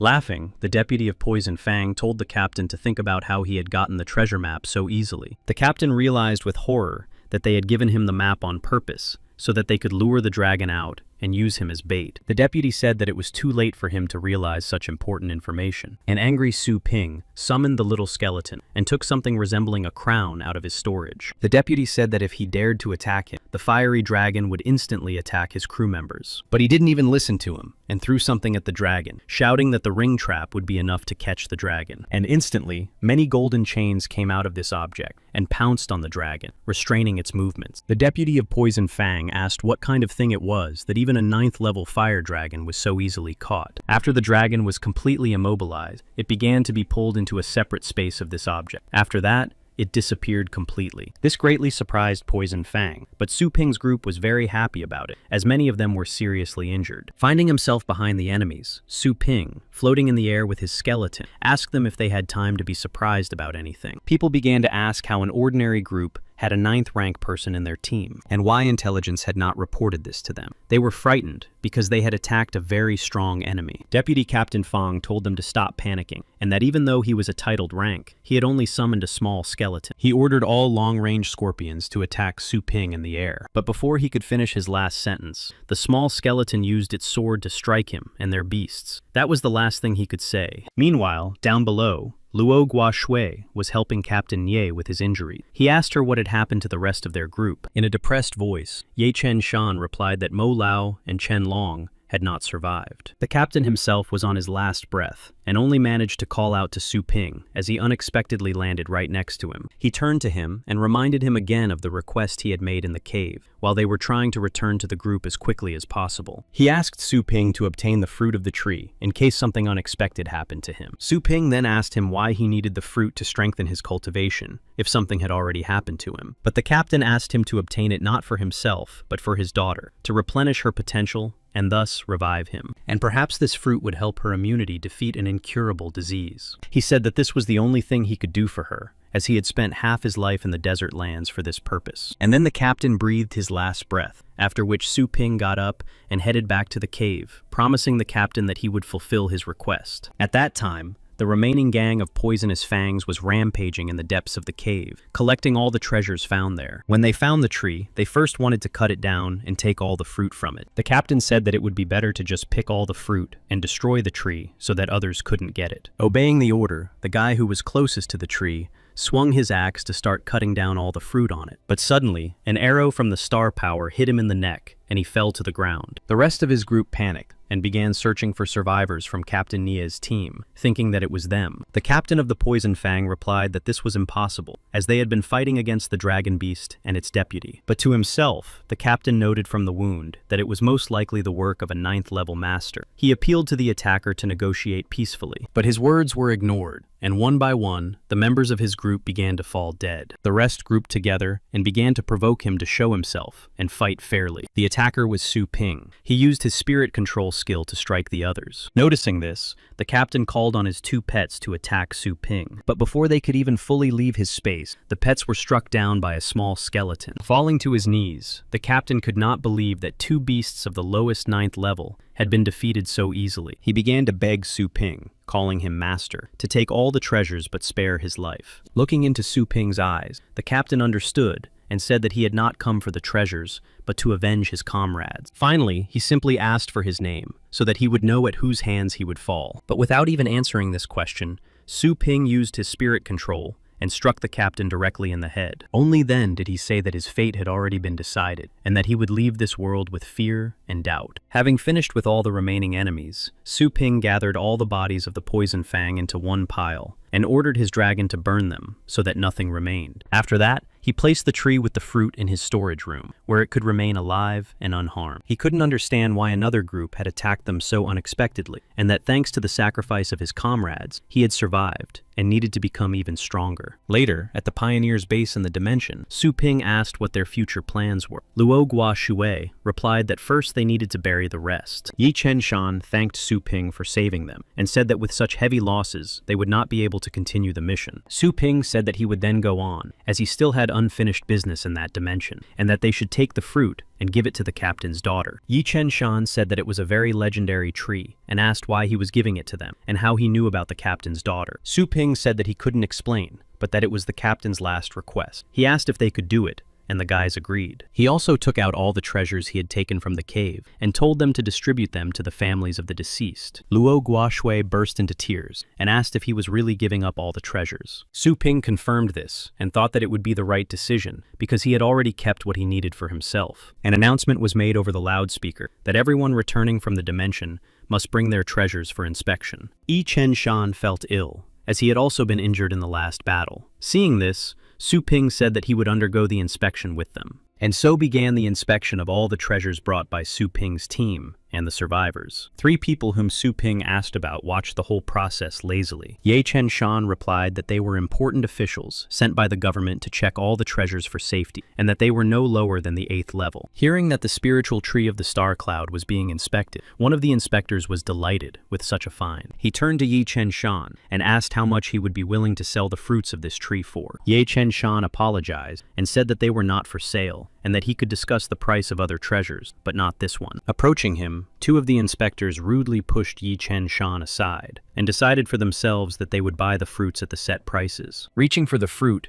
they thought only of how eating it would raise their ranks to the title. Su Ping stopped them by grabbing their hands. One of the inspectors asked who he was to dare stop the inspectors. Su Ping replied that he had done nothing wrong and that the inspection was over. He noted to himself that the inspectors themselves were doing dirty deeds. Laughing, the inspectors asked who would release them and when the inspection had been completed. Using force, they simultaneously struck Su Ping, who flew backward and broke through the wall, adding that the inspection would end when they decided it would. Yi Chen Shan and Luo Gu Shui were frightened for Su Ping and ran after him to check if he was okay. Behind the wall were other people waiting for their inspection. Su Ping got up, dusted himself off, and said he was fine. The examiners explained the Federation's law that allowed them to use force to suppress a riot during the examination. They thought they couldn't miss such an opportunity. The people around laughed at this, saying that he deserved it. Someone recognized him from the scandal with the Tang family and decided to take him to them for a reward. Out of nowhere, a voice began to say that Su Ping should show his claws if he wanted to achieve anything here. Then someone noticed Dao Zun upstairs, who was calmly relaxing and drinking a bottle of alcohol. He said that the road would open up for him after that. He just needed to prove himself. Su Ping listened to his advice to finally go out into the wide world, and then thanked him. Suddenly, 2 inspectors jumped on him, shouting at Su Ping not to get cocky and not to open his mouth to them. Suddenly,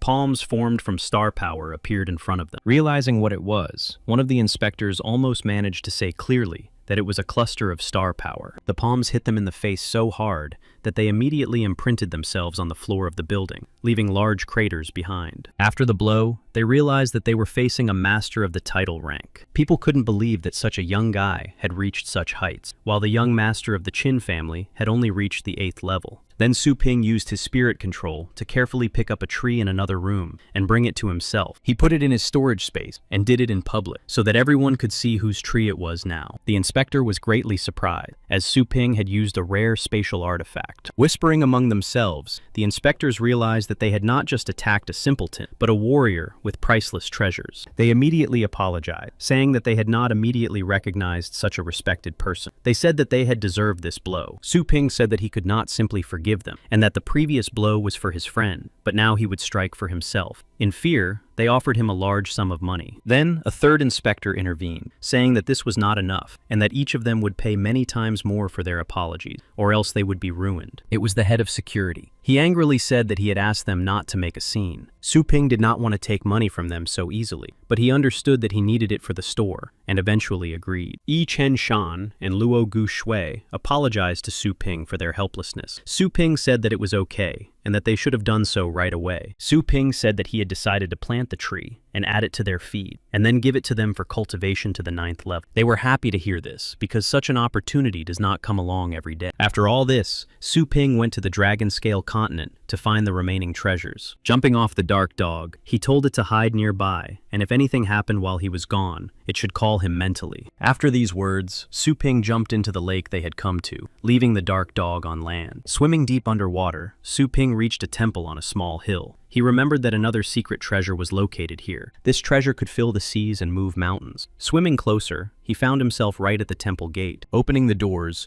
he noted that this treasure was very well hidden, and that he had found it by accident last time, only thanks to a chance rebirth. Swimming inside, he found a skeleton holding a chest on its lap. From it, he took out a scroll for creating a small world similar to the system's repository. Although it was not as powerful, it could accommodate living beings, and its power grew as its owner did. It was the perfect place for the spiritual tree. Here he received a call from the Dark PK, who reported that something was happening upstairs. Su Ping hurried to him. Without leaving the water, Su Ping realized that this was not a simple bird, but a beast scouting the situation. He realized that there were other passersby somewhere nearby. He also remembered that somewhere nearby, a demonic undead fruit was hidden. This fruit allows undead and demonic pets to revive once after fatal damage, and it would be perfect for his skeleton. Su Ping ordered the dark dog to track down this bird, to see if they had found the undead fruit. Later, in the forest of dead trees, two passersby were moving around in search of something. Noticing that they were being followed by an unknown bird, they realized that someone was targeting them. They had something large and treasure-like in their hands. They jumped onto a branch to escape further, but something cut the branch sharply, and they landed on the ground, telling the attacker to show themselves. Before them stood Zhao Fengchun from the Tang family, who asked why they were in such a hurry,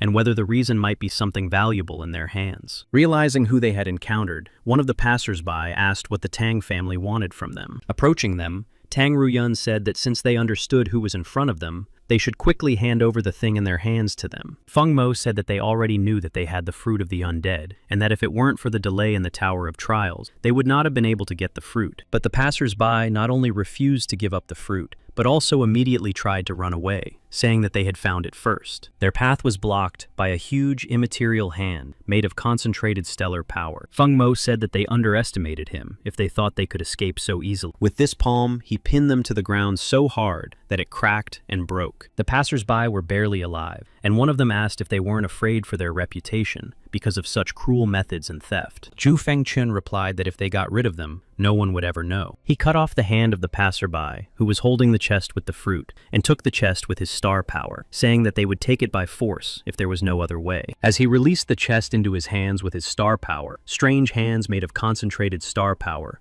suddenly appeared under the chest, and he suddenly disappeared. The Tang family clearly did not expect this, and they were surprised, asking where the treasure chest had gone. At that moment, the chest was being carried away by the star power to an unknown destination. Zhu Fengchun summoned his shadow Asura and shouted for him to catch the fool who dared to steal from the Tang family. Su Ping ordered the dark dog and the purgatory snake to use several suits of armor of different elements. After that, he told the purgatory snake to use the dragon patron that doubles damage and attack the Asura.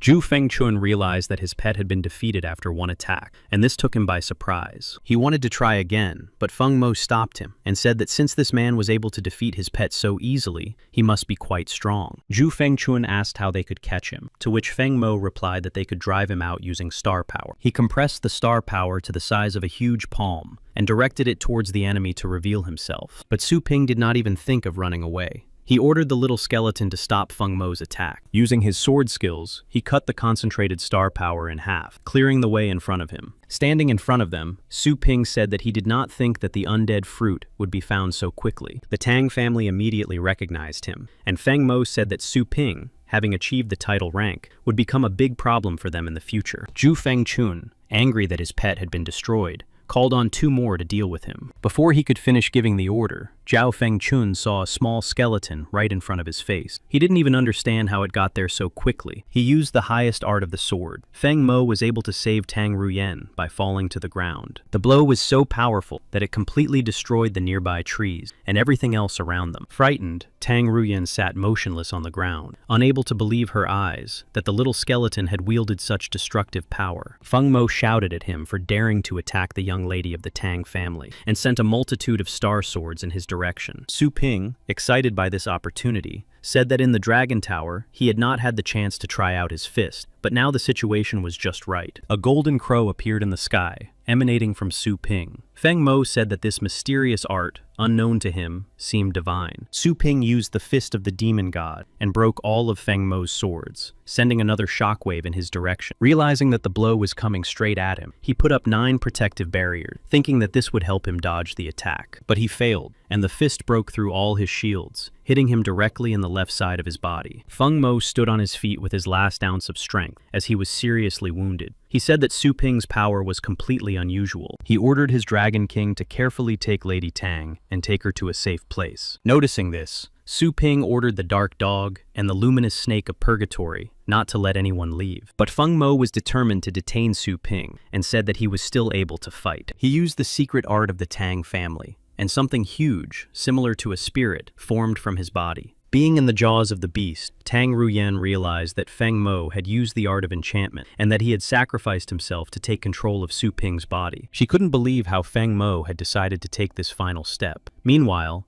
he attacked Su Ping and shouted for him to give him his life. The little dragon, dog, and snake pounced on Feng Mo's spirit in hopes of stopping him, but they simply passed right through him. Feng Mo said that physical attacks no longer scared him, and that now Su Ping would regret attacking the Tang family. Seconds before the spirit attacked, Su Ping took out a torch from the storage space that he had obtained from the cave where he had found the tree with fruit. He was completely calm and did not even think of moving. At that moment, Feng Mo's spirit crashed into an invisible barrier. Feng Mo was thrown back and asked why he couldn't touch him. Looking at the item Su Ping had taken out, he asked, "Could it be a secret treasure of spiritual protection?" This angered Feng Mo even more. After Feng Mo's fall, his Dragon King was left without a master and began to act arbitrarily. Apparently, the Dragon King decided to eat Tang Ruyen, who was in his mouth at the time. Realizing this, Tang Ruyen decided to summon her fallen winged king and ordered him to pull her out. At that moment, a pillar of light appeared in front of Su Ping, and something flew out from under the ground. Su Ping already understood that it was Tang Ruyen, whom Feng Mo was trying to save. He said that she had finally decided to appear. Tang Ruyen sat on the shoulder of the heavenly winged king, who held the head of the Dragon King in his hand. She said that Su Ping did not deserve to call her by name, but in a moment, she realized that she could not sense the auras of Feng Mo and Zhao Fengyun. Realizing that they were already dead, she prepared for battle and asked Su Ping why he was exterminating her family members. Su Ping asked her why they were taking the lives of innocent passers-by. She was surprised by his simple question and said that was the law of the jungle. She asked if it could be that in his eyes, they were as weak as passers-by. Her words angered Su Ping, and he confirmed her suspicion. He decided to show her the difference in strength and that she was completely worthless. Using his terrifying aura, he added that to him, they were nothing more than a piece of meat on a cutting board. The fallen winged dragon, Tan Ruyen,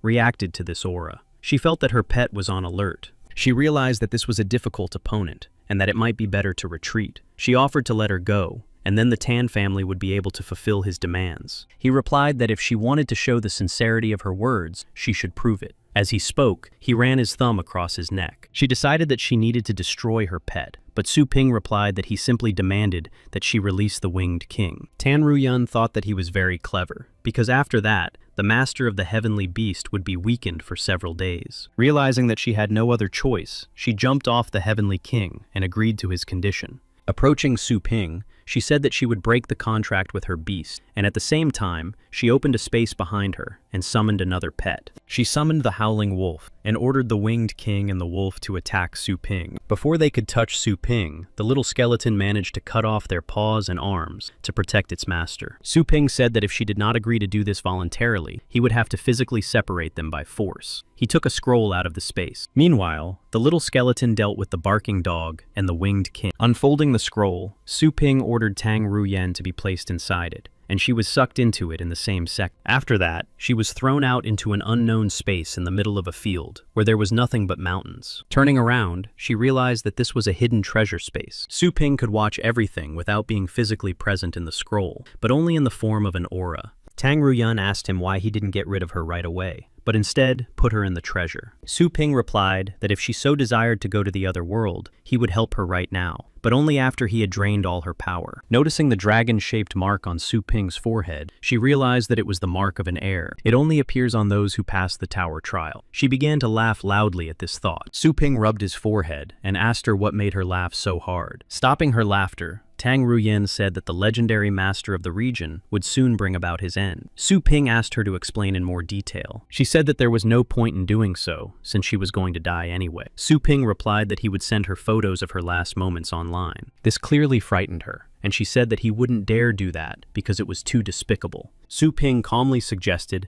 that she explain everything to him. She said that Yuan Tianchen would come after him because his granddaughter was supposed to be the heir. He asked why the 4 great families had undergone the trial in the tower. She replied that they had all promised to renounce their inheritance in his favor. Su Ping realized that the secret kingdom was in the hands of this master, and that the Federation had deliberately blocked these areas because they were already monopolized. After gathering all the bodies into one pile, Su Ping ordered the Snake of Purgatory to burn everything to the ground. Su Ping realized that he had previously been able to defeat strong opponents thanks to resurrection, but now he was about to face such an opponent in real life. He knew that they would find him very quickly, even though no one had seen him in the tower. He needed to improve the store as quickly as possible and move his mother and sister there. After returning to the real world, Su Ping came to his store, where a huge crowd of customers had already gathered. Everyone was happy to see him and said they were glad to see him again. They had several pets for him to improve. Su Ping realized that everything was still fine and that those people had not found him yet. He asked everyone to line up. According to his calculation, he needed to earn at least 10,000 energy points within 10 days and find an intermediary to buy land during that time. He decided to find a broker on the network of passers-by, because this network was specially designed so that passers-by could. A virtual assistant appeared in front of Su Ping and asked him what he wanted. He replied that he needed land to expand his store. The assistant asked how much space he needed, to which Su Ping replied that he needed 3,000 square meters. He was told that such an area would cost 300 million. Su Ping asked when the price had risen so much. The assistant replied that a global elite league for animal breeding services had just started, so the price in this area of sales had risen. Su Ping remembered his new pet, a wild, blood-flaming dragon of the highest 9th level, and asked how much it would cost to sell. She said that it was very rare, and such a beast could cost 400 million. Already, there were people willing to buy it for 250 million. Su Ping agreed to sell it now. With 60 million in his hands, he should have just enough to buy the land. He decided to go to the new zone. He asked the system if there was a cultivation zone similar to the Dragon King's heritage land. She replied that there were 2 suitable zones. The divine zone and the semi-divine zone required 10,000 energy points. He understood that thanks to the system's discount, he was paying 10% of the cost for each resurrection. Therefore, he couldn't just die. To master the second Crow Fist, he needed the heart of a fiery Shinya. So he entered the semi-divine zone to find it there. If he could improve the Golden Crow's body with it, his physical body would be more resilient in life. After entering the semi-divine border zone, he found himself at a temple on a lake. He noticed that the style of this zone was very different from all the previous one. It was more civilized. The system offered him to purchase a divine language translator for 500 energy points. He would be using the translator service for the first time, and gladly bought it, because thanks to this, he might not have to fight. After installing the divine language translator, Su Ping noticed someone above the lake. It was a divine being who sang a beautiful song and used the power of water. Seeing such a beautiful picture, Su Ping thought that he definitely had to get to know her. Suddenly, the girl sensed the fluctuation of energy nearby and decided it was an annoying insect. She quickly used her star power to cover herself and simultaneously launched a striking blade at Su Ping. Su Ping summoned a small skeleton and a purgatory snake to protect him, but the blow was so strong that neither the snake nor the skeleton reacted. The snake died instantly. Su Ping noticed that she was very strong, since his upgraded pets died so quickly. But he said that his skeleton was not so simple, either. Using the fruit of the undead, the small skeleton was reborn without using the system. After his successful resurrection, he threw his sword to the side with all his might. With his sword, he blocked the striking blade's path to Su Ping, thus protecting him. Su Ping quickly resurrected the purgatory snake. He understood that it would take a lot of energy to resurrect it, so there was no need to take risks. He told the girl that he just wanted to talk to her. The girl with long ears replied that she already understood that he was from another world. Su Ping asked how she knew this. She replied that it was because of his small stature and the fact that he looked like them. Now she asked him how he was able to get here without anyone's help, since this was the domain of the gods and a place of great power. Su Ping asked why she was not surprised that he was human. The girl said that sometimes humans and gods create offspring, and this happens on many planets. Su Ping was surprised that his planet was so far away, and that they did not know about these deities. The girl herself thought that Su Ping possessed the power of a god's disciple, and that his beast could regenerate itself, which was also very surprising. She also noted that there was a frightening aura in his blood. She couldn't understand if he was human, or if he was controlled by some powerful being. Her appearance began to change, and she asked in all seriousness what had brought a human to their land. Dressed in battle armor with a staff and wing, she asked who was behind Su Ping. Su Ping asked if she meant the central land of the gods, or the demigod realm. His words clearly angered the girl, and without answering, she threw a spear at Su Ping, piercing his heart and destroying the small skeleton in the process. In the space of resurrection, Su Ping could not understand what had offended her so much in his words. Perhaps it was the word demigod. He decided to resurrect in a random place, as he had no time to talk to this girl. Upon resurrection, he lost 500 energy points and found himself in a deserted area. Landing on the sand, Su Ping suddenly realized that something was wrong with him because he was moving. Suddenly, sharp fangs appeared from the sand, followed shortly thereafter by the monster's enormous mouth. Su Ping was standing right in the center of its mouth. Using his star power, Su Ping managed to jump into the air and dodge the monster's attack. Using the divine fist of the crow, he struck the monster's fang. Although he damaged it, he was only able to break a few of its fangs. He decided to check the monster's identification to understand its strength. The beast was of the highest 9th level. Su Ping decided to summon the dark dog, the snake of purgatory, and the little skeleton, and said that this was truly divine land, judging by the strength of its inhabitants. He used his killing intent on everyone and ordered the dog to protect the snake, who in turn, together with the skeleton, would strike the monster together. The snake and the skeleton struck the monster head on, and Su Ping shouted at the little skeleton to strike quickly. The little skeleton struck, using the power of the snake of purgatory, and the result was a fiery strike from the dragon of purgatory. But that wasn't enough, and Su Ping ordered the dog and skeleton to attack the monster's eyes. But as soon as they got closer to the monster, it used its petrifying gaze, and the pets immediately turned to stone. After that, it was easy for it to completely destroy them by biting their bodies with its jaws. The dog went to the resurrection zone, and the little skeleton was immediately revived, thanks to the fruit of the undead. Su Ping really liked this cheat ability of the little skeleton, which works automatically in cultivation zone. He resurrected the dark dog in the same place, and ordered the little skeleton to immediately attack the monster's eyes. He ordered everyone to strike the monster at the same time, while it was wounded, and flew into the air himself. He asked the snake of purgatory to envelop him in dragon's flame, and concentrated this power in his fist. He used the Taomo of purgatory, the fist of the golden crow, and struck the monster straight in the face. After this blow, the monster's body began to crack and explode, and its face completely split into several pieces. Amidst all this chaos, the dark dog noticed something shiny in the air, and decided it was a bone. He quickly jumped up and caught it, then brought it to Su Ping as his prey. Su Ping decided to check the system to see what it was. The system explained that thanks to this crystal, the heavenly beast could become divine. Su Ping also learned that the power of divine skills is 5 or 10 times more powerful than normal skills. Give it to the dark dog. Su Ping said that since he found it, it should be his, which clearly pleased the dark dog. But the little skeleton standing nearby was a little upset that he didn't get the crystal too. Su Ping said that he already had the appearance of a skeleton king. He added that it was better for him to get closer to the snake of purgatory than to get this crystal. The snake and the skeleton stubbornly turned away from each other. After the dark dog ate the crystal, it began to glow with a golden light, and a description was added to its characteristics. Only one line was added with divinity, and it was necessary to collect 100 crystals for the dog to transform into a divine being. Suddenly, they heard a human cry for help, coming from the bottom of the quarry. A small demigod was screaming, while his larger companion tried to stop the monster with his bare hands. The small demigod created a barrier around himself when he saw that several monsters had decided to attack him and swallow him whole. Suddenly, the monsters were struck by a large star fist, and it was Su Ping with his star power. Noticing someone on the dragon's head, the creatures of the divine race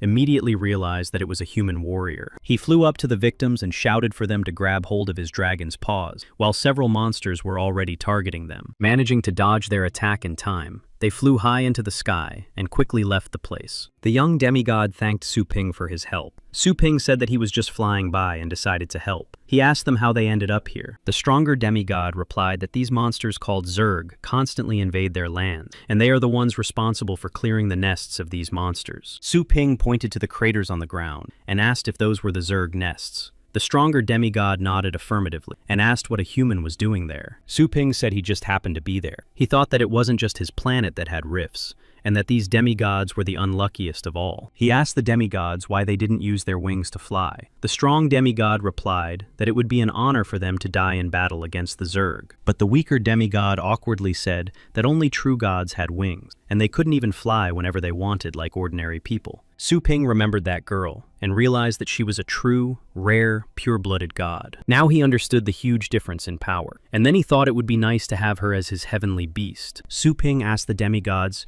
if they knew where the demigod border was. The little demigod said that this was the first time they had heard of such a thing, but he added that they had a legend about the highest divine realm. His comrade said that it was just a legend. He added that according to the legend, one day of cultivation on the earth of the higher gods was equal to a year in the outside world. Su Ping noted that they spoke of the divine realm as something non-existent or unattainable. The little demigod did not understand why no one had found this realm yet, since they could destroy the Zerg race and save their people. This also upset his comrade. He said that they had already lost hope for it, and that it was better to train their skills to the maximum. Suddenly, a multitude of energy spears flew at them, and they were able to destroy the snake of purgatory. The demigods and Su Ping began to fall. Landing on the ground and looking back, they were clearly frightened by what they saw. Now they were being pursued not only by a swarm of Zerg, but also by a Zerg centurion. Falling to his knees in fear, the little demigod said that this was where they would meet their end, because now their enemy was completely invincible. His strong comrade, the demigod, told them to run away quickly, and that now was his time to leave with honor, fighting to the last. Su Ping noted his selflessness, but he himself was focused on the crystals inside these Zerg, so he had no intention of retreating. He asked if everyone was satisfied with such an end, since they had never seen the divine realm. At the same time, he called his pets to battle. Seeing this, the demigod was surprised that such a powerful burst of energy could come from an ordinary person at the apprentice level. Su Ping seriously told them to leave quickly, and he began to concentrate the energy of the stars around him. The strong demigod respectfully thanked Su Ping and said that it was the first time he had met such a hero from the human race. Leaving Su Ping alone against these monsters, the demigods ran away, placing their hopes in him. Su Ping involuntarily recalled his first battle, when he was also attacked by a swarm of insects. He remembered that it was then that he felt a pulsating sensation in his head, with thoughts of the coming end. After that, he and his beasts jumped straight into the swarm of Zerg. Su Ping was determined to fight and told his pets to give it their all. After a while, he found himself in the resurrection space, completely exhausted after the battle. He had just over 500 energy points left. He realized that he had only one attempt left to resurrect, and,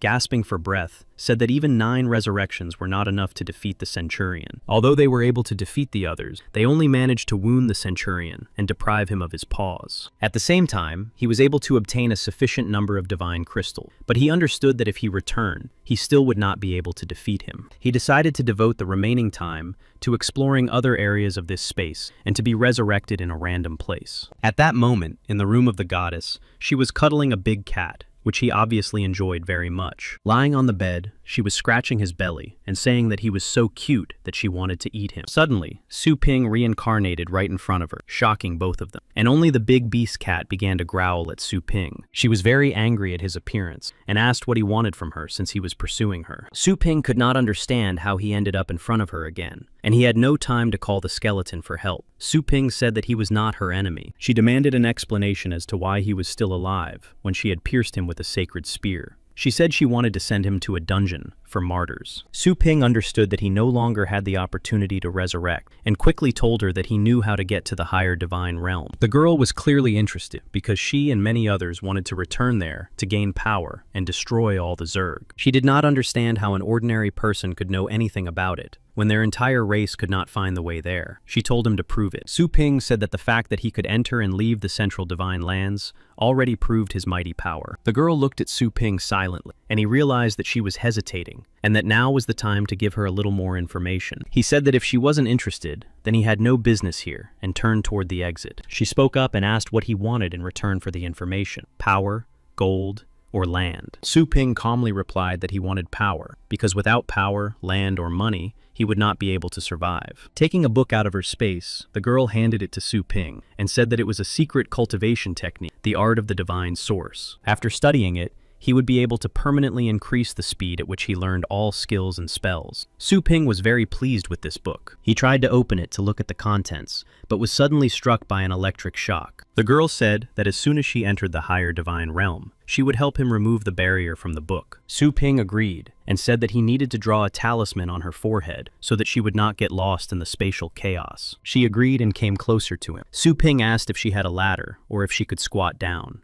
She squatted closer to him and said to draw the talisman and hurry on their way. Su Ping asked the system if he could control her by signing a heavenly beast contract with her. The system confirmed that this was possible. A mark appeared on the girl's forehead, but she also realized that this was a contract for a human to absorb a pet. She decided to respond in kind and drew a reverse divine mark on her back. And when Su Ping tried to make a contract with her, she was able to quickly terminate it. Su Ping was surprised that the contract could be broken, and at that moment, she decided to use the contract on it. She said that when he became her pet, he would quickly reveal all the secrets and the location of the kingdom. But she did not have time to do so because time was frozen. This surprised her greatly, because the contract had always worked without any problems before. The chains of her contract began to crumble, and the frightening eyes of an unknown creature appeared in the sky. She couldn't understand what this new trick of the man was. Suddenly, she was pinned to the ground by gravity and couldn't resist. All her strength was suppressed by a single glance. She thought it was a hidden power of humans, but then she thought it was a creature from a higher dimension. After time resumed, Su Ping came to his senses and did not understand what had happened a second earlier. Seeing the goddess on the floor, he couldn't understand why she was in such a pitiful state after the contract was terminated. Surprised, he asked the system, but it explained that it had done nothing, but the goddess had violated the system's protective barrier and received a response. Su Ping thought that the beast contract would no longer work on the goddess, and that there might be another way to subdue her. The system said that it was possible to conclude an employment contract for highly intelligent beings in order to accept them as employees of the pet store. Approaching the goddess, Su Ping said that she had passed a recent check, and that he could now offer her an official contract. After reading it, she realized that this contract truly possessed the aura of heavenly law, and that it would be impossible to violate it. But she was repulsed by the idea that the contract was for a whole year, and that during that year, she would be under this man's command. Su Ping said that if she didn't sign, he would simply leave, and she would have to find a way out of this hole herself. She realized that he was very cunning, but the contract was verified. She said she agreed to the contract, but if he deceived her, he would bitterly regret it. After she signed the contract, Su Ping was able to see her information as an employee. Her name was Joanna. There was a lot he didn't understand in the description, such as what the powers of a boss were, and what the rank of God of Order was. Also, what was an employee rating? The system explained that in addition to the power of an employment contract, it could give power capable of conquering an entire galaxy in the universe, not just a kingdom. This surprised Su Ping so much because he couldn't sign a simple contract with this girl, but the system was able to punish her for breaking the barrier. He wanted to know what kind of system this was and what power it possessed, to which the system replied that it was time to return to his world. Returning to the store, the girl also moved with him. She asked him if this was his property. Su Ping asked her about her height, to which she replied that it was more convenient for working in his world. But she was so short that she looked more like a child than a girl. Joanna replied that she didn't see a problem with that, since she was already so old. Turning around, Su Ping told her to just get ready for customers, because the store was about to open. Using her divine vision, she asked if he was talking about the people who were spying on him. Su Ping guessed that they were Tian Cheng's people. He was surprised at how quickly they had found him. He thought he would have time to move his mother and sister to safety and renovate the store, and regretted underestimating the situation. He decided to call his sister, but an unfamiliar man answered the video call. Su Ping asked who he was. The man began to tell him about himself, that he was an ordinary person who had recently become a master of martial arts, and that he was also a teacher. Seeing the background behind the stranger, he realized that it was his apartment and began to worry about his mother and sister. He asked where his family was, showing his mother and sister lying unconscious on the floor. The man continued to tell him about his entire family. Su Ping became angry and asked what the man wanted from him. The man said that his master wanted to see him and that he had to obey. He reassured himself that everything would be fine. He replied that he was currently in the store and that the master should come to him himself and demand that his family be released. The man agreed and turned off the video. Then he laughed and said that Su Ping couldn't go anywhere, even if his family was released. He then called his master and said that he had sent him the location of Su Ping. Master Yuan replied slowly that it was time to finally meet the man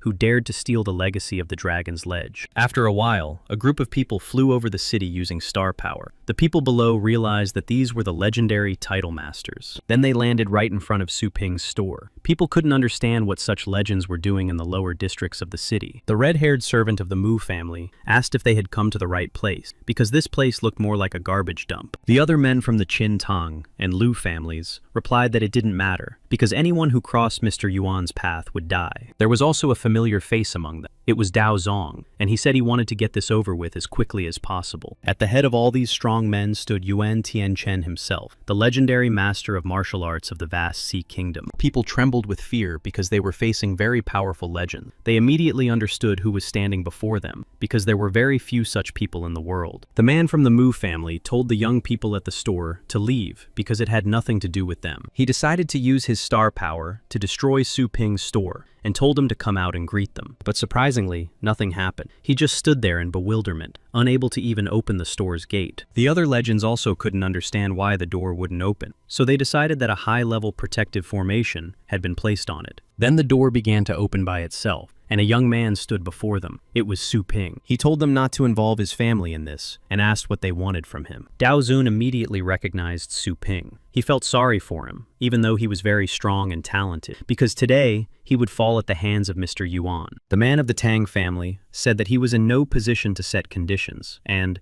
using his star power, grabbed Su Ping to pull him out of the store. But Su Ping effortlessly destroyed his star power, and replied that he was not going to obey just like that. After that, the man of the Tang family felt ill. Seeing what Su Ping was capable of, the old men became wary and decided to attack together. Suddenly they stopped because they felt a powerful burst of energy behind them. They recognized this aura because it was their master. They bowed their heads submissively and asked him to leave the matter to them because they could still fight. Master Yuan replied that Su Ping was on a completely different level from them. He ordered his relatives to be brought to him. Then two men brought Su Ping's unconscious mother and sister. They added that they admired his strength. Seeing his family in their hands, Su Ping flew into a rage and, using his star power, decided to take them with him and punish those who had hurt them. He gently picked up his mother and sister, while grabbing the men holding them and leaving them motionless. After getting his family back, he asked Mr. Yuan what he had done to them and why they were unconscious. Mr. Yuan replied that it was just anesthesia and they would wake up soon. Then he asked what it was like when strangers took something away from him. Su Ping replied very sharply that he was wrong, because the inheritance did not belong to him in the first place, since he did not create it or come up with its name. The man from the Mu family objected and said that he did not dare to answer Mr. Yuan so rudely. But Mr. Yuan paid no attention to this and said that if Su Ping had such power, then he thought he had nothing to fear in that case. The man from the Mu family said that their minds could not penetrate the store, so they needed to determine Su Ping's power and be more careful. Mr. Yuan replied that he was not afraid of such tricks because he was a legendary master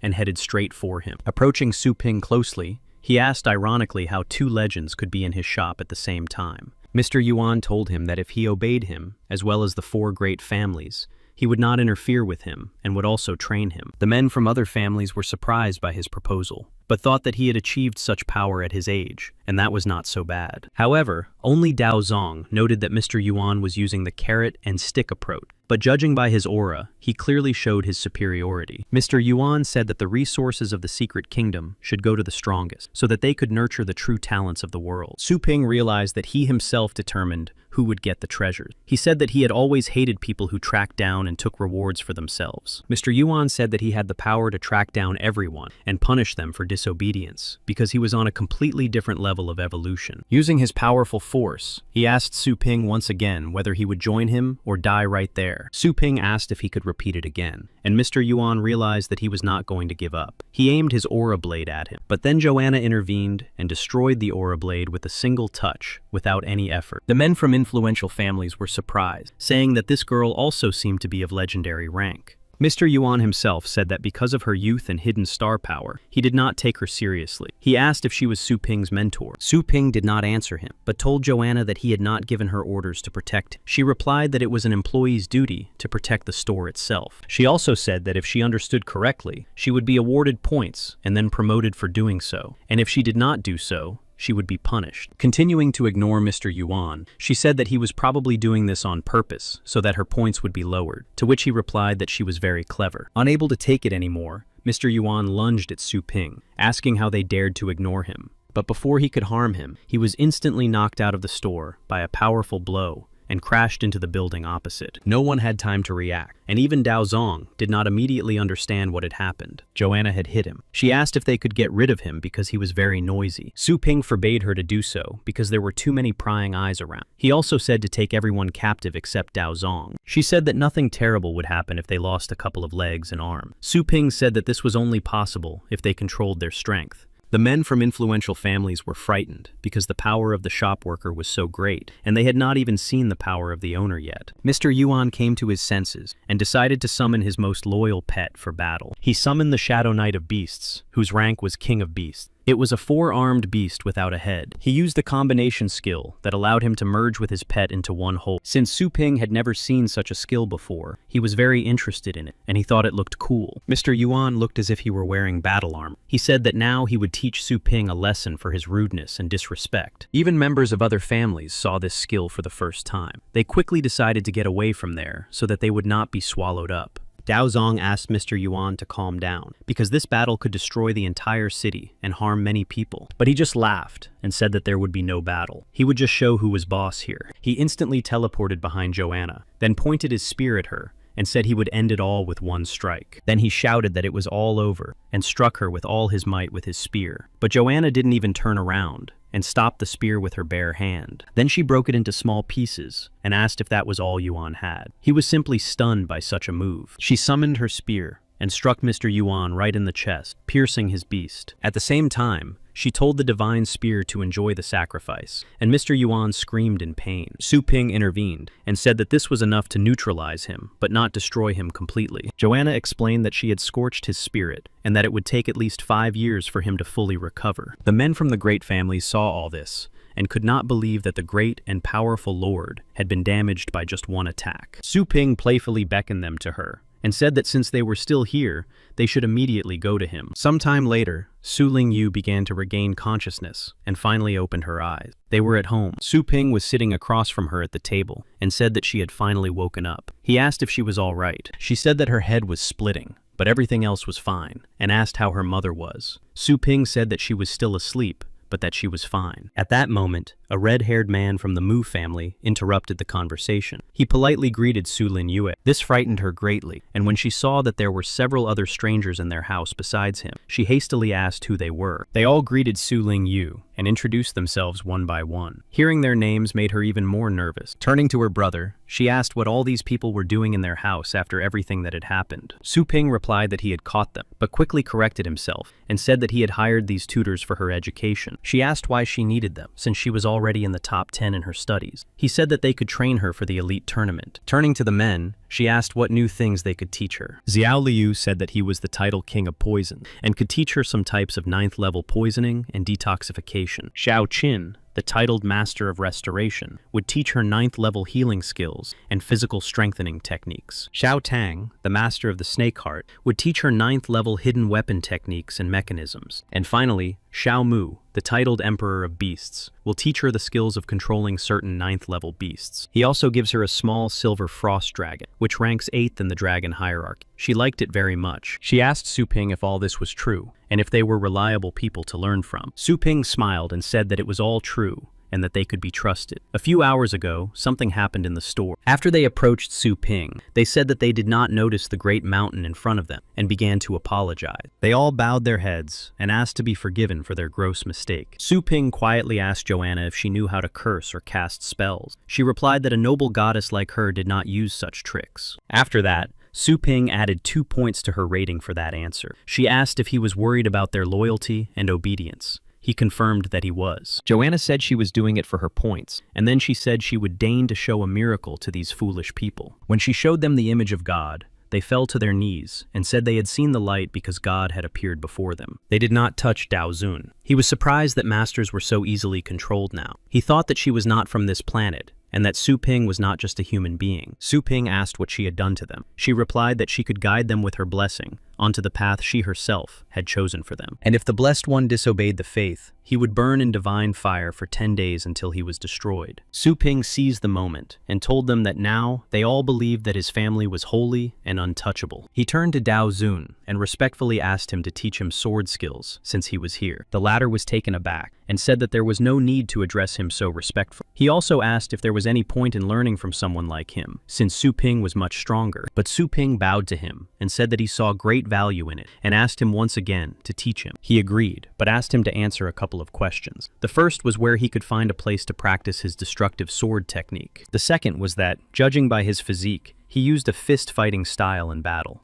so why did he need a sword? Regarding the first question, he said not to worry about it and asked to leave his contact information so he could get in touch when he found a suitable place. Returning to the present, Su Ping said that his sister could study with them without any problem and that it was time for him to go back to the store. Then he received a message from his assistant. The consultant said that the property was ready and that his fire dragon was ready for sale. He noted that they worked very quickly at this service. He told them to come to his store to hand over the dragon and the documents. 10 days later, Su Ping finally closed his shop. The system notified him that he had earned 125 energy points. Opening the control panel, he learned that if he upgraded the shop to level 3, he would be able to breed 7th and 9th level beasts. He thought that now he would be able to accept large orders worth several million at a time, like Yahello. In addition, selling the beasts would free up more space in the store, and now it would look more like a pet shop. He pressed the upgrade button. The system deducted 100,000 energy points from him for upgrading the store. The total area of the store was more than 3,000 square meters. The system suggested that he use the store's partitioning device to create separate zones. Su Ping decided to first determine where he and his family would live. He chose 300 square meters for the living area. Thanks to the smart system, all the things and furniture began to appear in this place automatically. Joanna noticed that these things, unlike ordinary creations that require energy to maintain, could exist forever without support. She noted that even their supreme god could not do such a thing, and was amazed at Su Ping's true power. He designated 1/10 for offices. He designated 1/5 for the feed and ingredient sales area. The system arranged the furniture itself. The rest would be set aside for breeding sections and testing areas for pets. Although the number of sections had been increased by 25, Su Ping raised them to the 2nd level. He asked the system what rights his employees had. The system explained that they had access to all work areas and could go outside with the store owner. Su Ping decided to grant this permission to all employees, as it would be sufficient to maintain the store's operations. After that, he invited his sister and mother to their new home. They could not believe their eyes and asked if they had come to the right place. Before them was a huge high-rise building that looked very expensive. The store doors opened, and Su Ping came out. He asked if they had taken all their belongings from the old house. He was greeted by craftsmen from 2 legendary houses, who said that they had completed the work of packing and delivering the belonging, and that they were leaving. He thanked them for their work and told the other workers to unload the things and bring them into the house. Su Lin asked what was going on, because without warning, all their things had been loaded into a truck and taken away somewhere, and she had to go to school. He said he had asked the university to excuse her for the day and asked her to come inside because he had something to tell her. In the store, several guys approached Joanna and said they wanted to pump up their muscles and asked for her phone number. She told them to get in line. Changing her appearance to that of an adult and dressing up as a store employee, she asked him where he was going, since there were many customers there. He replied that he was busy right now, and that she should look after the store herself. There was even a swimming pool in their own house, which surprised them greatly. Su Ping told her not to be shy about enjoying herself. Later, they came to Su Lin Shui's room, and Su Ping asked if they liked everything. They replied that it was much better than their old house. Mom asked how much such a luxurious house cost. Su Ping replied that she shouldn't worry about that, and that the money had already been paid. He said that because of his good breeding, wealthy customers had bought this house in gratitude. He also added that he could hire domestic workers. Mom refused and said that she would have something to do in her retirement. My sister asked who the sweet and gentle girl from the store who worked with him was. That description clearly didn't suit her, Su Ping thought. He said that she was his new employee. Mom smiled slyly and said that she understood what he meant and asked him to invite her to lunch to have a bite to eat together. So there they were, sitting at the dinner table with Joanne, who politely greeted them, calling them aunt and sister. His mother also greeted her, and his sister asked if she could touch her beautiful blonde hair. Su Ping wanted to stop her because she didn't really like people, but to his surprise, she obediently allowed it. Mom continued to bombard her with questions about how old she was and where she was from. She also asked if she had a boyfriend. Joanne smiled and replied that she was from a foreign country and was 18. She hadn't thought about finding a boyfriend yet. Su Ping asked her why she was acting this way in front of them. She replied that if he didn't add points to her rating, she would start talking like she used to. He agreed and asked her to behave politely with his family, not like she did with everyone else. His mother asked who else worked in the store and if they could manage to do everything themselves. Joanna said that the 2 of them were enough for now, but one person couldn't handle everything. Su Ping thought that if another employee with abilities similar to Joanna's appeared, he wouldn't have to work in the store at all. He remembered that he still had the young mistress of the Tang family, and that she would help him plant the spiritual tree. The system provided Su Ping with a contract for a temporary employee without any rights to use the store's services. If a temporary employee could earn 200 points, they could become a permanent employee. Su Ping was happy with this hiring opportunity. From his space, he decided to summon Tang Ruyun to make her a temporary employee of the store. She asked him what he intended to do with her, to which Su Ping replied that she should first take off her shoes since she was in his house. Looking around, she assumed that she was in a bedroom and that this was most likely his house, but she did not see the heavenly beast near him, and he himself was quite relaxed, which meant that this was an excellent opportunity to escape through the window. She rushed towards the window to escape, and then gather all the strong fighters of her family and take revenge on him. She picked up such a high speed and was sure that her plan would succeed, but unexpectedly crashed into very strong glass. With a wound on her forehead, she asked what kind of window was so strong that it could not be broken even with force. She also felt very weak because she hadn't eaten for several days. Then Su Ping approached her, which made her very nervous. She asked him what he was going to do now. With a sly smile, he said that he was thinking about how to get the most out of her. But Tang Ruyun thought something indecent and asked in fear what he was up to. He reached out his hand to her,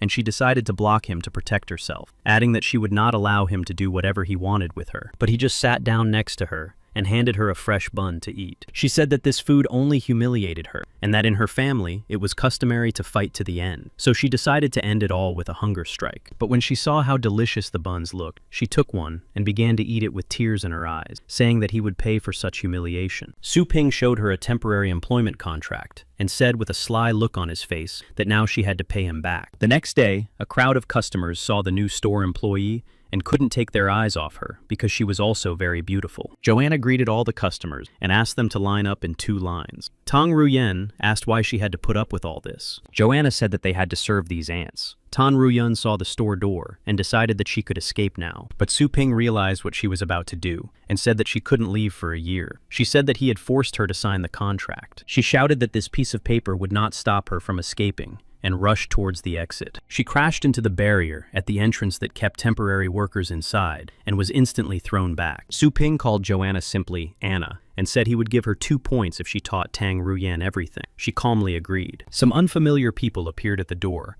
and asked if they could see the store owner, Mr. Su. He approached them and they asked if he had ordered a small advertisement for his store. He confirmed this. They asked where they should go, what they could film, and what his wishes were for the shoot. He decided that this would be an excellent opportunity to show new customers what they were now cultivating and breeding at the highest levels. He summoned his purgatory snake and said that they would need to film it. The film crew could not withstand the strong smell of metal and the powerful aura. The people around them also decided that they were filming a movie using such a beast. With trembling hands, the cameraman approached Su Ping and asked him what his store's slogan was. Su Ping replied that they only needed to film the dragon and the store's name. He thought that high-ranking masters would come to him once they saw his snake. Su Lin Yue appeared in the crowd. She tried to squeeze through the people and then called her brother. Su Ping asked why she wasn't in class, but she said that title-ranked masters were following her even to the bathroom, and all her classmates had run away from her. Su Ping laughed, and his sister asked what was so funny. He told her not to worry about it, and that they were just protecting her. Tang Ruyun noticed the elder of the snake-hearted family among the crowd. She thought it was a great opportunity to contact her family and tell them that he was holding her hostage. She used the star sound transmission and contacted the elder of the Tang family. She called him, and he recognized her voice and turned around. He asked her why she was there, since the whole family had been looking for her in the secret kingdom for a long time. She said that she was locked up there by this man. He pointed at Su Ping and asked her if he had caught her too. She asked him what he meant and if he had caught her too. Su Ping turned to her at that moment and smiled very maliciously, and at that moment she realized that he had subjugated not only her. She quickly hid around the corner and thought that this way, Su Ping would not be able to understand that she was communicating with her family's master. Later, she saw the family elders greeting Su Ping with great respect. Su Ping said to guard the university from the outside and not to approach his sister, and that they could take turns teaching her on his training ground every night. Tang Ruyun did not understand how it happened that masters of the title rank bowed down before him and began to obey him. The system announced that Joanna's rating as an employee had risen to 101 points. Su Ping noted that he didn't even need to watch over her, since the system was doing it, and that Anna was performing her duties well. At that moment, he decided to move the tree to a scroll, where living organisms could dwell, so that it could grow there. He asked the system if it would sprout in the ground on its own. The system explained that this was an ability of his space, and that the tree would reveal its true power. Su Ping asked if it would be able to become a heavenly beast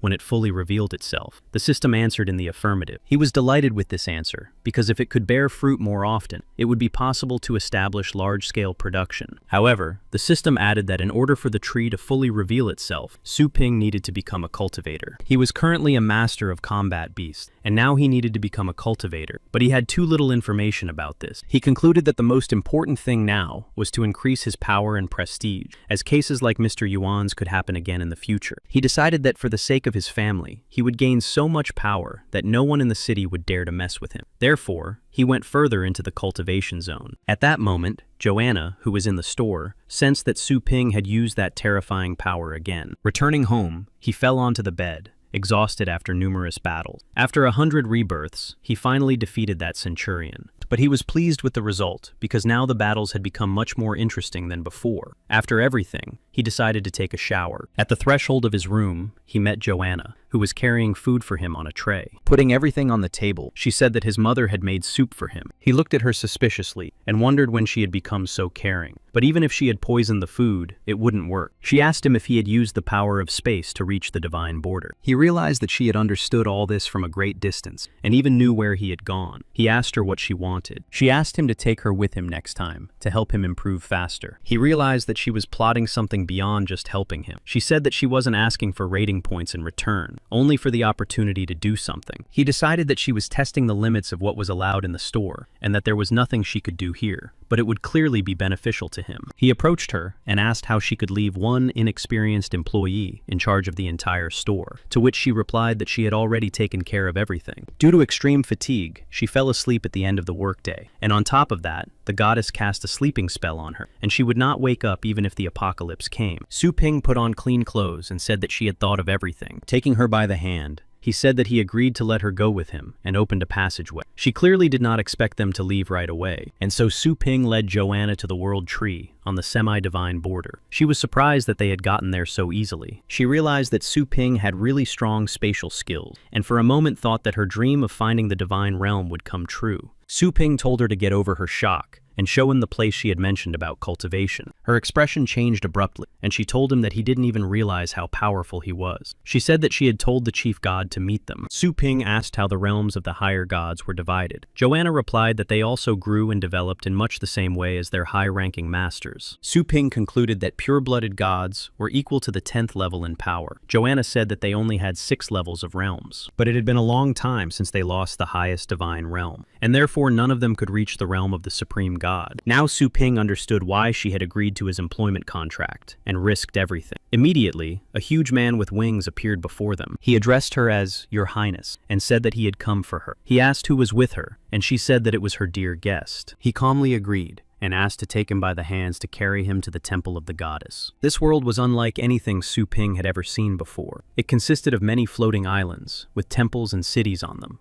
The angel took them to one of these islands, and Joanna said that he could be free. At the entrance, they were greeted by many servants in robes. Joanna ordered them to prepare the divine spring. Following her, Su Ping thought that she had simply decided to bathe and change before the upgrade. When he arrived at the spring, he saw many huge stone statues of an unknown race that were chained to the wall. Suddenly, they cut their hands and began to pour golden liquid from their veins into the bathing bowl. Joanna replied that this spring could be 100 times more effective than his cultivation sections in the store. She also said that only the best of them were given this opportunity, and only once a year. She said that after dipping his pets in the spring, he could test their strength in the arena. Su Ping was pleased and asked if he could use this spring more often. She suggested that every time he returned her to this realm, he could use the source, but in return, he would not destroy the Zerg. Su Ping asked why she wanted this, since they were enemies, and they had the same goal, so he could exterminate them at the same time. She said that a pure-blooded goddess could smell the divine crystals on him. She asked him if he had noticed the giant world tree when they first arrived in her world. Su Ping nodded. Joanna said that it was not just a tree, but their mother, and that when gods die, they turn into divine energy and return to her. After that, Their mother mixes them together and makes them stronger, and then gives birth to each of them separately. She then said that Su Ping, with his intelligence, should understand what she was trying to tell him. He said that after the Zerg devours a god, the divine power passes to it and turns it into a crystal, and therefore, it can no longer return. She confirmed this, and added that the stronger the god was before his death, the more divine power he would receive in his next birth. But because of the Zerg, they lost an incredible amount of divine power, and there were many casualties. And after the loss of the highest divine realm, no god can enter it, which is why their people are now in such a deplorable state. He took her by the hands and pulled her forward, then gave her a huge pile of these crystals, saying that he had collected them today. He said that he accepted her condition, and understood that by absorbing these crystals, he would be no different from these Zerg. He said that his goal was to increase his power, and that the source would be enough for him. He said to quickly train his pets, and squeeze everything out of them. Descending into the source, he began to feel a piercing pain in his bones. She thanked him for his understanding, and told him to call her when he was done. Su Ping asked if she knew where the flaming Xinyang was. Joanna replied that it was the core of the divine flame, and that she could send people to get it. Su Ping said he needed it to break through to the second level. He enjoyed the source like a pleasant bath, and cultivated himself at the same time. Joanna said nothing more, but while Su Ping couldn't see her, she bowed in gratitude to him. Taking all his pets with her, she led them to the training arena. The little skeleton held her hand sweetly, and never took his eyes off her. She was pleasantly surprised that Su Ping had given her all the crystals without hesitation, and such a large amount at that. She decided to establish good contact with him. When everyone left, Su Ping opened the storage room and said that these crystals probably needed to be hidden even deeper. He kept a huge amount of crystals for himself. After finishing their cultivation and training their pets, they returned to their home on the blue planet. Su Ping successfully raised the Golden Crow's body to the second level, and now its power was almost at the highest 9th level. Since Mr. Yuan had been severely wounded by Joanna, he had only one opponent left, and that was another legendary class. He told Jana to wake up Tang Ruyen,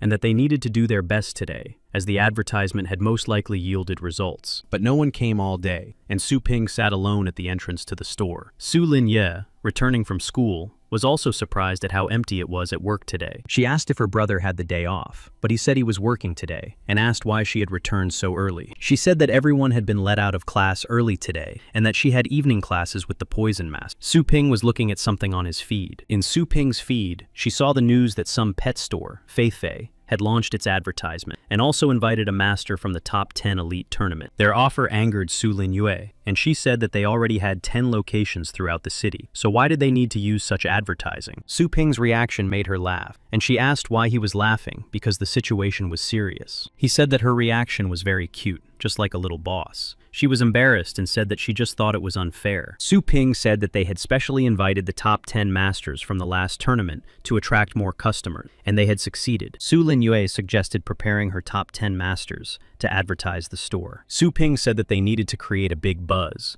so they would prepare the champion for this year's tournament. After launching an advertisement that his store guaranteed victory in the tournament, crowds of customers began to flock to him again. Since not everyone could get into Feifei's store at once, many customers decided to try their luck at Su Ping's store. Meanwhile, at a meeting at Feifei's store, the employees were outraged by Su Ping's proposal and began looking for ways to retain their customers. The owner of this pet store, Liu Yuan, said that all they needed to do was find compromising information on the owner of that store and make it public. He said that this would ruin his life, so they needed to publicly condemn them, and then the problem would solve itself. His employees were delighted with his idea and began to applaud and praise their president. After Su Ping's statement, the elders discussed him and the store at the Zhou family residence, noting that he was becoming stronger every day. Although they condemned the unknown owner of the store, they were happy to have the opportunity to destroy the Liu family and remove them from their position as a great clan. At the Liu family residence, they also began to search for information about the owner of the Ozone store and wanted to deal with him for his arbitrariness. The informant said that his surname was Su and that he was a high-ranking teacher, but he found nothing more significant about him. The assistant chief said that he had been informed that Mr. Yuan had been defeated by this Mr. Su, but the news had been hushed up and the witnesses quickly hidden. If the Poison Master had not secretly told him about it, no one would have known about the incident. The head of the family said that Master Su should not be touched for the time being, nor should his shop, until they had obtained all the information about him. A few days later, Su Ping discussed his plan with Soi Quan and his sister. Su Ping said he would choose one of his customers and make him the champion of this elite tournament. Soi Quan and his sister asked who he would choose and whether he could really promote one of his customers to champion. Su Ping denied this and said it was necessary to attract customers. He thought that an outsider would not be suitable for this. Sui Quan asked if such false advertising would cause a negative reaction from customers. He said that if he recommended him as the one who had invested the most in his store for breeding pets, the plan would be successfully implemented. Su Linyua intervened and said with determination that she wanted to take first place. She said she could withstand any training. Su Ping told her that winning the championship itself would cause problems in the future, and that with her Frost Dragon, she would easily take a place in the top 10. She replied that a place in the top 10 was not enough for her, and that she wanted to become as strong as him. She explained that she had no idea what training he had gone through to achieve his current strength, but she could not be satisfied with just a little. He asked what was bothering her, since she already had a good place in the university rankings, and could even make it into the top 10. He said firmly that after winning the championship, the whole city would be against her,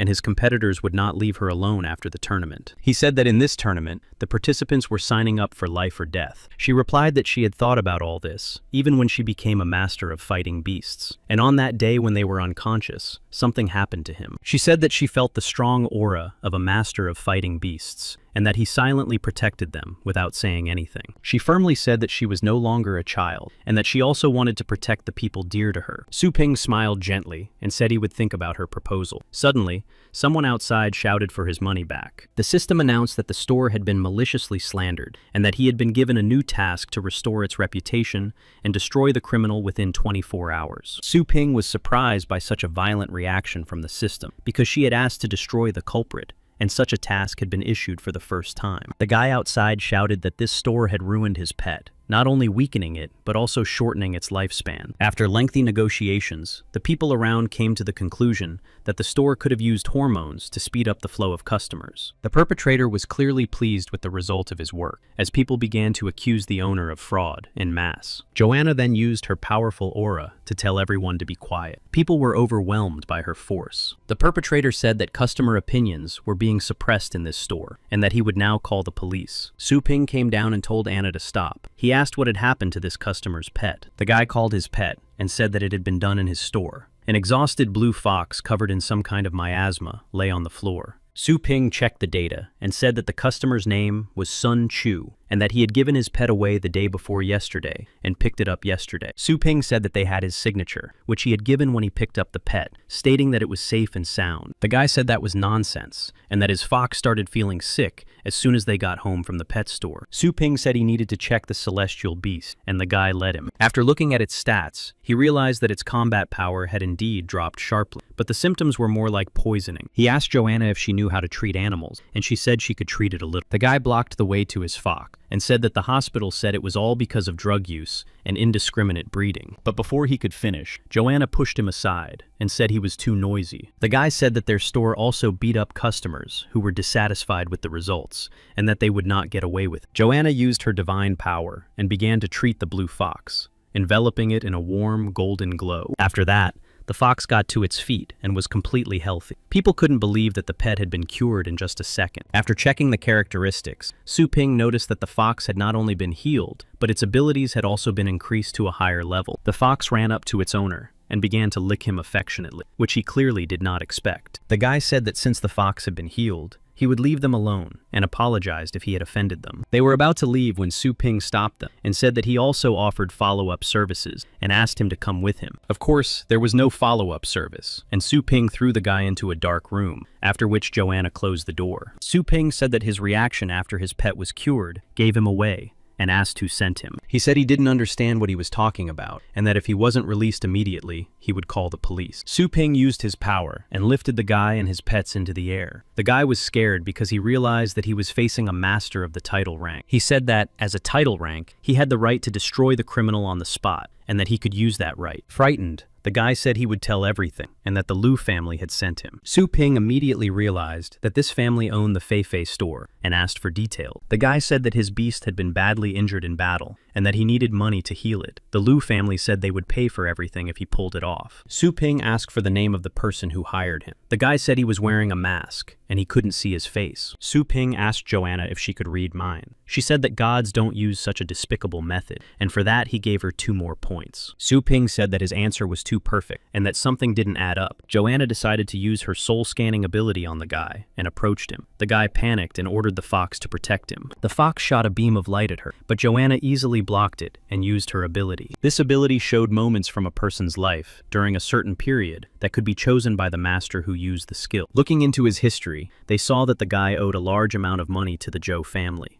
They suggested poisoning his beast with 9th level poison and framing the Liu family through such a scam. When he hesitated, because there was no antidote for the poison, and the beast could suffer for a long time before dying, they told him they would give him an 8th level beast. He immediately agreed to this. His fox understood everything and did not even resist its master. Su Ping got angry after seeing this and grabbed the guy by his jacket. The guy tried to explain that he had no other choice. The blue fox defended his master to the last and grabbed Su Ping by the arm. The guy decided to play on his pity and said that he should let him go for the sake of the fox, and that without him, he would not survive. Su Ping turned to Joanna and said he would give her 2 more points if she forcibly terminated the contract between the guy and the fox. Using her divine power, she forcibly severed the contractual bond between them. After that, the blue fox seemed to see the light and lost interest in fighting for the man, then let go of Su Ping's arm. The guy got angry and started yelling at his pet to come back and protect him. Su Ping said that he was unworthy of being his master. The guy realized that he couldn't escape from there and began tearfully begging Su Ping to spare his life. He grabbed him by the scruff of his neck and jumped out of the window. Using his power, he flew high into the sky and said that he didn't like to get his hands dirty there. Together with all his pets, he flew straight to the Zhou family residence. The family's employees realized that this was a master of the title rank and respectfully asked why such a guest had come to them. He ordered them to call the head of the family and said that the owner of the mischievous shop had come to visit him. The workers asked Su Ping to stay where he was and said that they had already notified the head of the family of his arrival. He said that he did not have much free time and ordered the snake of purgatory to fly up. After overcoming the barrier at the front entrance, he went straight inside their house. He stopped the star barrier that covered the entire estate. Many of the family's disciples joined forces and held this barrier, which could block all attacks of the 9th level and below. Su Ping said that they had hearing problems since they did not call the head of their house. The commander of the Zhou family's elite army laughed at him and said that he was not allowed to enter, even if he had a title rank. Su Ping said that since the master of the house did not want to come out, he needed to knock a little harder so that he could hear. He used the overwhelming fist of the demon god of the second force and struck the barrier. An image of a golden crow appeared in the sky, directing all its power into the strike, after which the barrier began to crack and crumble. The Zhou family's subordinates were frightened by what they saw, as they had never seen such a style before and were confident in the strength of their barrier. The army commander ordered everyone to gather and use all their strength to punish the stranger. Feeling the pressure, the commander said it was impossible to break through their defense with just one title rank strike. Many began to lose consciousness from helplessness, as the pressure did not stop, and the commander asked if he wanted to destroy their family. Suddenly, 2 vice-rectors of their family descended before the commander and helped to put up a more reliable defense. They used the Xuan Wu style and counterattacked Su Ping's strike, after which a powerful explosion occurred. The commander sighed with relief and thanked the vice-rectors for their quick help. A certain man said that as members of the elite army, they had become completely ineffective since they could not stop a single title holder. It was the clan leader himself, whose name was Zhou Tianlin, whose combat power was at the highest 9th level. The commander fell to his knees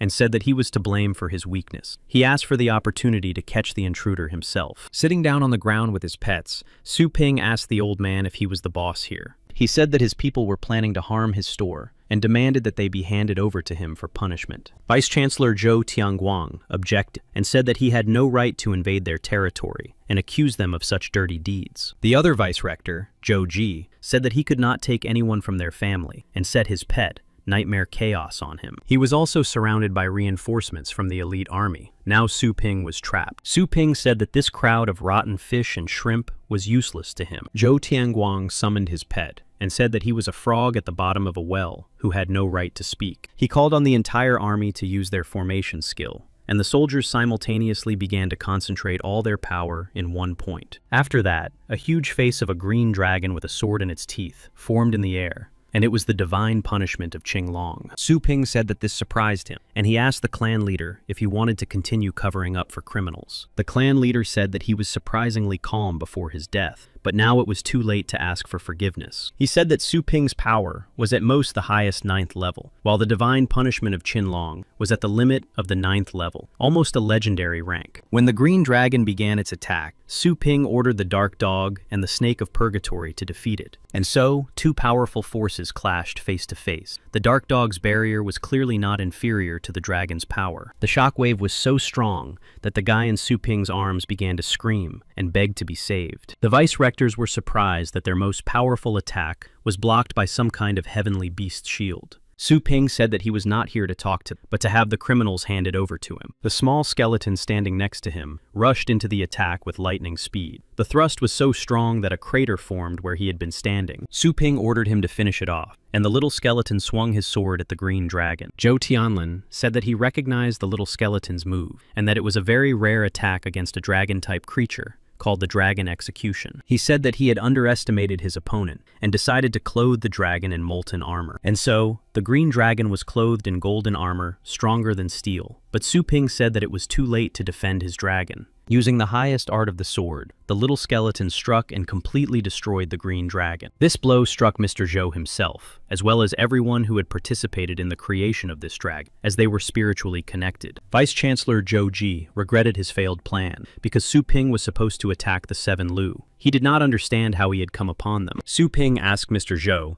if he would continue to cover for the guilty parties. He obediently said that he would now bring everyone involved in this case, and ordered his assistant to bring them. The head of the house regretted getting involved with him, thinking that he was just a worthless guy with no name or support, and now the whole family was in danger of destruction. The assistant brought 3 bound men. They begged not to be touched, because they were not guilty of anything. The head of the house said that they were the ones who started it all, and could suffer any punishment that Su Ping decided. Su Ping said that now was the time to check if it was them, and threw the guy who had caused the commotion in the store in front of them. But the guy said with complete confidence that he was seeing them for the first time, and the men responded in the same way. Su Ping realized that it seemed their memories had been erased, but he himself remembered them from the guy's memory. Vice-Chancellor Zhou Ji stood nearby, smiling, thinking that they would not be able to expose him because he himself had wiped the memories of everyone involved in the case. Although Su Ping was able to somehow track down their family, even using some kind of artifact, he would not be able to determine the culprit because the memories had been lost. Su Ping did not continue the conversation and simply took the lives of all 3 men. He turned to the head of the house again and said that the organizer had not yet been found and that he would not leave until he found him, and he paid for the insult with his blood. Zhou Ji was alarmed because he could not understand why Su Ping was so sure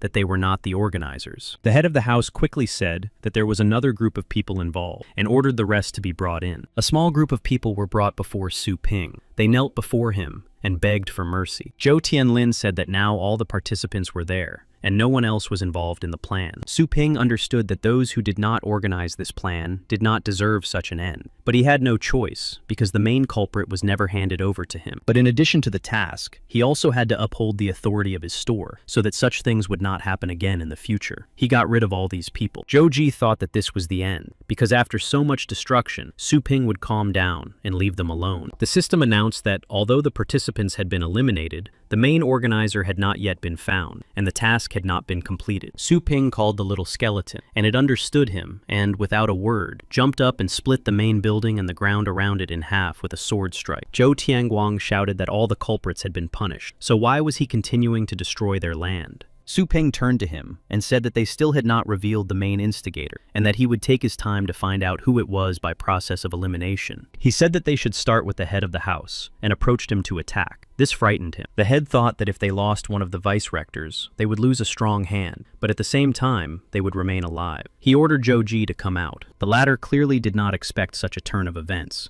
because the head could not just hand him over as the organizer. Su Ping turned to him and asked if he was the organizer of this plan. Then he asked if he had anything to say before the end. He laughed and said that because of some worthless store, their whole family was now on the verge of extinction, and that this was simply impossible. He shouted that his plan was perfect until that worthless guy failed so stupidly. He rushed at him and said that if his end had come, he would take him with him, and hit him so hard that he immediately left this world. After that, the little skeleton, without waiting for his master's order, struck Joji in the back with his sword and took his life. Su Ping ordered the snake of purgatory to clean up the place and burn all the culprits, and he quickly carried out the order. Everyone was frightened by what they saw and breathed a sigh of relief that they had not taken part in Joji's plan. The head of the clan was also frightened and decided that no one from his family would go within a kilometer of the mischievous shop, and that he should no longer harm Su Ping. The system announced that the task had been successfully completed. Only charred traces remained at the scene of the crime. The head of the clan bowed to Su Ping and called him master as a sign of submission. He said that all the culprits had been punished and asked him not to be angry with their family anymore. Su Ping said that this was not the end, as he had only punished the guilty parties, but had not dealt with the consequences of their damage to the store. He said that the Zhou family must publicly admit to what they had done and clear his reputation and compensate him for the lost earnings during the morning that he was not in the store. The head agreed to do everything personally and thought to himself that the rumors on the internet were true and regretted not believing them right away. He asked what exactly Su Ping wanted as compensation, and he replied that he needed a set of heavenly treasures for training masters. But not just any set, but the one used to train the young master of their family. The head was unpleasantly surprised, because the young master was the first heir of the family, and this would help him quickly increase his power, but without them, nothing would work. He angrily objected that this was impossible, because without them, their family would cease to exist due to a lack of power. Su Ping laughed and said that this was what he wanted, but even so, he would be able to elevate him to the level of clan head. The people around him began to shout that this would be a great humiliation for their family, and that they were now ready to fight him again. The clan leader quickly silenced them, and they immediately stopped their rebellion and tried to explain to them why he wanted to accept his offer. He said that even though Su Ping's skeleton was an ordinary heavenly beast with a low pedigree, it now had such power and appearance for a reason. Based on its aura, this skeleton could even be the king of beasts, and his words that he could lift a pig to the 9th level were not a metaphor at all. Su Ping admired his quick wit and said that if they cooperated with him, he could strengthen their pets and sell feed a little cheaper. He said that he knew about their desire to take their place among the 4 powerful families of this country, and that with his abilities, he could make it happen. The head of the clan was surprised and asked if it could be that their goals for overthrowing the 4 families were similar. Su Ping told him to look at the situation more broadly and simply flew back home. The next day,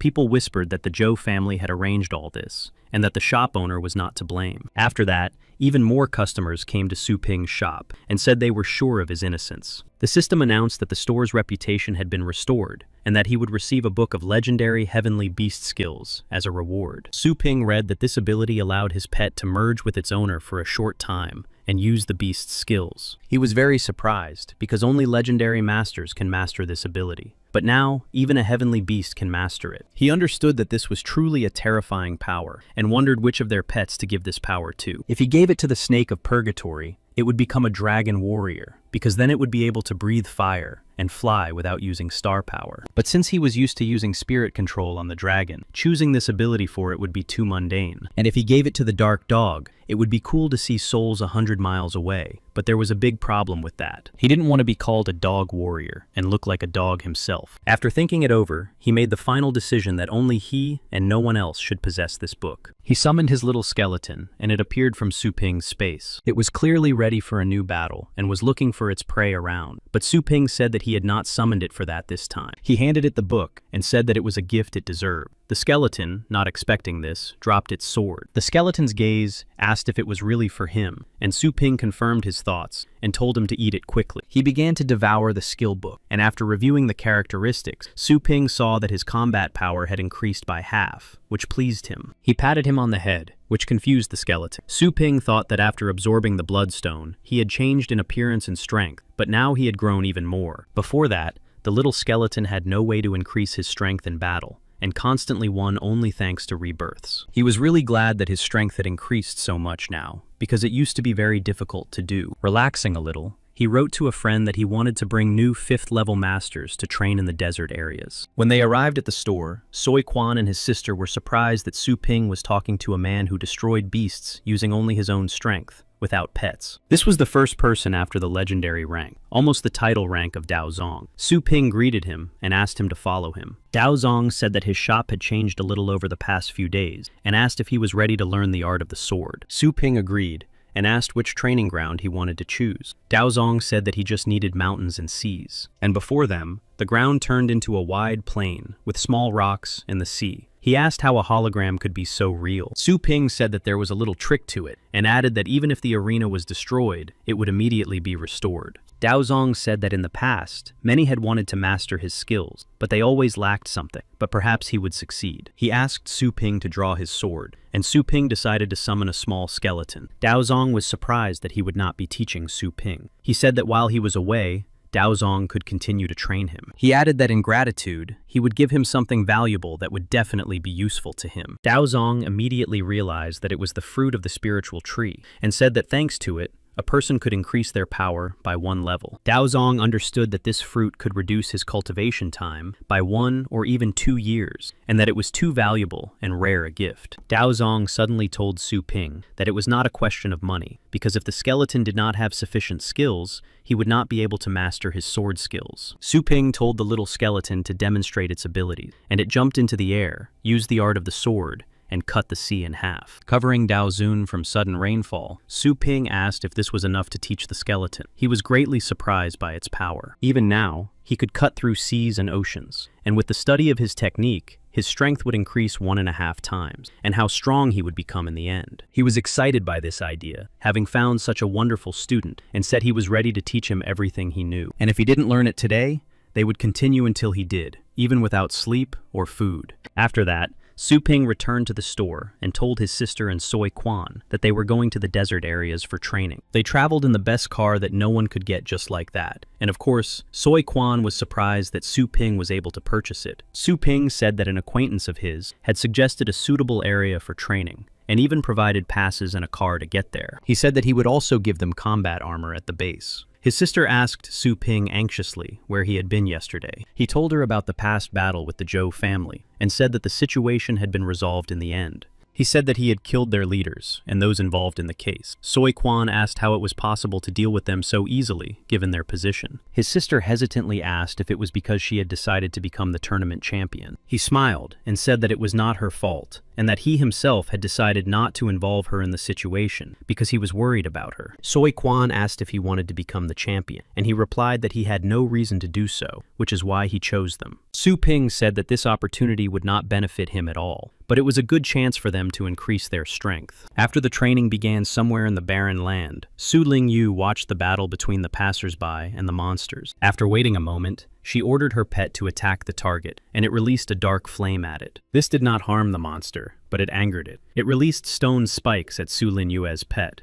but when it hit, it turned out to be just an illusion, which even the monster itself did not expect. At that moment, her pet and Soi Quan attacked the monster from behind. Soi Quan's pet immobilized the monster with its vine. Su Linyue ordered her fire beast to use the fire whirlwind skill. The wounded monster decided to attack the owners of these pets and jumped towards them. Soi Quan said that the monster was going after Su Linyue and told her to be careful. She replied that it was almost defeated and asked him to block its attack. Soi Quan's second pet stood between Su Linyue and the monster and stopped it. She decided that it was time to summon the moon dragon. When it emerged from space, she used her 4th level power boost and ordered it to use its moon claws. Together, they were able to defeat the monster and were happy that their efforts had finally paid off. But suddenly, something bigger appeared behind them. Su Linyue noticed it first, and putting up a star barrier, pushed Soi Quan away, and was able to save them from the attack of the hammerhead python. Sui Kwang noticed that Su Linyue was injured because she had covered him, and he called on the Soul Eater for help. The Soul Eater used covering miasmas, and attacked the python to distract its attention. When the monster was distracted, Soi Quan noticed that the monster also possessed poison, and asked Su Linyue how she was. She said that she could handle it because she had been trained by masters of poisons and recovery for just such situations. And if the wound was stimulated a little, it would heal quickly. Soi Quan admired her and said that she was very cool. Hearing the python's roar, Soi Quan said that it seemed to have called its comrades. Su Linyue said that thanks to the miasma, they had not yet been found. Su Ping was watching them from above. The guys continued to discuss their further tactics. He thought it was a good decision to take his sister with him. Looking at her on the battlefield, She might not be inferior in ability and intelligence to some masters, and perhaps she really should be allowed to be a champion. He decided that he would train them to the title rank, and they would be able to look after the house and shop themselves, while he could go on business to other cities. After the battle, Soi Quan gave her an expensive restorative medicine, and said it was in gratitude for saving his pets several times. Su Ping said that they could finish for today, but the kids replied that they still had the strength to fight. Su Linyue said that she had greatly enjoyed the battle and wanted to continue in order to save money to strengthen the dragon, and he allowed them to continue. Later, at the scoring station, they calculated all the merits of passage number 90 and asked him to come forward. They told him that he had earned a total of 1,280 points, to which he asked why so few. The workers explained to him that all the beasts he had caught were of low rank and did not earn many points. They also said that the highest score for his strongest monster was only 1,000, and it was a 4th rank beast. Then they laughed at him. After that, they counted the points for the Night Wolves group, and they had more than 1.5 million, and there were 64 people on the team. When they were asked how to distribute the points among all the team members, the commander quickly told everyone how many they would get. The previous passer was angry that he had worked all day and received such a small number of points, while some interns who were dumber than him received 5,000. The inspectors called the next 3 passers, who, according to their calculations, received 2,256,000 points. It was Su Ping and his team who had defeated a whole bunch of monsters and returned unharmed. Everyone was surprised that they would receive 700,000 points per person. When asked how to distribute the points, Su Ping replied that they should be divided between Su Linyue and Soi Quan. Soi Quan said that Su Linyue should take a little more, because she had saved his life several times, to which she replied that she was just doing her job. Suddenly, the crowd began to shout that it was unfair that they had been given so many points. They shouted that they did not agree that these people had been given millions, while they had only received a few thousand for their monsters. Su Yanning was also in the crowd, but she remained silent and did not speak up like everyone else. Her friend asked her why she was silent, saying that it was not fair. The commander of the Night Wolves ordered everyone in his group to be quiet to stop the commotion. A member of his team said that the newcomers did not understand how the points for their work were distributed. The newbies said that even though they hadn't been very helpful to their team, Su Yanning had helped them a lot and deserved more. They kept insisting that the points should be distributed according to merit. Su Linyue wanted to get involved in their conversation, but Su Ping stopped her and told her not to jump to conclusions. The group leader told the newbies not to think that because they defeated the ferocious beasts together, they could claim something more. The leader said that the old passers-by did not intervene, not because they could not cope themselves, but to give them valuable experience. He said that even for this experience, they had been awarded enough points, and at the same time, they should not forget that they had managed to return alive. He explained that he had distributed the points this way because reconnaissance, command, treatment, logistics, and much more had been carried out by members of his team. He said that he would take all the risks and compensate for the damage, but they had to understand that they had to make up for it with their achievements. And if they weren't happy with the distribution of points, they could go into the wilderness on their own, and then they would understand everything for themselves. Su Ping understood what he was talking about from his sister's face, and thought that being fair was good, but that all current conditions had to be taken into account in order to draw conclusions. Su Ping said that it was time for them to leave, as there was only a month left before the tournament, and they needed to go to the desert areas at least 4 times. He added that the outcome would depend solely on their determination and aspiration. Su Linyue perked up and followed her brother. During this time, Su Ping trained them to improve their strength and skills, and he also gave them unlimited access to all ingredients and food. Periodically, they went to desert areas so that they could gain real combat experience and earn some money. At the end of the month, Su Ping announced that the buyer ratings had been suspended and that he was ready to calculate the results. Even the president of the Fei store watched the broadcast. He wanted everyone to know the name of the future champion so that he could set the 4 great families against them. And so, in one of these families, upon learning who Su Ping would nominate, they understood who they would have to fight. But they decided that this candidate posed no threat. This candidate was Su Linyue, and a fighter from the great family asked if it was possible to kill her immediately at the tournament.